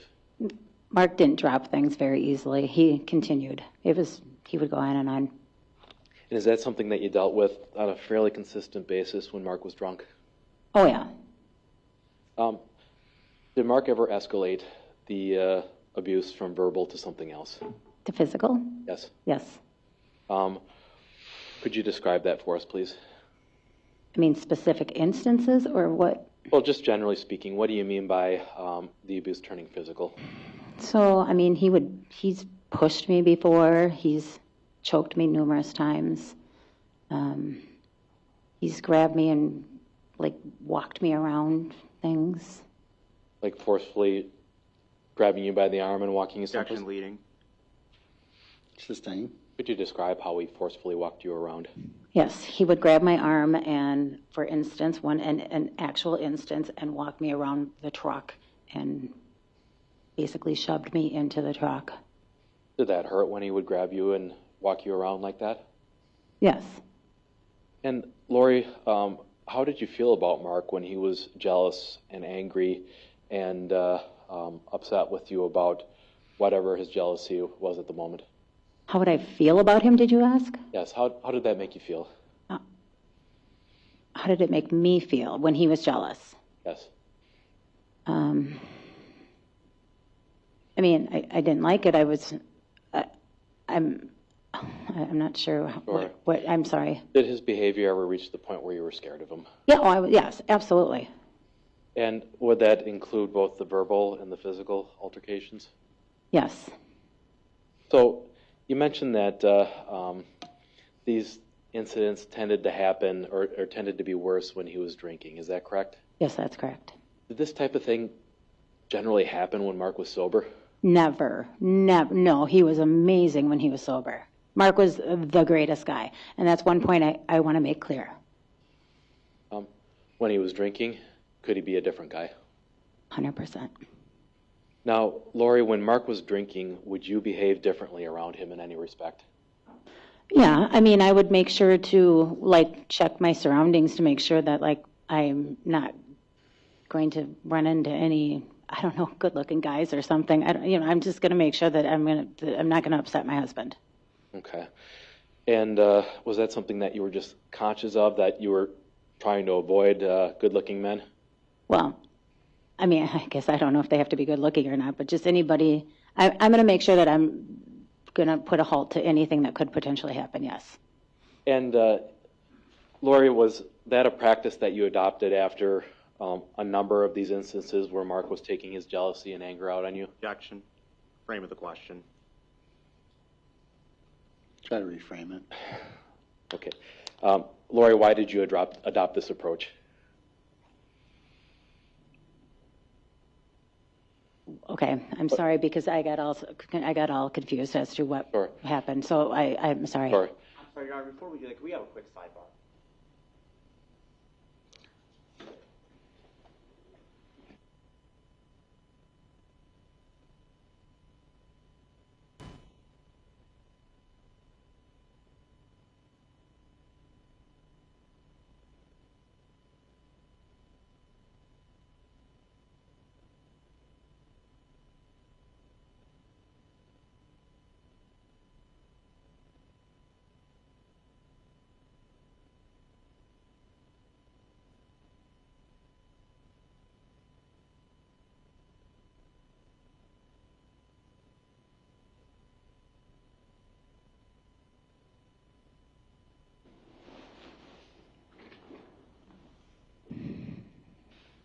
Lori, when you were out with Mark and he was drinking, did you always remain cautious of your surroundings to avoid triggering him? Always. Now, I want to talk about a few specific incidents leading up to this, and I want to bring you back to your birthday on January 19th of 2018. Is that in fact your birthday, Lori? Yeah, January 19th, yes. Yeah, not of 2018, Yeah. obviously. But did you have any plans for that day? We did.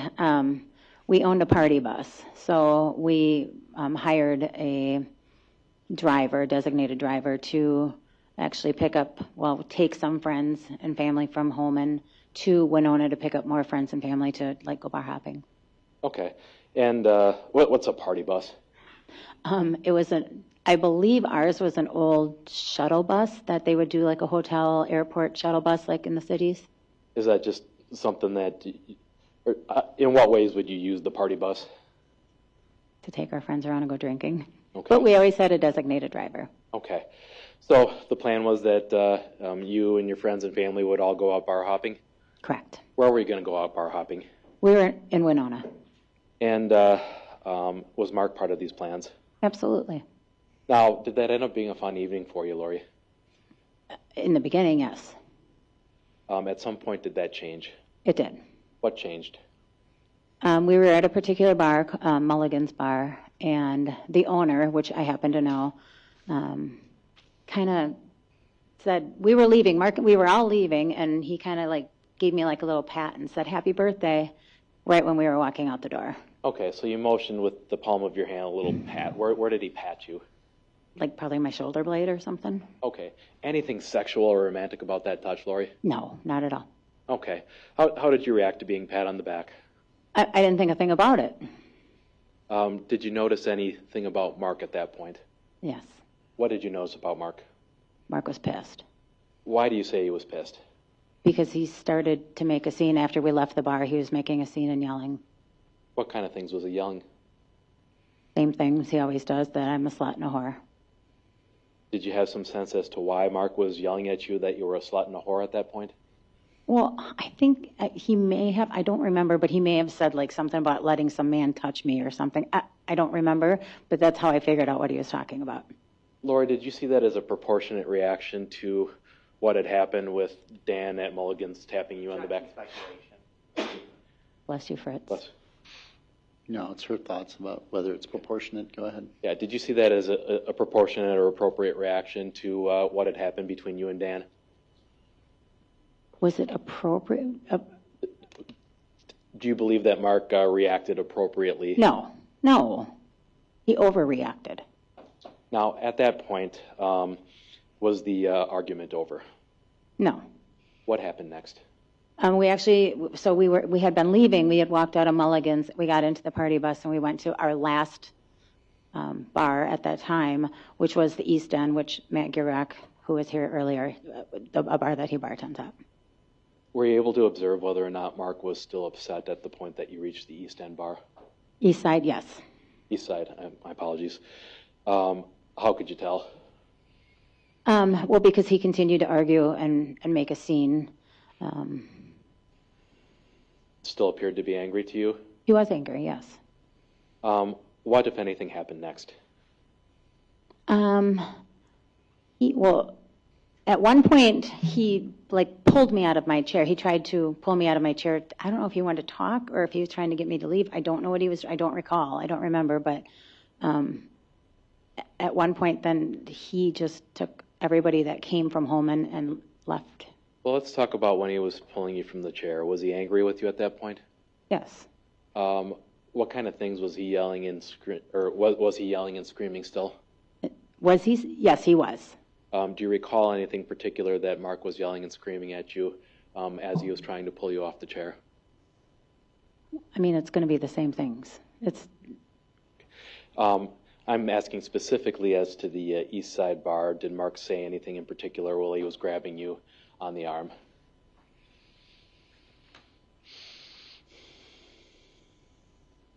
Probably let's go. I don't remember. I'm sorry. I don't. Okay.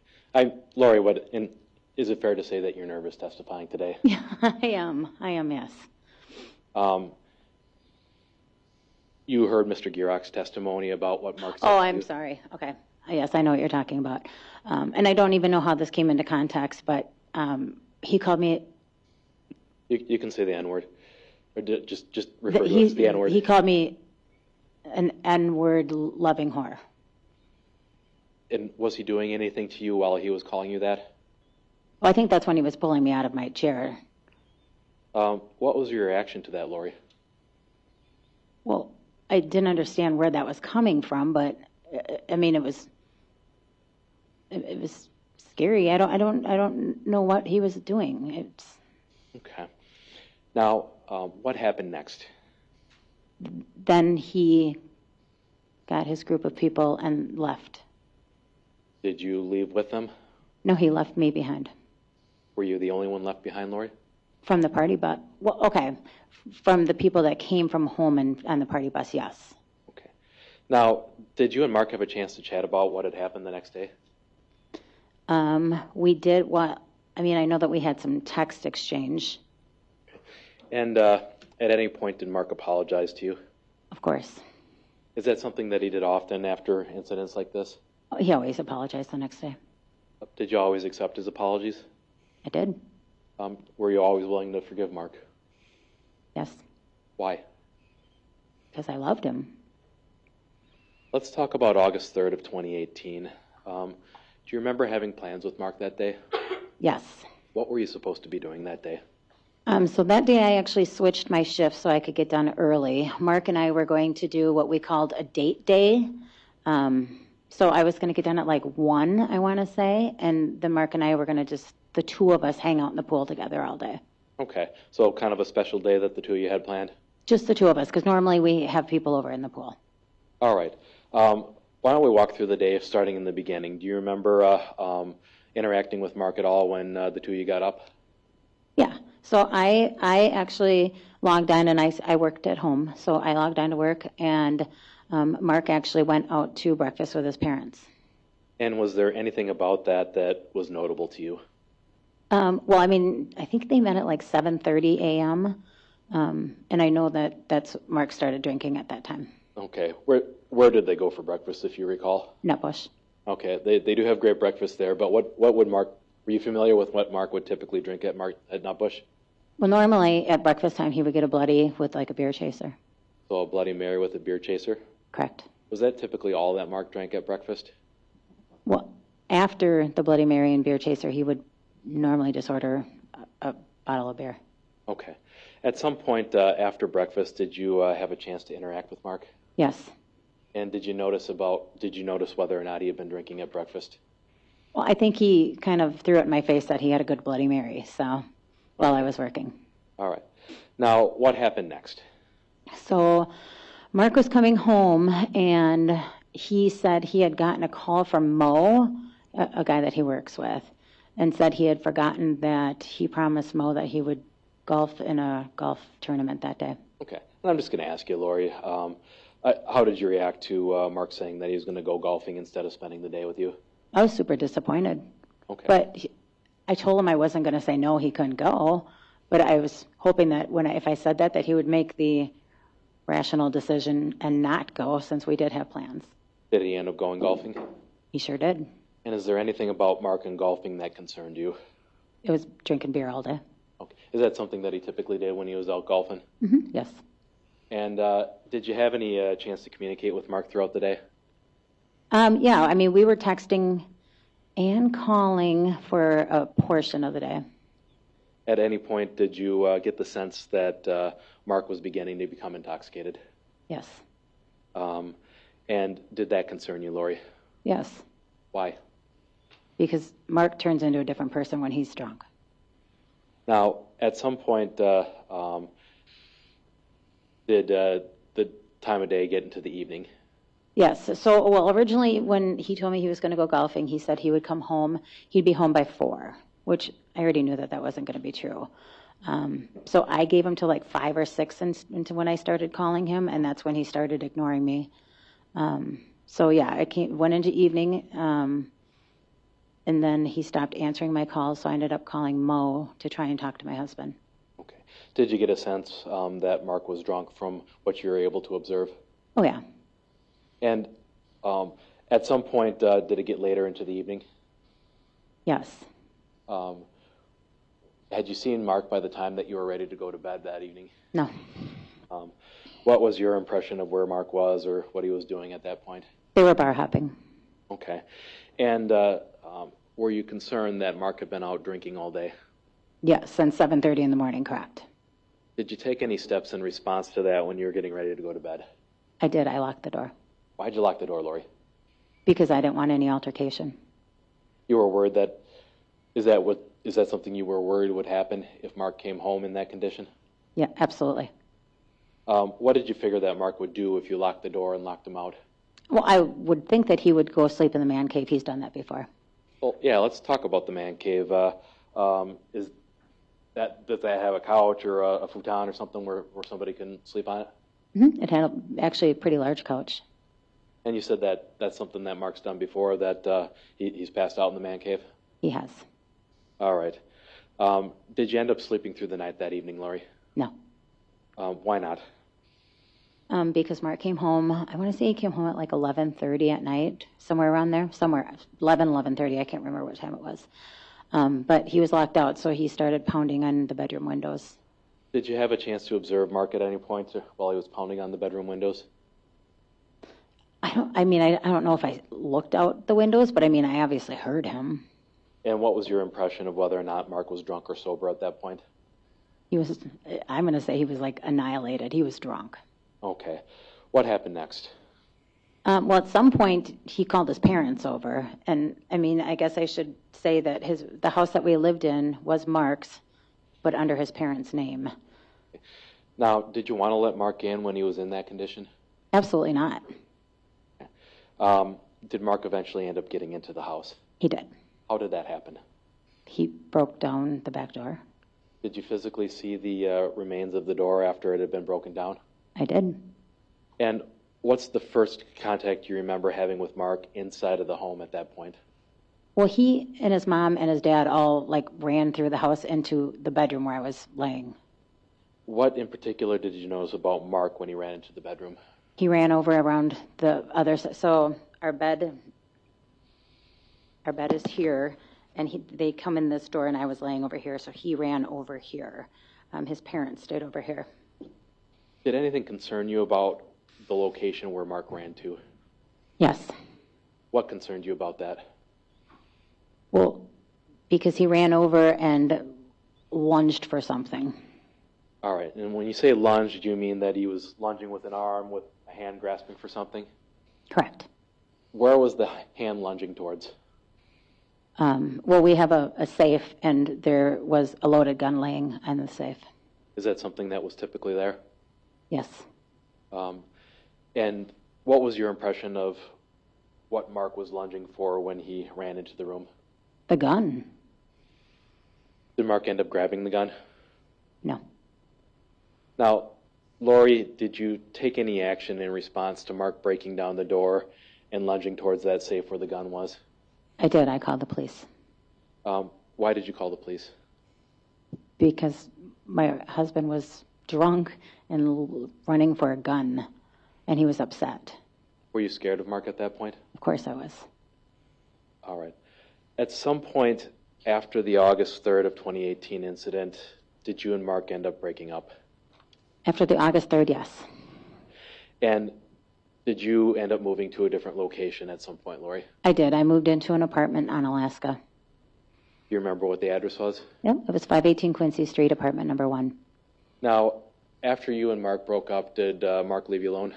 No. Why do you say that? Because he used to break into my apartment when I wasn't home. And when I was home. Okay. Let's talk in particular about one of those incidents. You mentioned that Mark, there was a particular incident where Mark broke into your apartment in Alaska. Is that correct? Yes. Do you recall whether or not you had been talking to Mark in some form earlier that day? Well, I mean, I believe we were texting. And did you have some sense, Lori, as to whether or not Mark was upset during your exchanges? He was upset. What, if any, steps did you take in response to that? So I actually had a deadbolt as well as a lock on the door handle. I locked them both. And not knowing if he was going to come over or not, I actually took a chair and I propped it up to the door to do an extra step of security so that Mark couldn't get through. Well, let's talk about that. What kind of chair was this? I have a high-top kitchen table, so they're higher chairs. Like a higher-backed chair or like a stool? I think they call them like pub tables maybe, that they're just taller, and so the chairs are taller as well. Is this something you'd ever done before, Lori, propping up a chair underneath your doorknob to prevent it from being kicked in? No. Okay. Was there something about your interactions with Mark where you had the sense that things were not going to go well? I had a feeling that he was going to come over, yes. Now, Lori, did you end up going to bed that evening? I did. And when you went to bed, was your door still locked and secured with that high-backed chair? It was, yes. What do you recall happening next?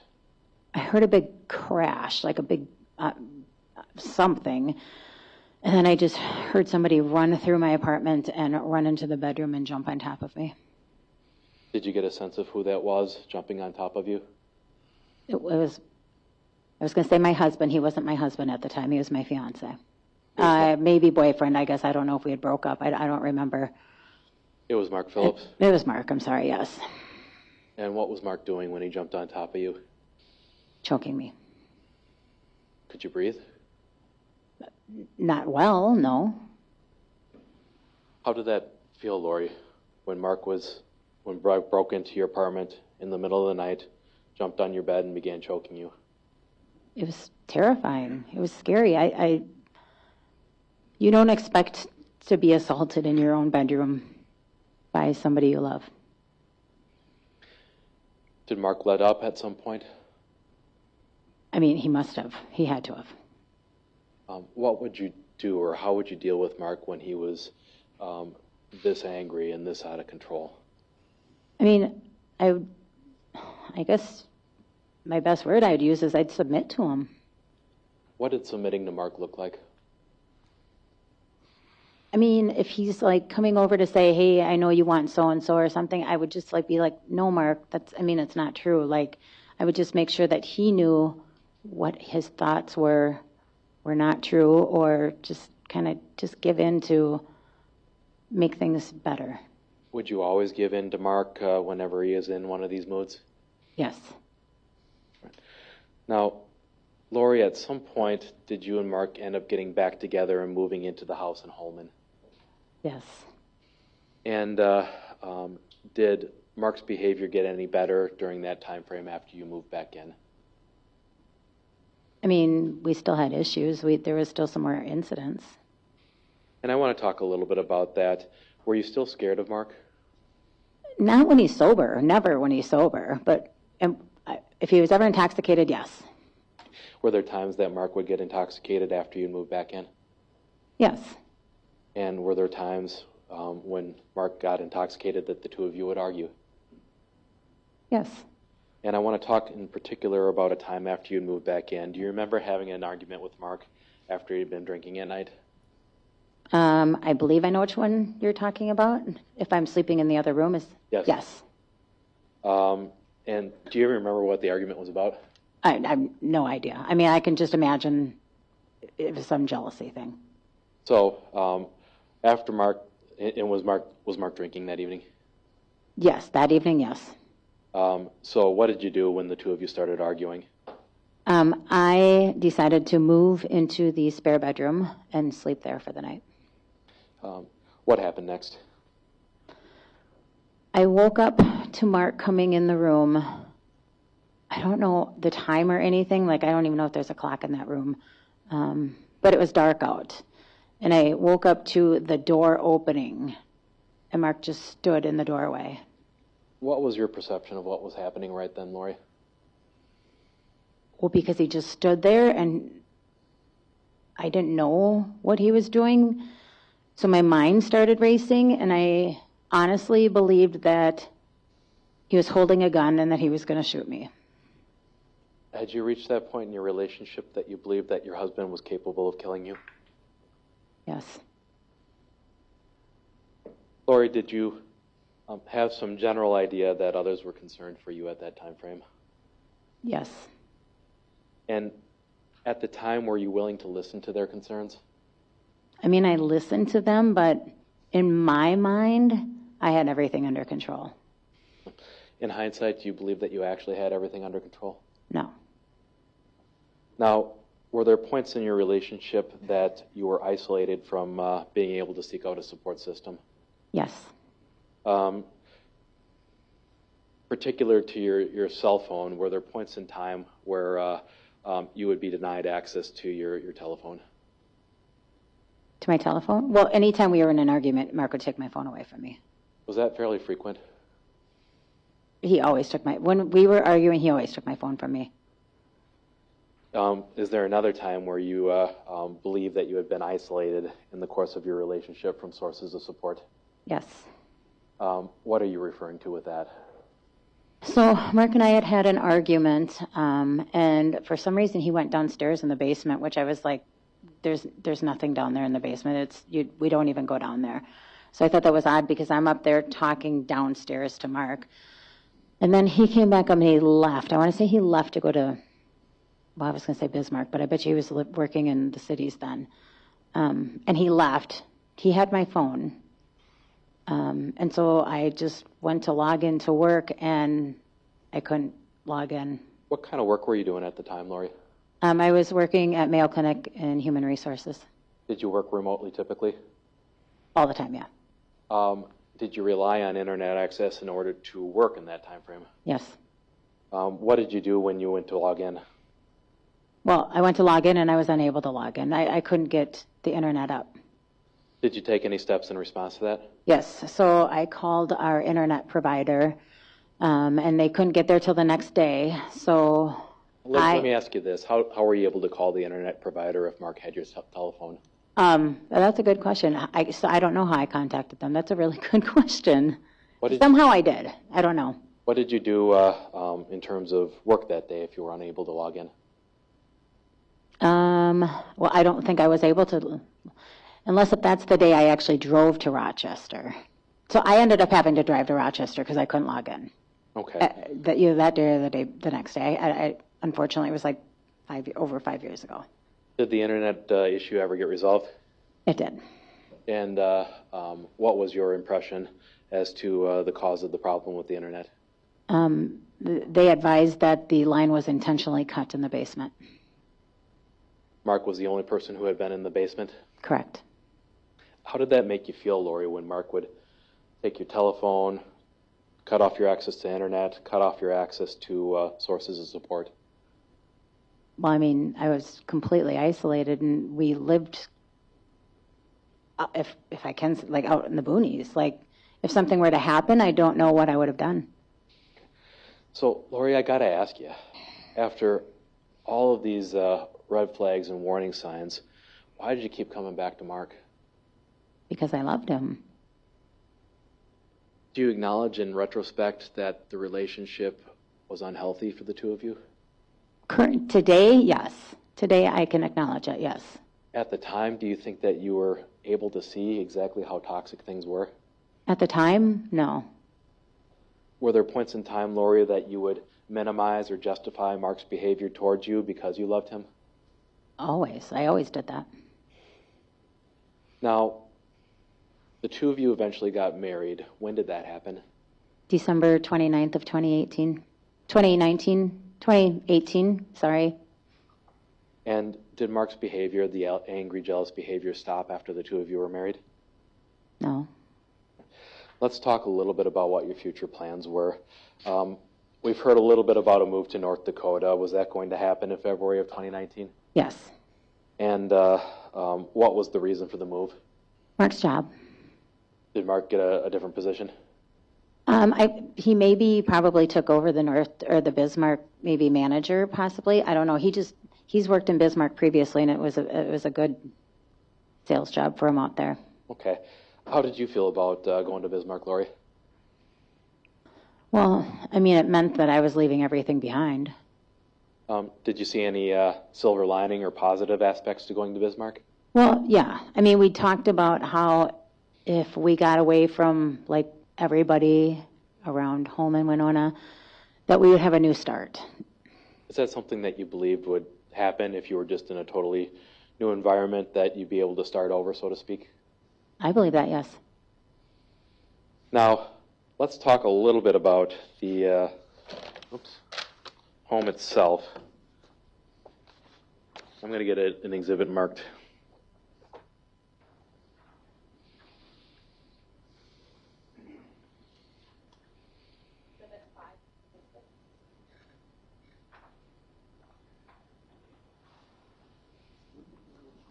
Lori, I'm off for 526.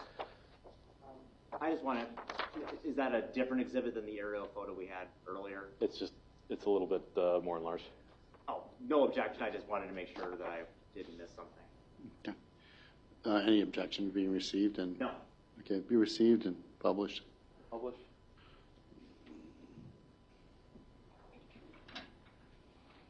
All right. Lori, I'm publishing the exhibit. Do you recognize this overhead photograph? Yes. And I just want to go through some of the points of interest on the photograph, so to speak. Was this where you and Mark had lived prior to February of 2019? Yes. All right. So I am pointing to a large structure in the middle of this photograph. What is that? Oh, sorry. I was looking over there. That's the house. All right. And how many doors did that house have, or how many exterior entrances or exits? Well, there was a front door and a back door.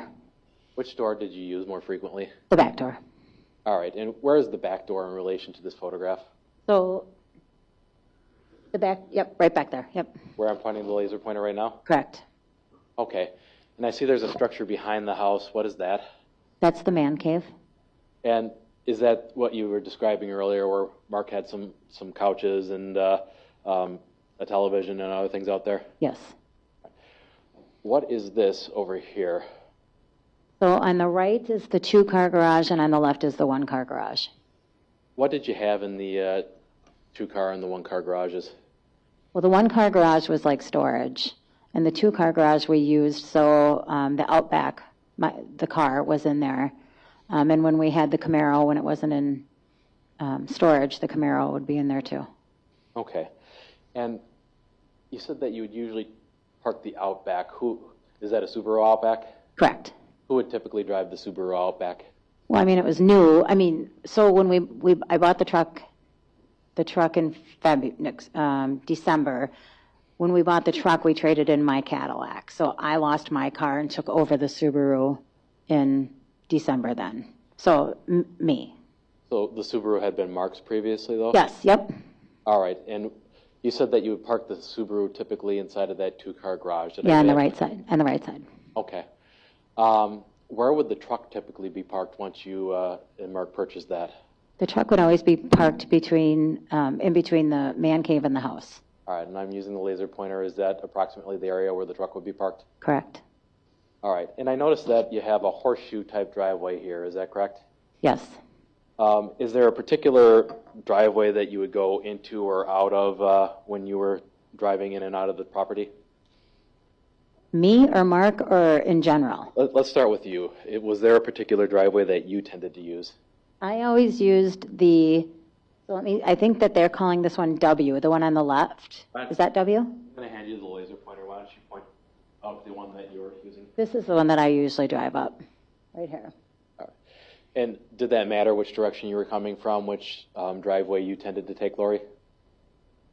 I mean, I think I always use that one. If we're coming from West Salem, Mark would take this one, but I think I still take this one. Okay. And who typically drove the Dodge Ram pickup truck after the two of you purchased it? Mark. How many times would you say that you had actually driven that pickup truck?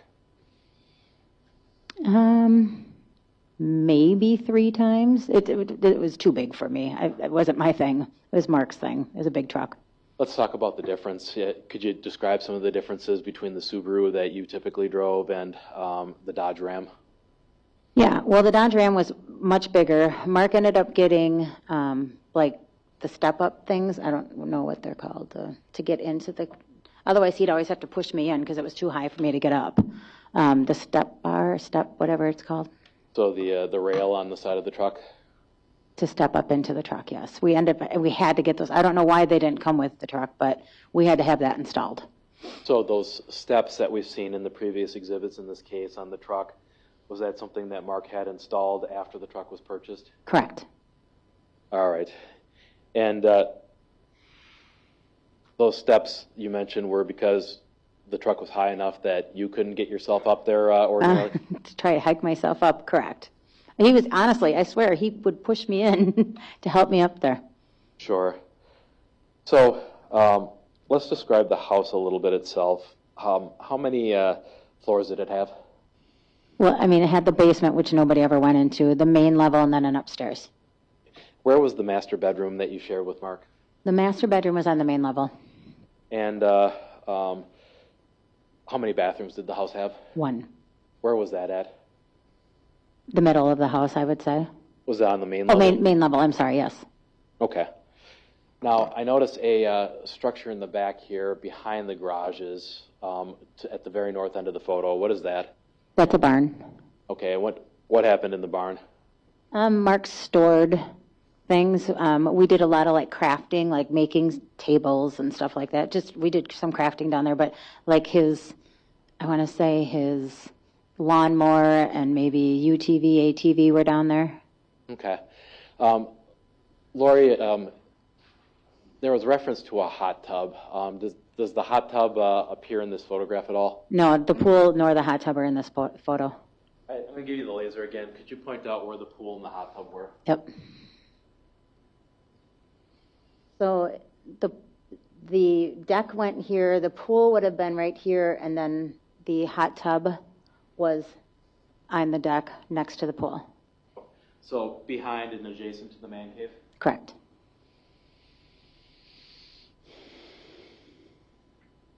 There was some testimony about security cameras. Were you aware of home security cameras at the house? Yes. How many cameras were you aware of at the house? 3. And generally speaking, let's talk about the location of where those viewed. Can you point that out to me, please? Let you keep this. Okay.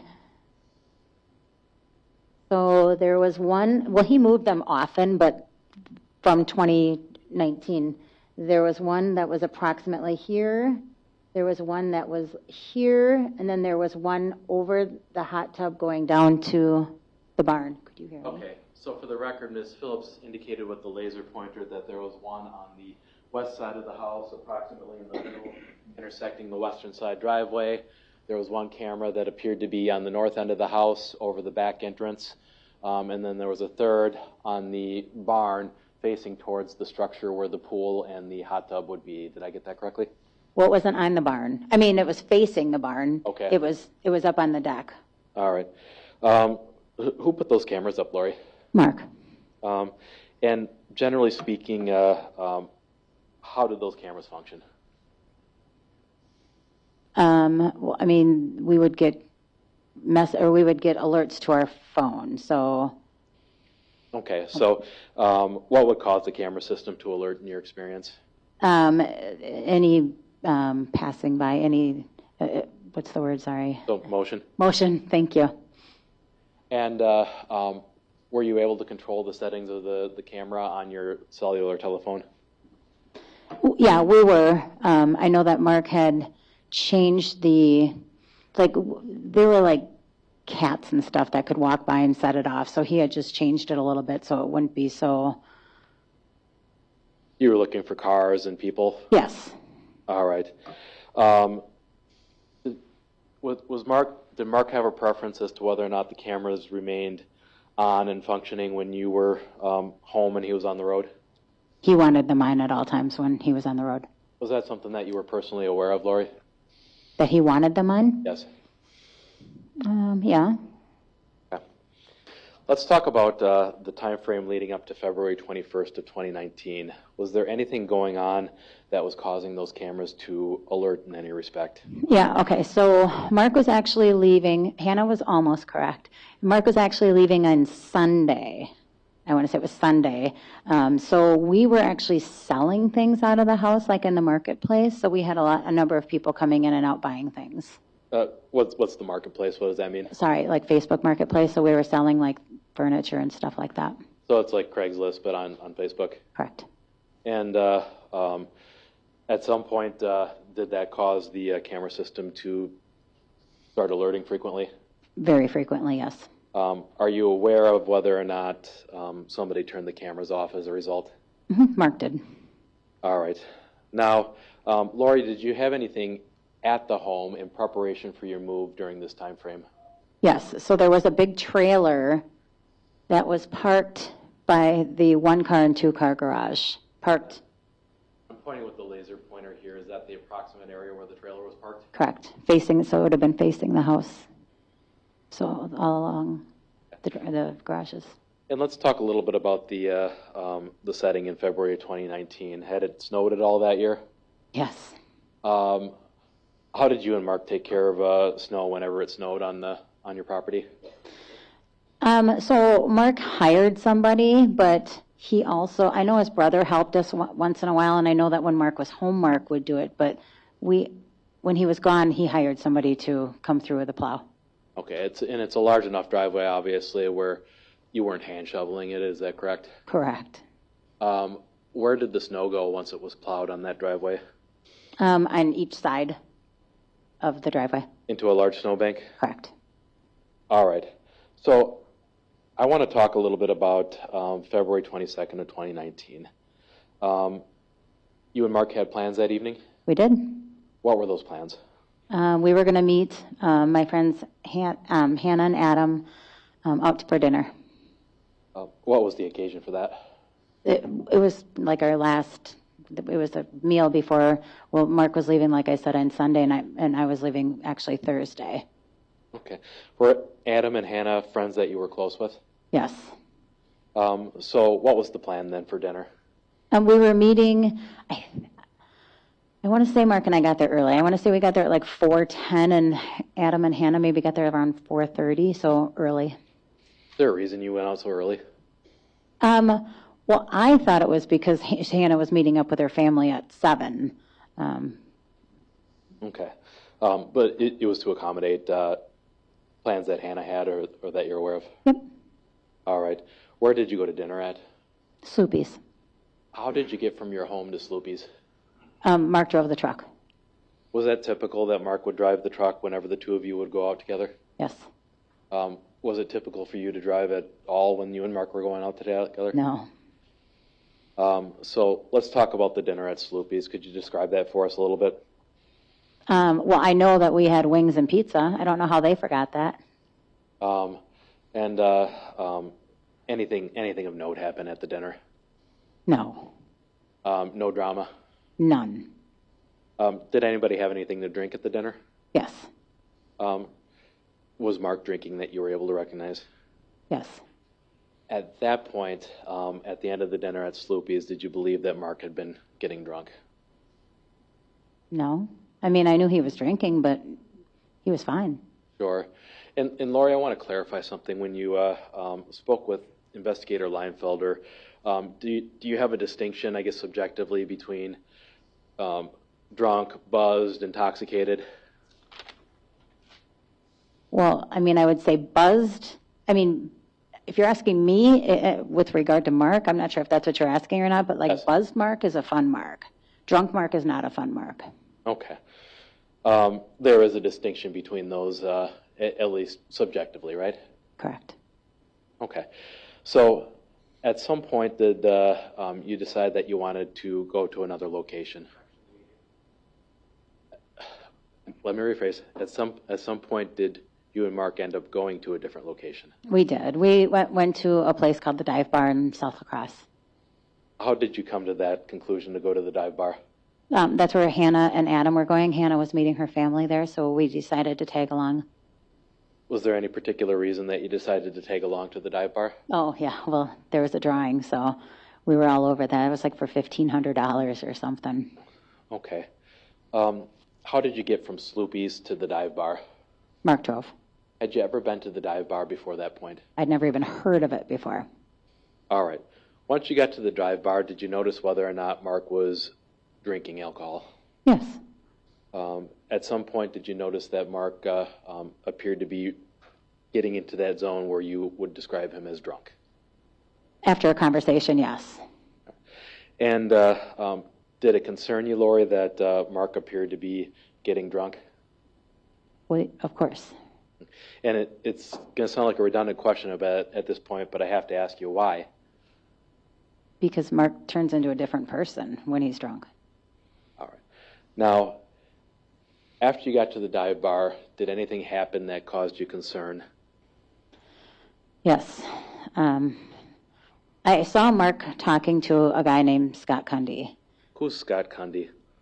He's just a friend. He's somebody that we both know. How long have you known Mr. Cundy for? Oh, my goodness. 30-some years, probably. Okay. And what about Mark's conversation with Scott Cundy caused you any concern? So when he was, so I walked over by them because I'm like, is that Scott? And he said, yeah. So I walked over and talked to them, and Scott said, oh, hey, he said, Terry LaFleur is coming. I'm like, oh, okay. And then he's like, well, I knew you'd know him. And I was like, whoa, whoa, whoa. What does that mean? I said, I've never been with Terry. What does that mean? Because I knew immediately Mark was on high alert. Okay. So let's back up and break that down a little bit. Who's Terry LaFleur?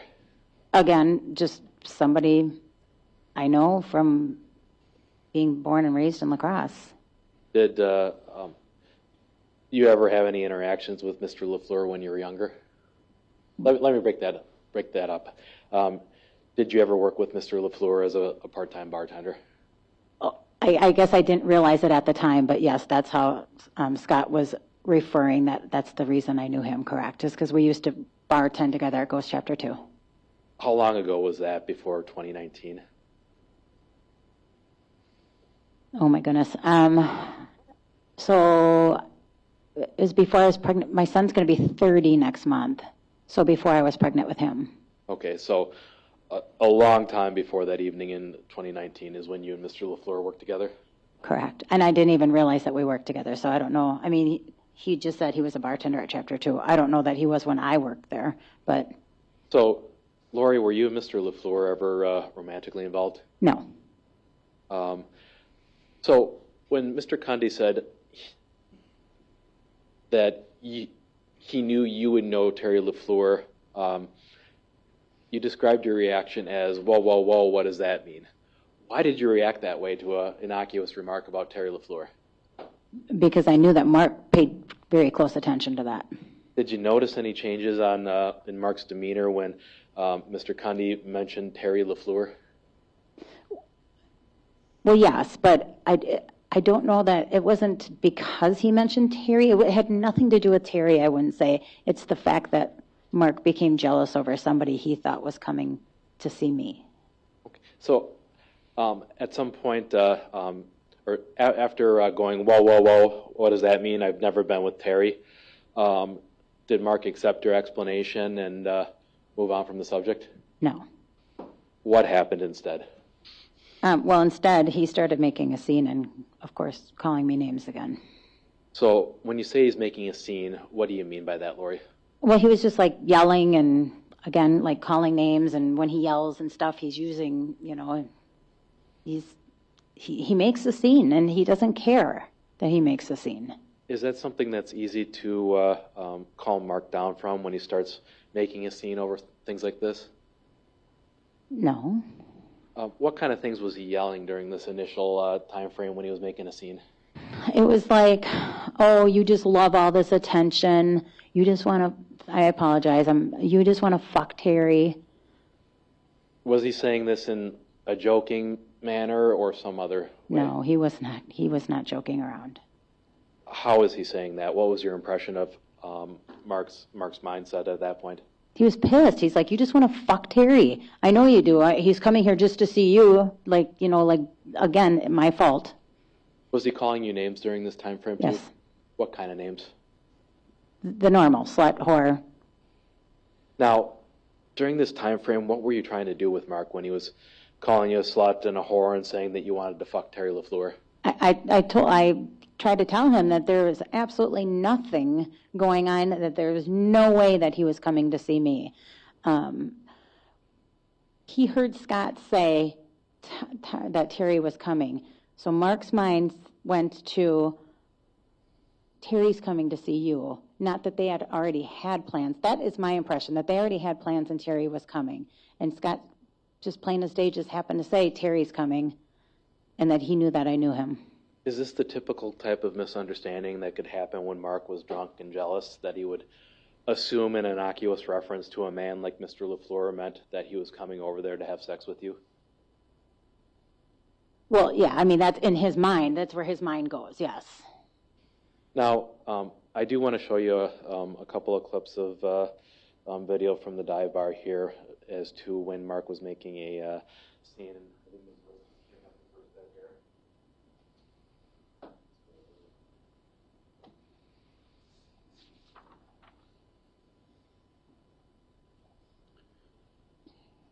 Can I ask, is this 507 that you're using? Yes, it's labeled dive bar video. This is the bar room facing camera.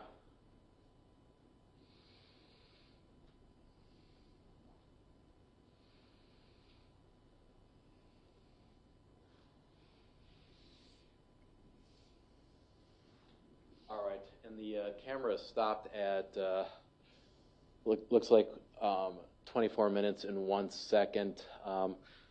Lori, it's a little bit difficult here to see, but am I pointing at where Mark is right now? Yes, yes. And would you be the blonde head of hair hidden behind the woman over there? Yes, I'm in front of Hannah with the hat on. And that's my next question here. Who am I pointing at right now? That's Hannah Klinsky. And we have some other people at the edge of the table. Who are these people? So that's Hannah's family, and I guess one family friend. All right. And I'm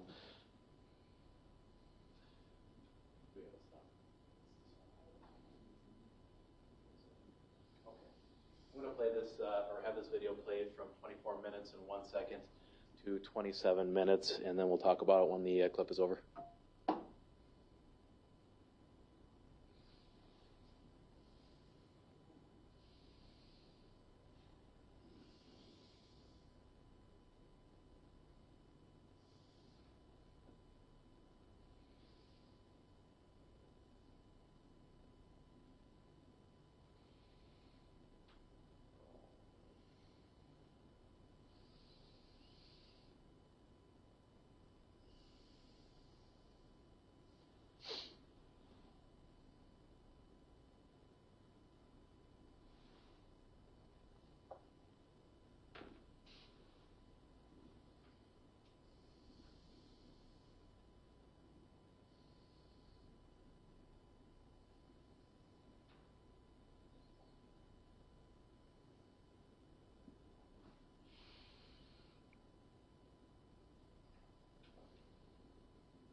All right, we're stopped at 27 minutes.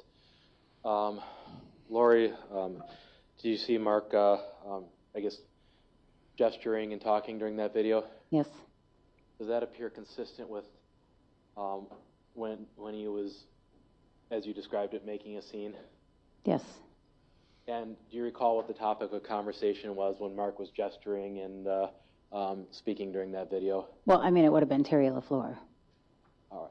And during that time frame, it appeared that Mark was yelling as he was coming towards you. Is that your recollection as well? Yes. We had somebody arrive in the table in the middle of that clip, a gentleman wearing a ball cap there. Who's that? That's Bob Klinsky, Hannah's dad. And we have, looks like Mr. Stevens arrived as well. Is he the gentleman sitting next to you? Yeah, he came from the bathroom or something, and he's sitting next to me. All right. Now, is this one of those moments during the night where it was described as everyone was kind of trying to ignore what was going on between you and Mark? I mean, that's my impression, yes. And the gentleman who comes up to you, who did you say that was? Hannah's dad, Bob Klinsky. And what's your recollection of what happened at that moment? I don't remember what he said, but I think that he wanted to make sure everything was okay, and it seemed to me that he looked at Mark like he wanted to be like, hey, bud, let's cut it out type thing, but I mean, that's my perception. I don't remember. I mean, he could have just been, I think that Bob was really just trying to help. Okay. Did Mr. Klinsky's intervention end up causing Mark to drop the topic of Terry LaFleur at any point? No. All right. And since this is a difficult to manage video, I'm going to jump ahead to another point here in a moment. But Lori, was this the last time during the evening where Mark was yelling and screaming at you at the bar about his impression that you wanted to have sex with Terry LaFleur? No, I don't think so. Did that happen throughout the night? It did. All right.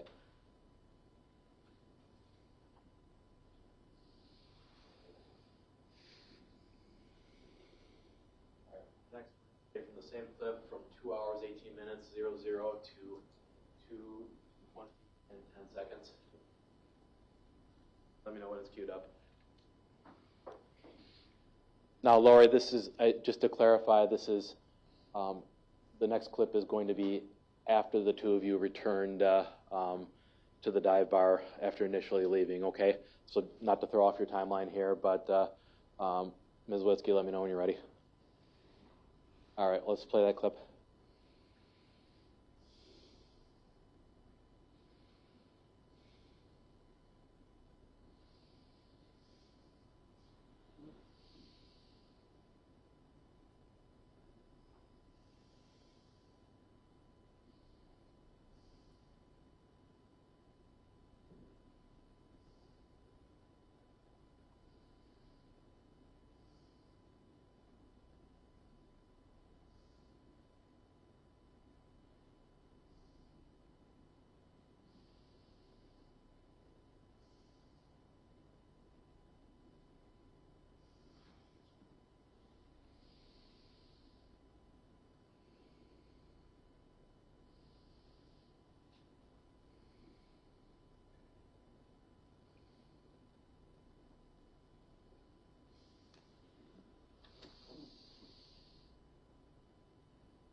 Thank you. And we are stopped at 2 hours, 20 minutes, and 10 seconds. Ms. Phillips, was this another encounter where Mark appeared to be upset with you during the evening at the dive bar? Yes. And did it look to you like he was yelling and screaming at you? Yes. And was his hand gestures and his expressions similar to how Mark was behaving that evening when he was upset and angry with you? Yes. Now, we can take the video down. Thank you. Lori, let's talk a little bit about the first time that you left the dive bar. And I'm going to preface this by saying that it's almost 5 years after the fact. Do you remember how many times you went in or went out of the dive bar that evening? No. But at some point, did you and Mark talk about, or at some point did the two of you decide that you would leave the dive bar and go someplace else? Yes. So we had talked about getting out to Holman. Holman had features, had another drawing as well. So I was like, well, maybe we could just go there to get away from all of this stuff here. All right. So did anything noteworthy happen while you were leaving the dive bar? Yeah, so when we were leaving the dive bar, we went outside and Scott Cundy was out there. And he said, come here, I want to show you something, and walked us over to a car. Who was in the car? Terry LaFleur and what I believe to have been his wife. Or girlfriend, I don't know who she was. There's a woman out there. Yes. And what was your reaction to Mr. Cundy taking you over there and showing you Terry LaFleur? I mean, it was awkward, whereas I was like, hi. You know, it was just an awkward encounter. Was Mark with you at that point? He was, until he said, I'm going to go get the car, I'm going to go get the truck. Okay. How long would you estimate that Mark was gone for? He just walked right around the corner. He was in the parking lot still, so he just got the truck and came right back. So, 30 seconds. He wasn't gone long at all. So what happened when Mark got back with the truck? When Mark got back with the truck, then everybody, like Terry and his friend, got out of the truck as well as Scott, and all walked over to Mark's truck. Okay. Anything happened at that point when everyone walked over to Mark's truck? I think they were just talking. I think they were probably even talking about the truck. It was a guy thing. How long would you say that you were out there by the truck for? Not long. What happened next? We left. Now, as you were leaving, did you say anything to Mark? Yeah, well, I said, well, tonight was fun, type thing like that. And he completely disagreed with that statement. Why do you say that Mark completely disagreed with that statement? Because he was angry. How do you know that? Because all he wanted to do was fight. He was angry and wanted to argue about the whole Terry LaFleur thing. So what kind of things was he saying about Terry LaFleur during this car ride? That he knows that I want to fuck him. Was he continuing to call you some of the same names? Yes. Did he appear to be angry throughout this encounter? Yes. And did Mark calm down at all during this car ride? No. Lori, was Mark's anger at that point, did it scare you in any respect? Absolutely. Did you take any action in response to being scared of him? Yes. I actually asked him if he would take me back with my friends so that I could get a safe ride home with them. Okay. Do you recall calling Mr. Stevens on the way back? Honestly, until I heard Adam say that, I had forgotten about that part. Okay. Now, why did you want to be brought back to the bar? Because I didn't feel comfortable with my my husband at that time. Because I didn't feel safe with my husband. Okay. Did Mark agree to take you back? Yes, which I was shocked. So let's walk through this step by step by the when you come back. Where did Mark park when he brought you back to the dive bar? Front row, very first spot when you come out the door. What happened once Mark parked the truck? He jumped over on top of me. Describe that. What do you mean that he jumped over on top of you? He left his seat, jumped over on top of me, and jumped on top of me and put me in a chokehold again.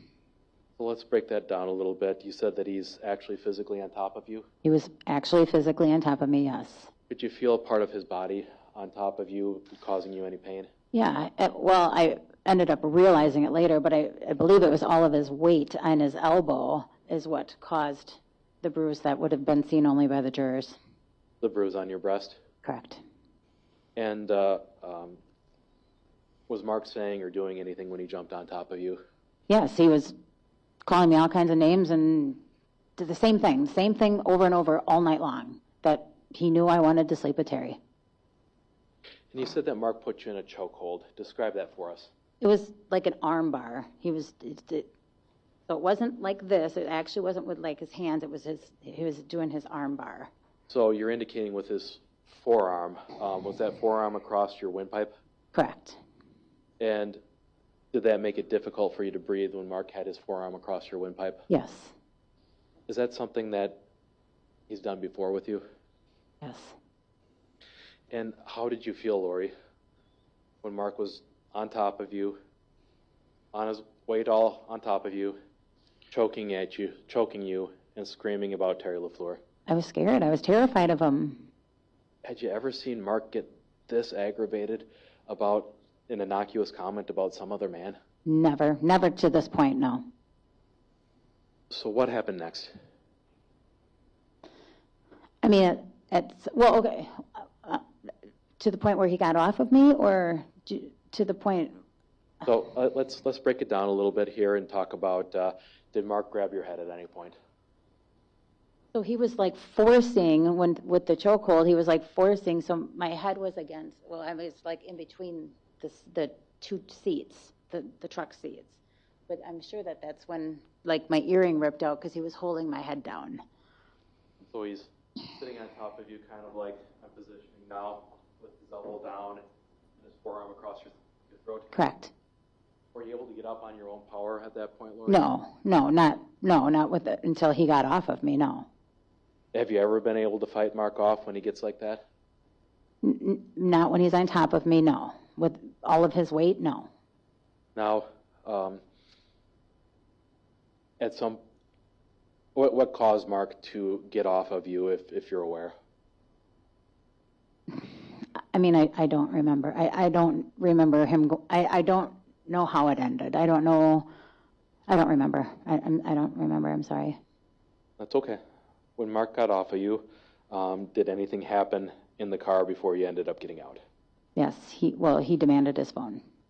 All right. So, did you give him the phone? Of course. All right. And tell us about getting out of the truck.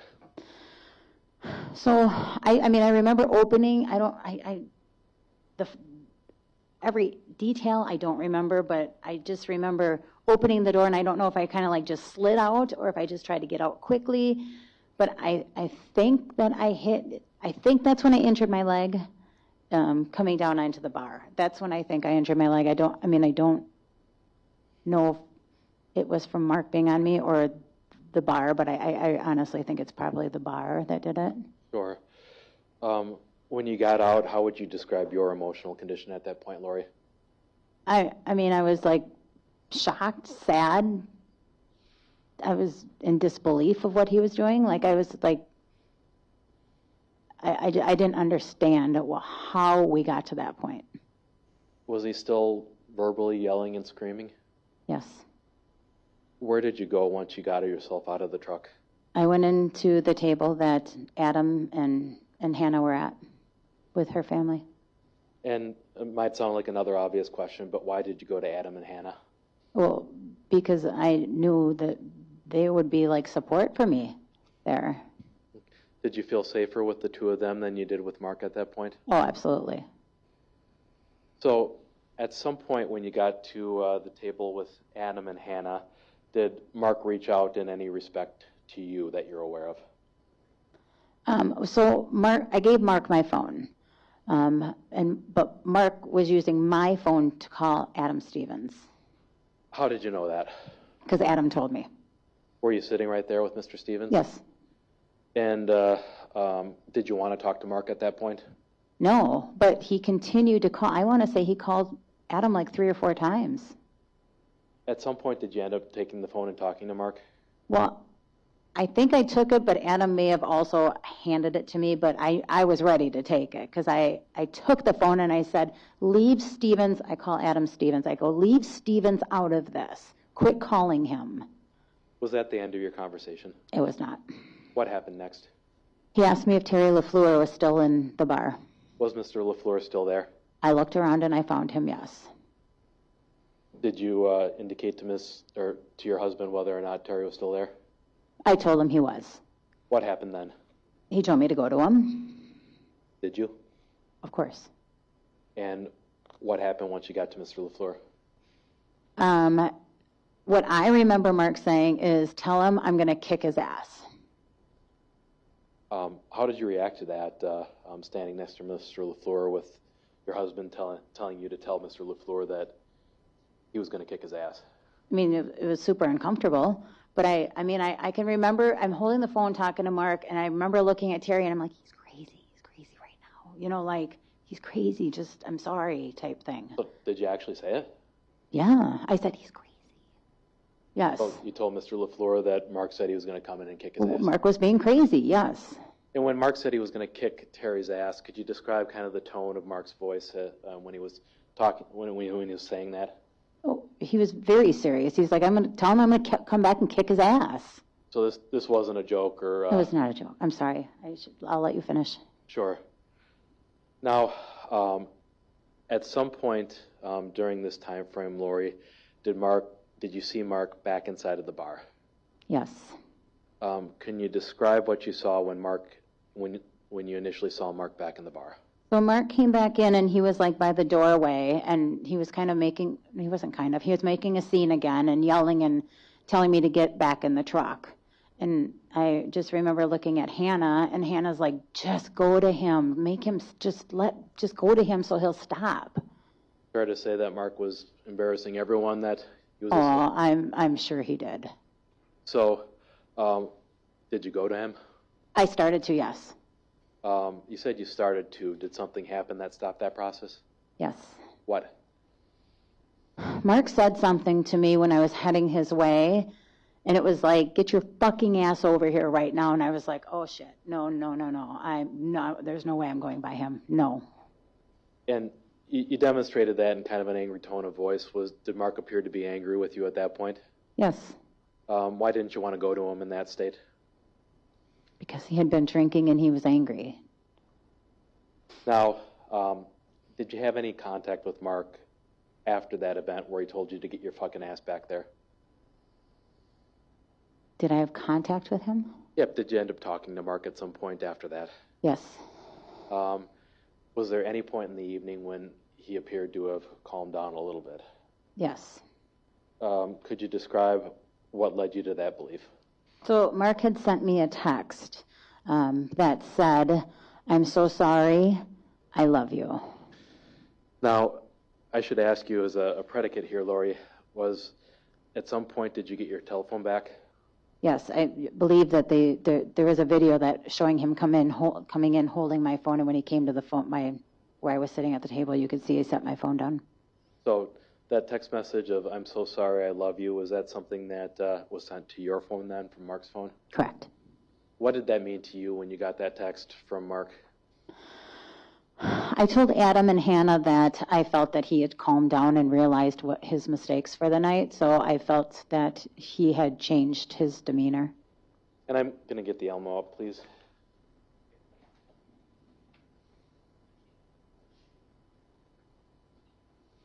Displaying Exhibit 517, previously been admitted. I'm going to scroll in here. Lori, it's in UTC time again, so subtracting 6 hours, it'd be around, this is why I went to law school instead of medical school. It'd be later in the evening, but does this appear to be the text that you got from Mark? 8:52 p.m., yes. Yes, that's it. Okay. And you said that was kind of a sign to you that you, that calming down at that point?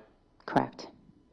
Is that something that you would look for in typical or other instances where Mark was upset with you, that something like that, a text message acknowledging that he was sorry, was a sign that he was starting to come to grips with his anger? Correct. So what did you do in response to receiving that text message from Mark? I told Adam and Hannah and her family that they could leave, that I felt I was in good hands now. Okay. Did Adam and Hannah and her family end up leaving?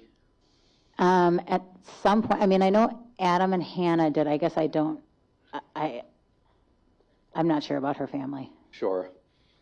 So let's talk about when you were leaving, Lori. Did you have any conversations with Mark, or did you have any interactions with Mark inside of the bar before you left? Oh, yeah, I mean, several. So, I mean, he was talking to somebody originally, and that person, I didn't know who he was, and him and his wife, and then they ended up leaving. So Mark and I were able to talk, just the two of us, and I remember telling him, I'm like, my boob hurts. And he's like, the fuck do you mean your boob hurts? I didn't touch your boobs. And I'm like, Mark, you had to have. He's like, who the fuck touched your boobs? Like, he got just mad all over again. And I was like, oh my God, I wish I would have never said anything. At that point, was it evident to you that that anger from earlier in the evening was boiling over again? Yes. How did you feel at that point, Lori? Well, I was scared, but I knew that I'd already had my friends going home, and I knew that we were going to go home, so I went to the bathroom and texted Hannah. What did you text, or why did you go to the bathroom to text Hannah? So that Mark didn't know that I was letting her know that he got angry again. Okay. And I'm going to display Exhibit 77 on the Elmo again. Lori, we've been over this exhibit several times in this trial, but does the top of this exhibit here represent your initial text message to Hannah Klinsky? Yes. What did you mean by shit just got real? Well, I knew Hannah would know what I meant by that, but she then would know that Mark and I were back at it again. Okay. Why did you feel the need to let somebody know that? Normally I don't talk. I mean, normally I don't say anything to anybody, but I just know that she knew about everything that happened that night, so I felt that I could confide in her. Why did you ask Hannah to not reply back and indicate that you were deleting the message, Lori? Because I didn't want Mark knowing that I told her. Is that something that you would have been concerned about if Mark saw that text message? Yes.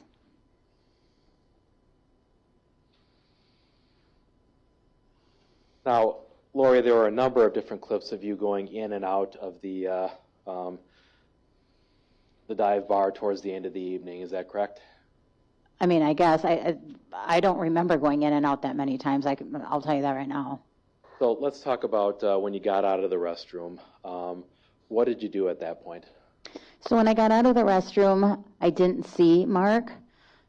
So I got the crazy idea to just get in the truck and take off on my own. Did you have your own key to the truck? Yes. Let's talk about that. Why did you decide to get in the truck and take off on your own?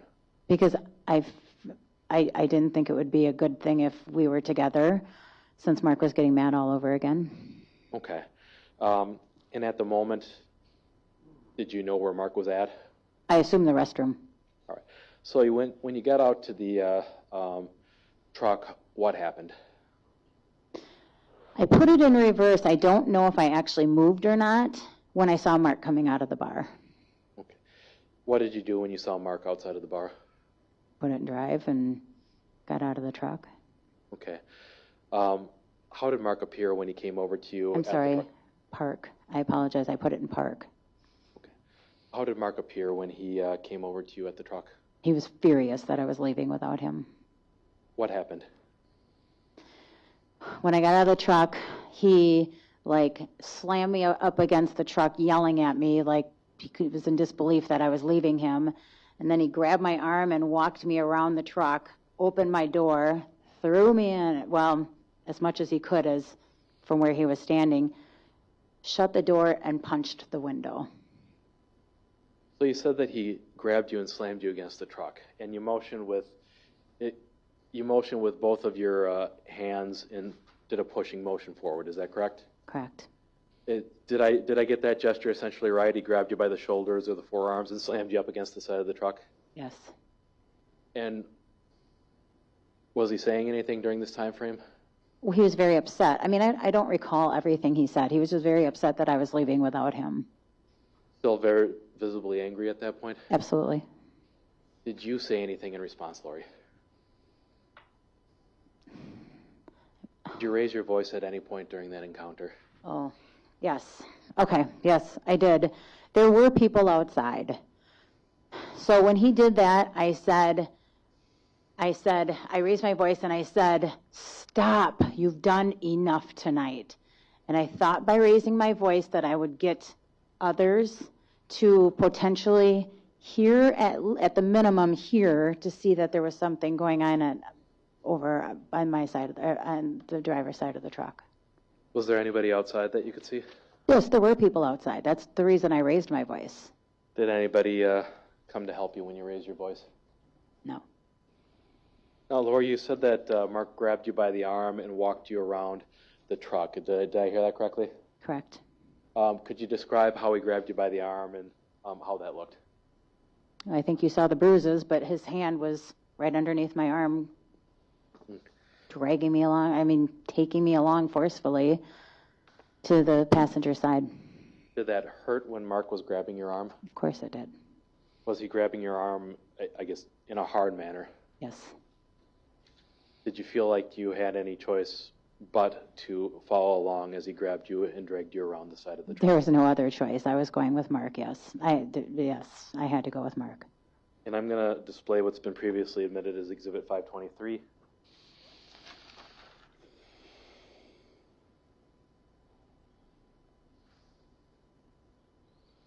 Lori, what are we looking at in this photograph?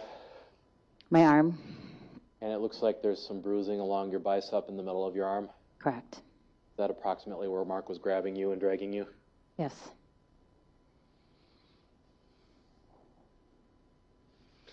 So when you got to the passenger side of the truck, was it evident to you what Mark wanted you to do at that point? Well, we were going home.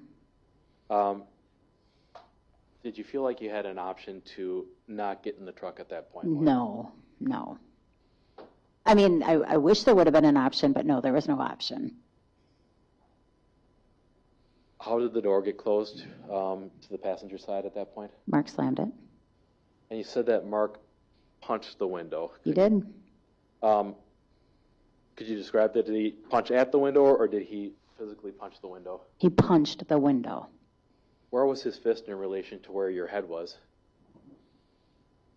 Right at my head. When I'm sitting there and he's punching the window, that's right where I'm sitting. How did you react to that, to Mark punching the window where your head was? Well, it was scary, and I knew that there was nothing I could do about it. I knew that I was stuck going home with a very, very angry Mark. Had you ever seen him that angry before, Lori? No. So let's talk about the drive back home from the dive bar to your home in Holman. Was there any conversation during that drive? Yes, there was a lot of conversation, and it was basically all Terry LaFleur. Was this pleasant conversation at any point of the drive? Pleasant? Never, no. Was Mark still angry and upset? Yes. Was he still calling you names? Of course. And was he still stuck on that idea that you wanted to have sex with Mr. LaFleur? Correct. Now, at any point during this, or did the intensity of that behavior frighten you at any point, Lori? Yes. Had you ever seen him this out of control on a car ride before? On a car ride? No. No. I've never seen Mark that out of control in my life. Did you do anything during that car ride home to try and have him get a grip? I took my ring off and gave it to him. When you say your ring, what kind of ring do you mean? My wedding ring. Why did you do that, Lori? I said, I can't do this anymore. I was hoping that he would take it seriously enough that he would realize that his actions were going to end our marriage if they continued. How did Mark react to that when you gave him your wedding ring back and said you couldn't do that anymore? He said, please, please don't give me that back. Did he calm down a little bit? That's the only time that he was calm. Did he seem to realize that his behavior might lead to the eventual loss of his marriage? Well, yeah. Now,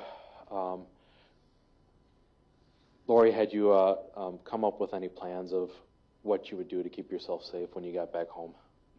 I had decided that I wasn't going to stay at home, that I wasn't going to sleep in the house with Mark. So what was the plan? I didn't have a plan at that time. I just knew I wasn't staying there. All right. And it might sound, again, like an obvious question, but I still have to ask you at this stage, why weren't you going to stay there? Because Mark was in a mood that I didn't feel safe to be with him. So when you got back home, what did you do? Actually, Mark went in the house right away, and I didn't remember when I was talking to Mr. Leinfelder that I did go in the house. But I did go in the house. We had 2 seltzers that were in the truck, and I put them on the counter, and then I went to the bathroom and grabbed my contacts and contact case and my glasses. Why'd you grab your contacts and your glasses? Because I was going to leave and stay somewhere else. So where did you go once you grabbed your contact lenses and your glasses? Back to the truck. What's the next time that you remember seeing Mark after you got back to the truck? Mark was running out of the house, and when I looked at him, he was running out of the house like this, charging towards me in the truck. And you motioned that you had your right fist up, made into a fist, back by, I guess, your head. Is that correct? Coming towards the window, correct. And did it appear that Mark had his fist up like he was about to strike something? Yes, I mean, like it was like a threat coming towards me, correct.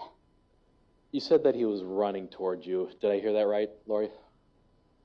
Or moving very briskly, yes. I don't know if he was, he was moving quickly towards me, yes.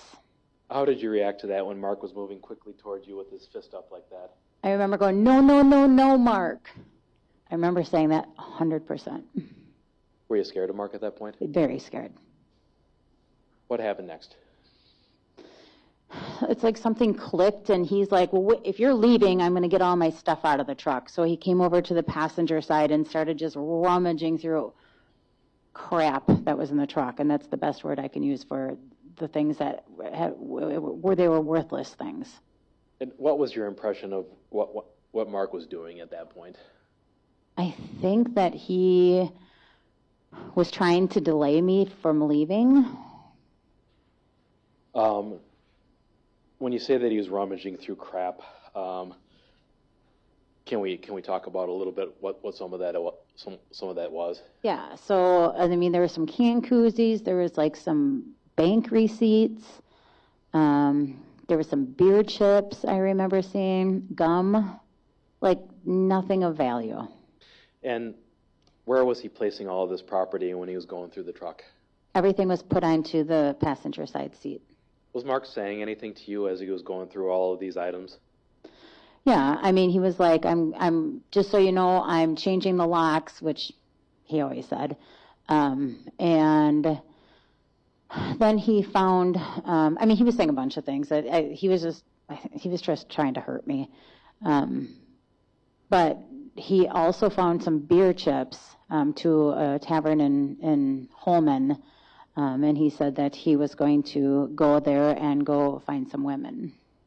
Was this in the course of continuing to yell and scream at you? Mm-hmm. Yes. And at some point, did Mark come upon a can koozie that you saw earlier in this trial? Yes. Sorry, I forgot about that. Yes.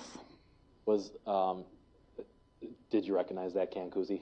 Yeah. So Mark bought me that can koozie on my birthday. My birthday was the month prior to that. And it was, well, you saw part of it anyway, but it was a can koozie that had like animated breasts, and it said "Tits My Birthday" on it. Did Mark do anything when he came across that can koozie? Yeah, he threw it at me, and he said, "Here, this is all you're good for." What did you do in response to that? I was like, whatever, and I tossed it out the door. I mean, he was like rummaging through stuff. He didn't even know it went over his head and out the door. Was Mark calming down at all during this time frame? No. And Lori, was anything you were saying or doing causing Mark to calm down or reduce the intensity of his behavior that night? No, he just kept getting more and more furious. So, as you saw Mark behaving this way at the passenger side of the truck, did you do anything in response? When he was getting furious? Oh, yes. So I grabbed my phone because he hadn't taken it yet. So I still had my phone. So I wanted to record how he was treating me, how he was talking to me, so that he could hear it the next day to realize the crap that I go through with him when he's drunk. So, were you able to get your phone out? Partially, yes. I got my phone out, but Mark noticed I had my phone and lunged for it. But I had pulled it back, and it like hit the window and dropped straight down in between my door and my seat. What do you remember seeing about Mark next? After it dropped, I looked at him immediately, and he was furious. It's like I looked at somebody that I didn't recognize at all. And he just took off and came around to come get me in the truck. When you say he came around to come get you, what was your impression of what Mark was doing there? He was going to come get me and drag me out of the truck, and I don't know what he would have done. I have no idea what he would have done. Were you scared that the physical abuse would continue? Absolutely. Were you scared that the physical abuse could escalate to something more violent? Yes. And when you say that Mark was running around the truck, describe the route that he was going there. So he went around the door because the passenger door was wide open. He went around the door and ran around the truck. Was he running very quickly? Yes. About how much time would you say elapsed from the time that Mark gave you that look and then tore off around the front of the truck towards your side of the door? How much time elapsed, did you say? Yes. 2-3 seconds. I mean, it doesn't take long to get around a truck. What were you feeling at this point, Lori? I was terrified. I was scared out of my mind. I was like, my heart was beating out of my chest, and I just wanted to be safe. I wanted to get to safety. Have you ever been in a position like that, Lori, where you were forced to make a split-second decision under circumstances like that before? No, not like that, no.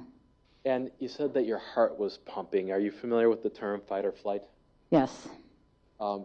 Is that an instinct that you were feeling in that moment? Yes. Well, so when he started running, I wanted to lock my doors because I didn't want him to be able to get to me. So I'm like trying to lock my doors because I was just so afraid of what was going to happen when he got to me. Do you know if you were able to get the doors locked? I don't know. I honestly, I don't know. I wasn't familiar with the truck.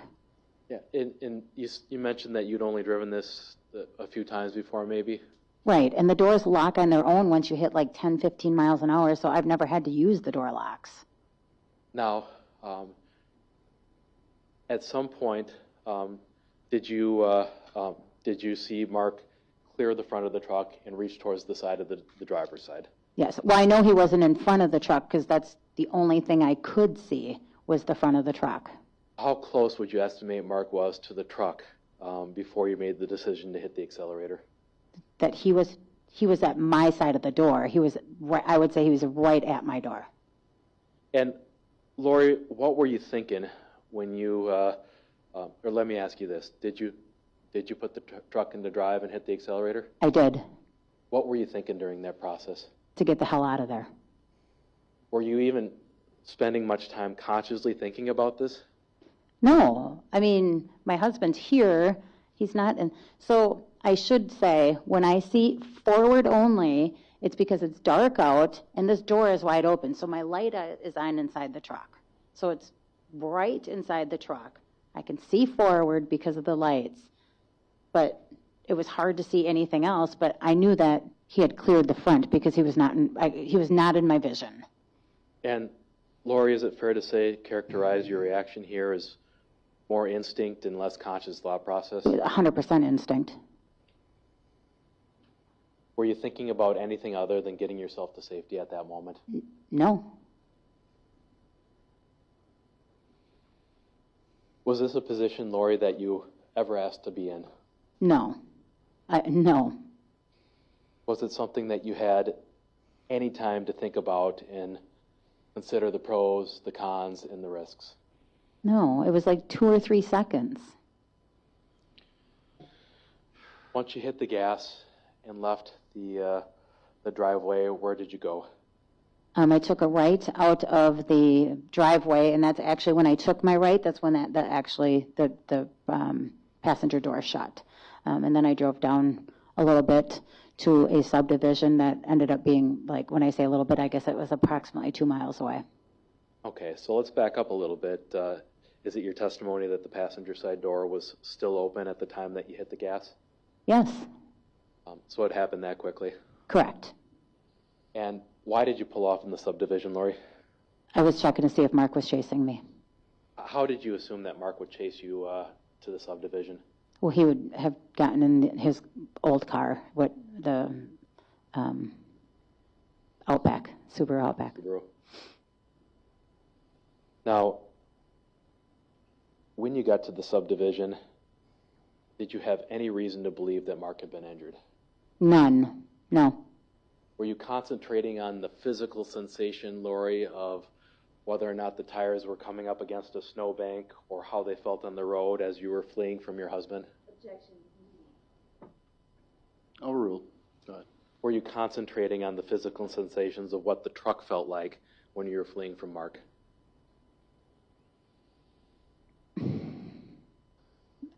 I don't think so, no. What was first and foremost in your mind when you were trying to escape from Mark? To get out of there, to get to safety, to get away from my husband. Did you have the sense when you left that you thought you had hit Mark or struck him in some respect? Not one time, no. Lori, if you had had that sense that you had injured Mark or you had hit him with the truck, what would your response have been? I would have stopped. I would have stopped and helped him. Now, once you got to that subdivision,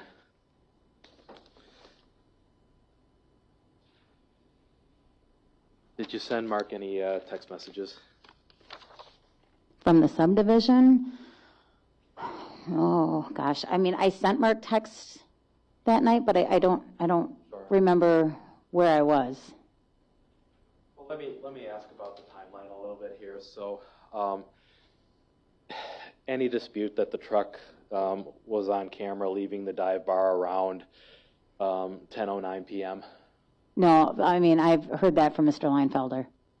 And do you have any dispute with Deputy Sloan's estimate that it takes about 30 minutes to drive from the dive bar to the home in Holman?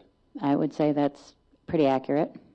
How long would you say that the argument outside the truck lasted where Mark slammed you against the truck and was screaming at you? Oh, at the dive bar? Yes.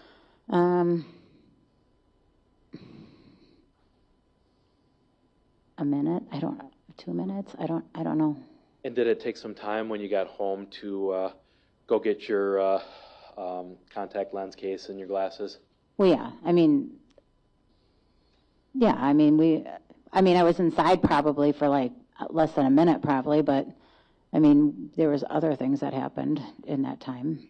And then obviously there was some time as well that elapsed while Mark was yelling at you and going through the items in the truck? Correct.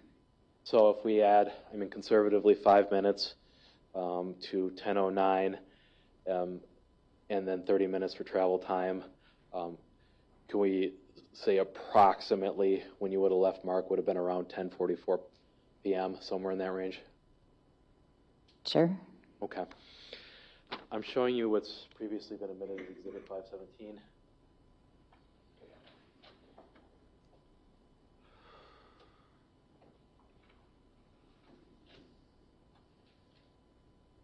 Lori, I'm showing you the middle text in this exhibit that begins with, "I wish you the best."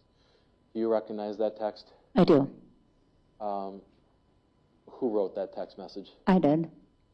And who are you sending it to? Well, it's going to say boss man, but that means Mark. Now, subtracting 6 hours from 4:57 UTC leads us to about 10:57 p.m. Does that sound about right? Yes.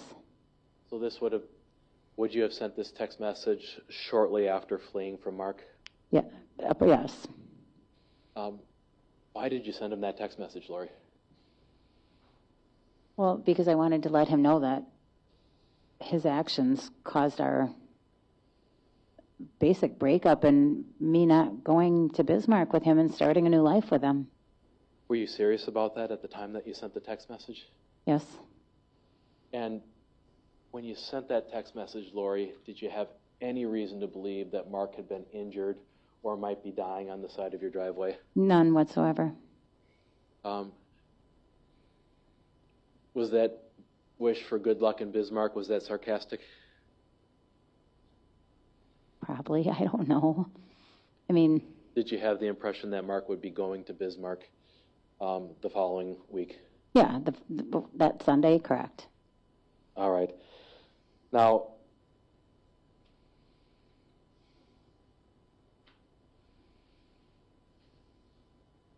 Lori,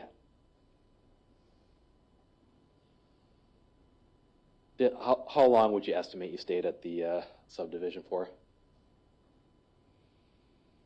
A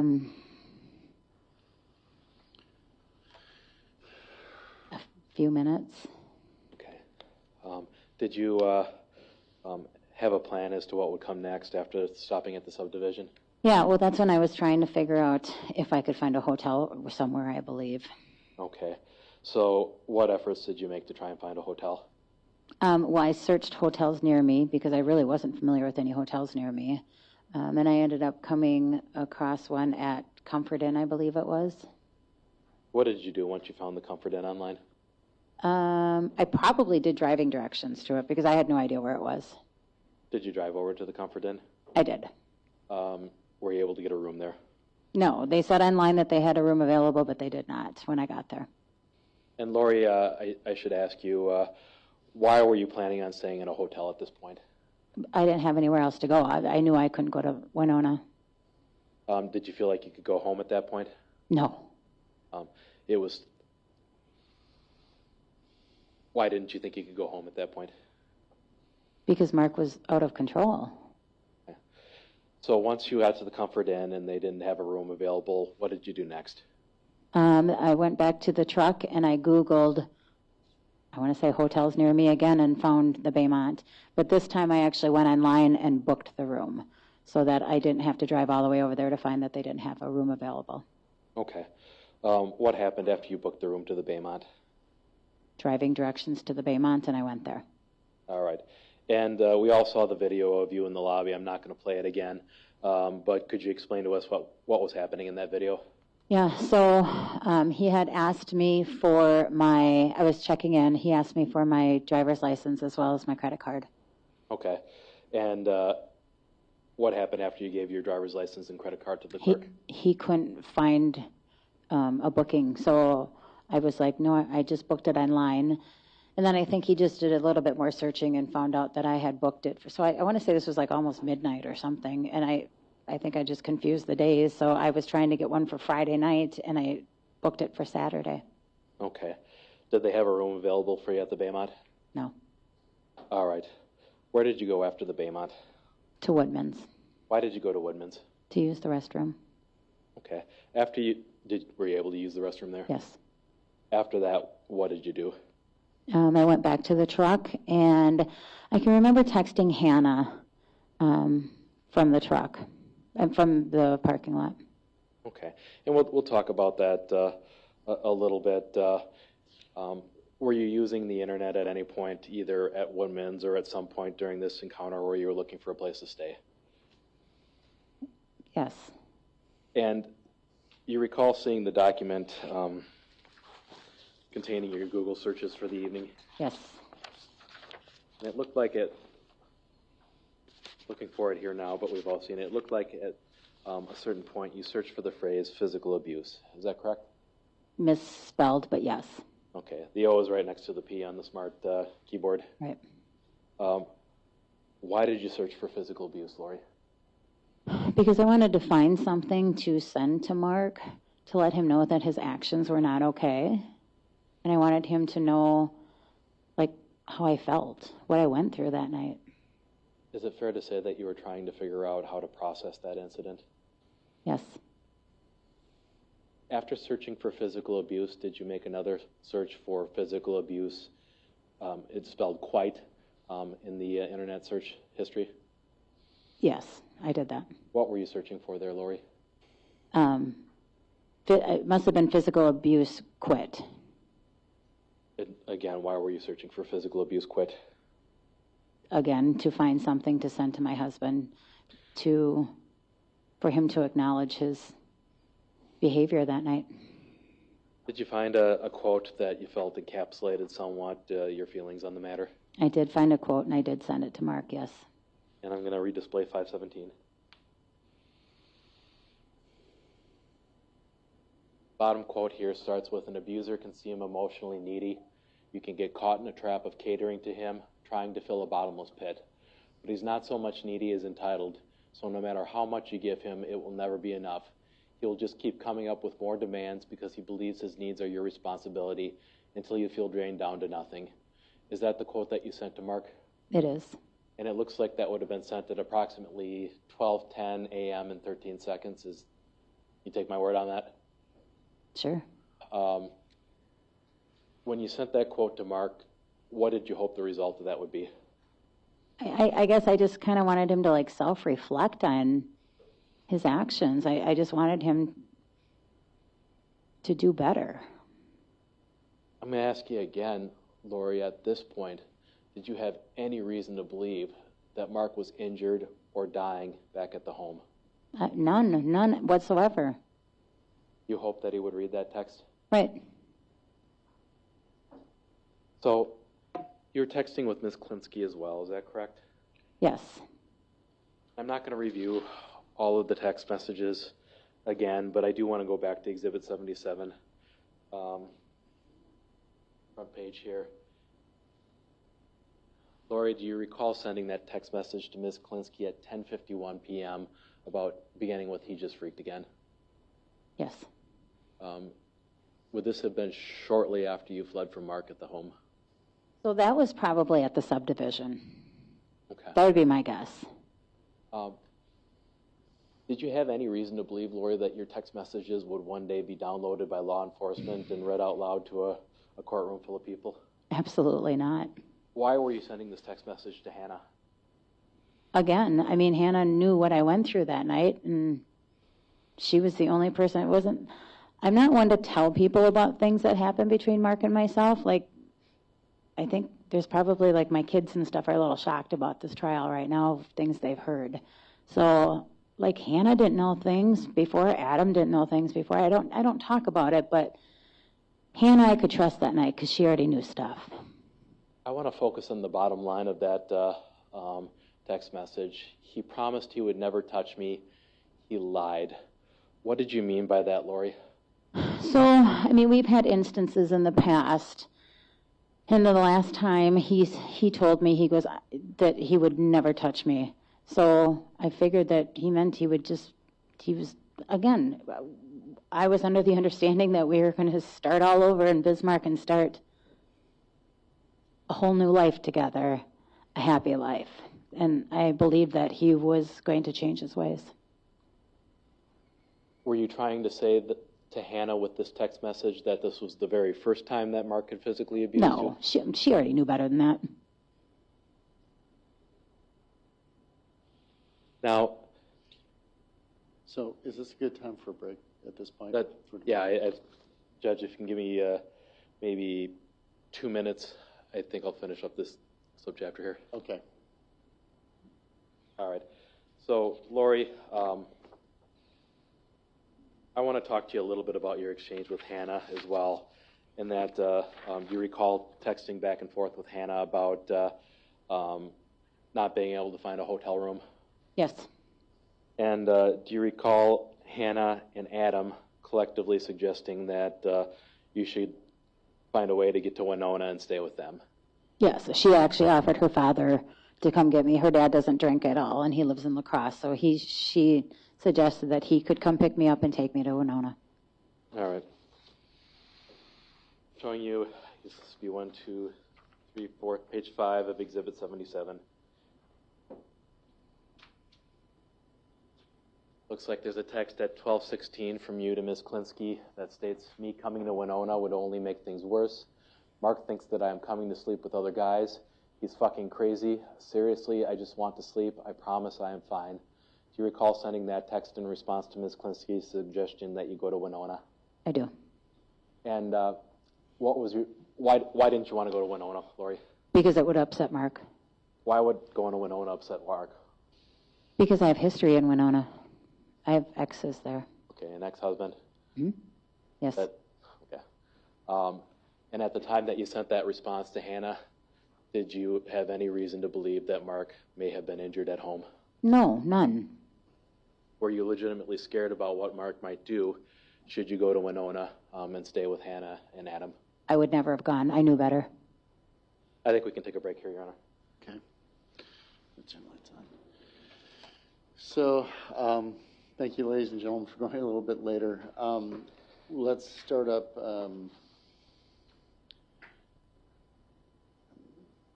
Same time, 8:30, 8:45. Get here early. Maybe we can start early.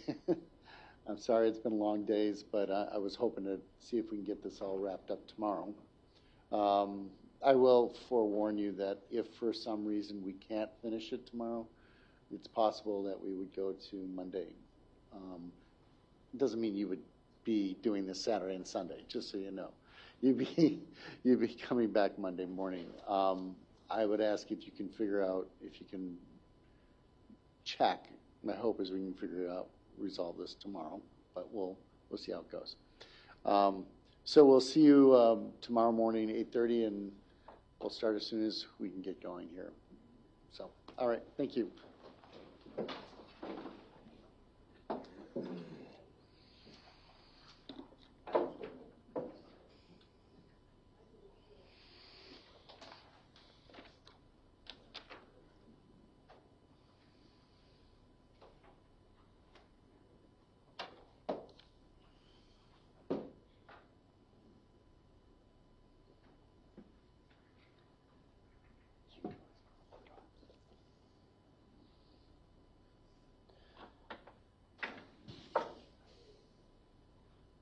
Okay. Be seated. Anything we need to talk about tonight, Mr. Zacher, about the case? Before I actually ask that, I'm going to send a draft jury instruction to, and obviously look through it, see what's appropriate, what's not appropriate. If we need to add some things, or not, I will just send that off to you. We'll talk about it tomorrow. This is your last witness, right? You don't have another witness. I have one more that might be relatively brief, but Ms. Phillips may very well be my last. Okay. All right. Is the state well, it's probably too early to ask. It's too early to ask. I'm sorry. As you just heard me say to the jury, I've cleared out part of Monday to be available. There's a major hearing I have to do middle of Monday morning, though. So I'm hoping somehow, miraculously, we'll get done tomorrow. Again, if there's things we can do to shorten things up, obviously we're in the middle of the major part of this. I know that would be difficult. So you've done a lot so far, and I appreciate it. Anything else, Mr. Zacher, we need to talk about? No, Your Honor. 8:30 tomorrow. Mr. Burdick or Attorney Scamp?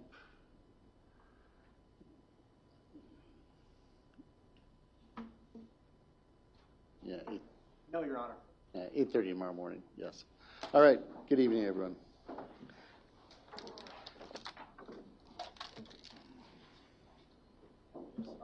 Your Honor, off the record.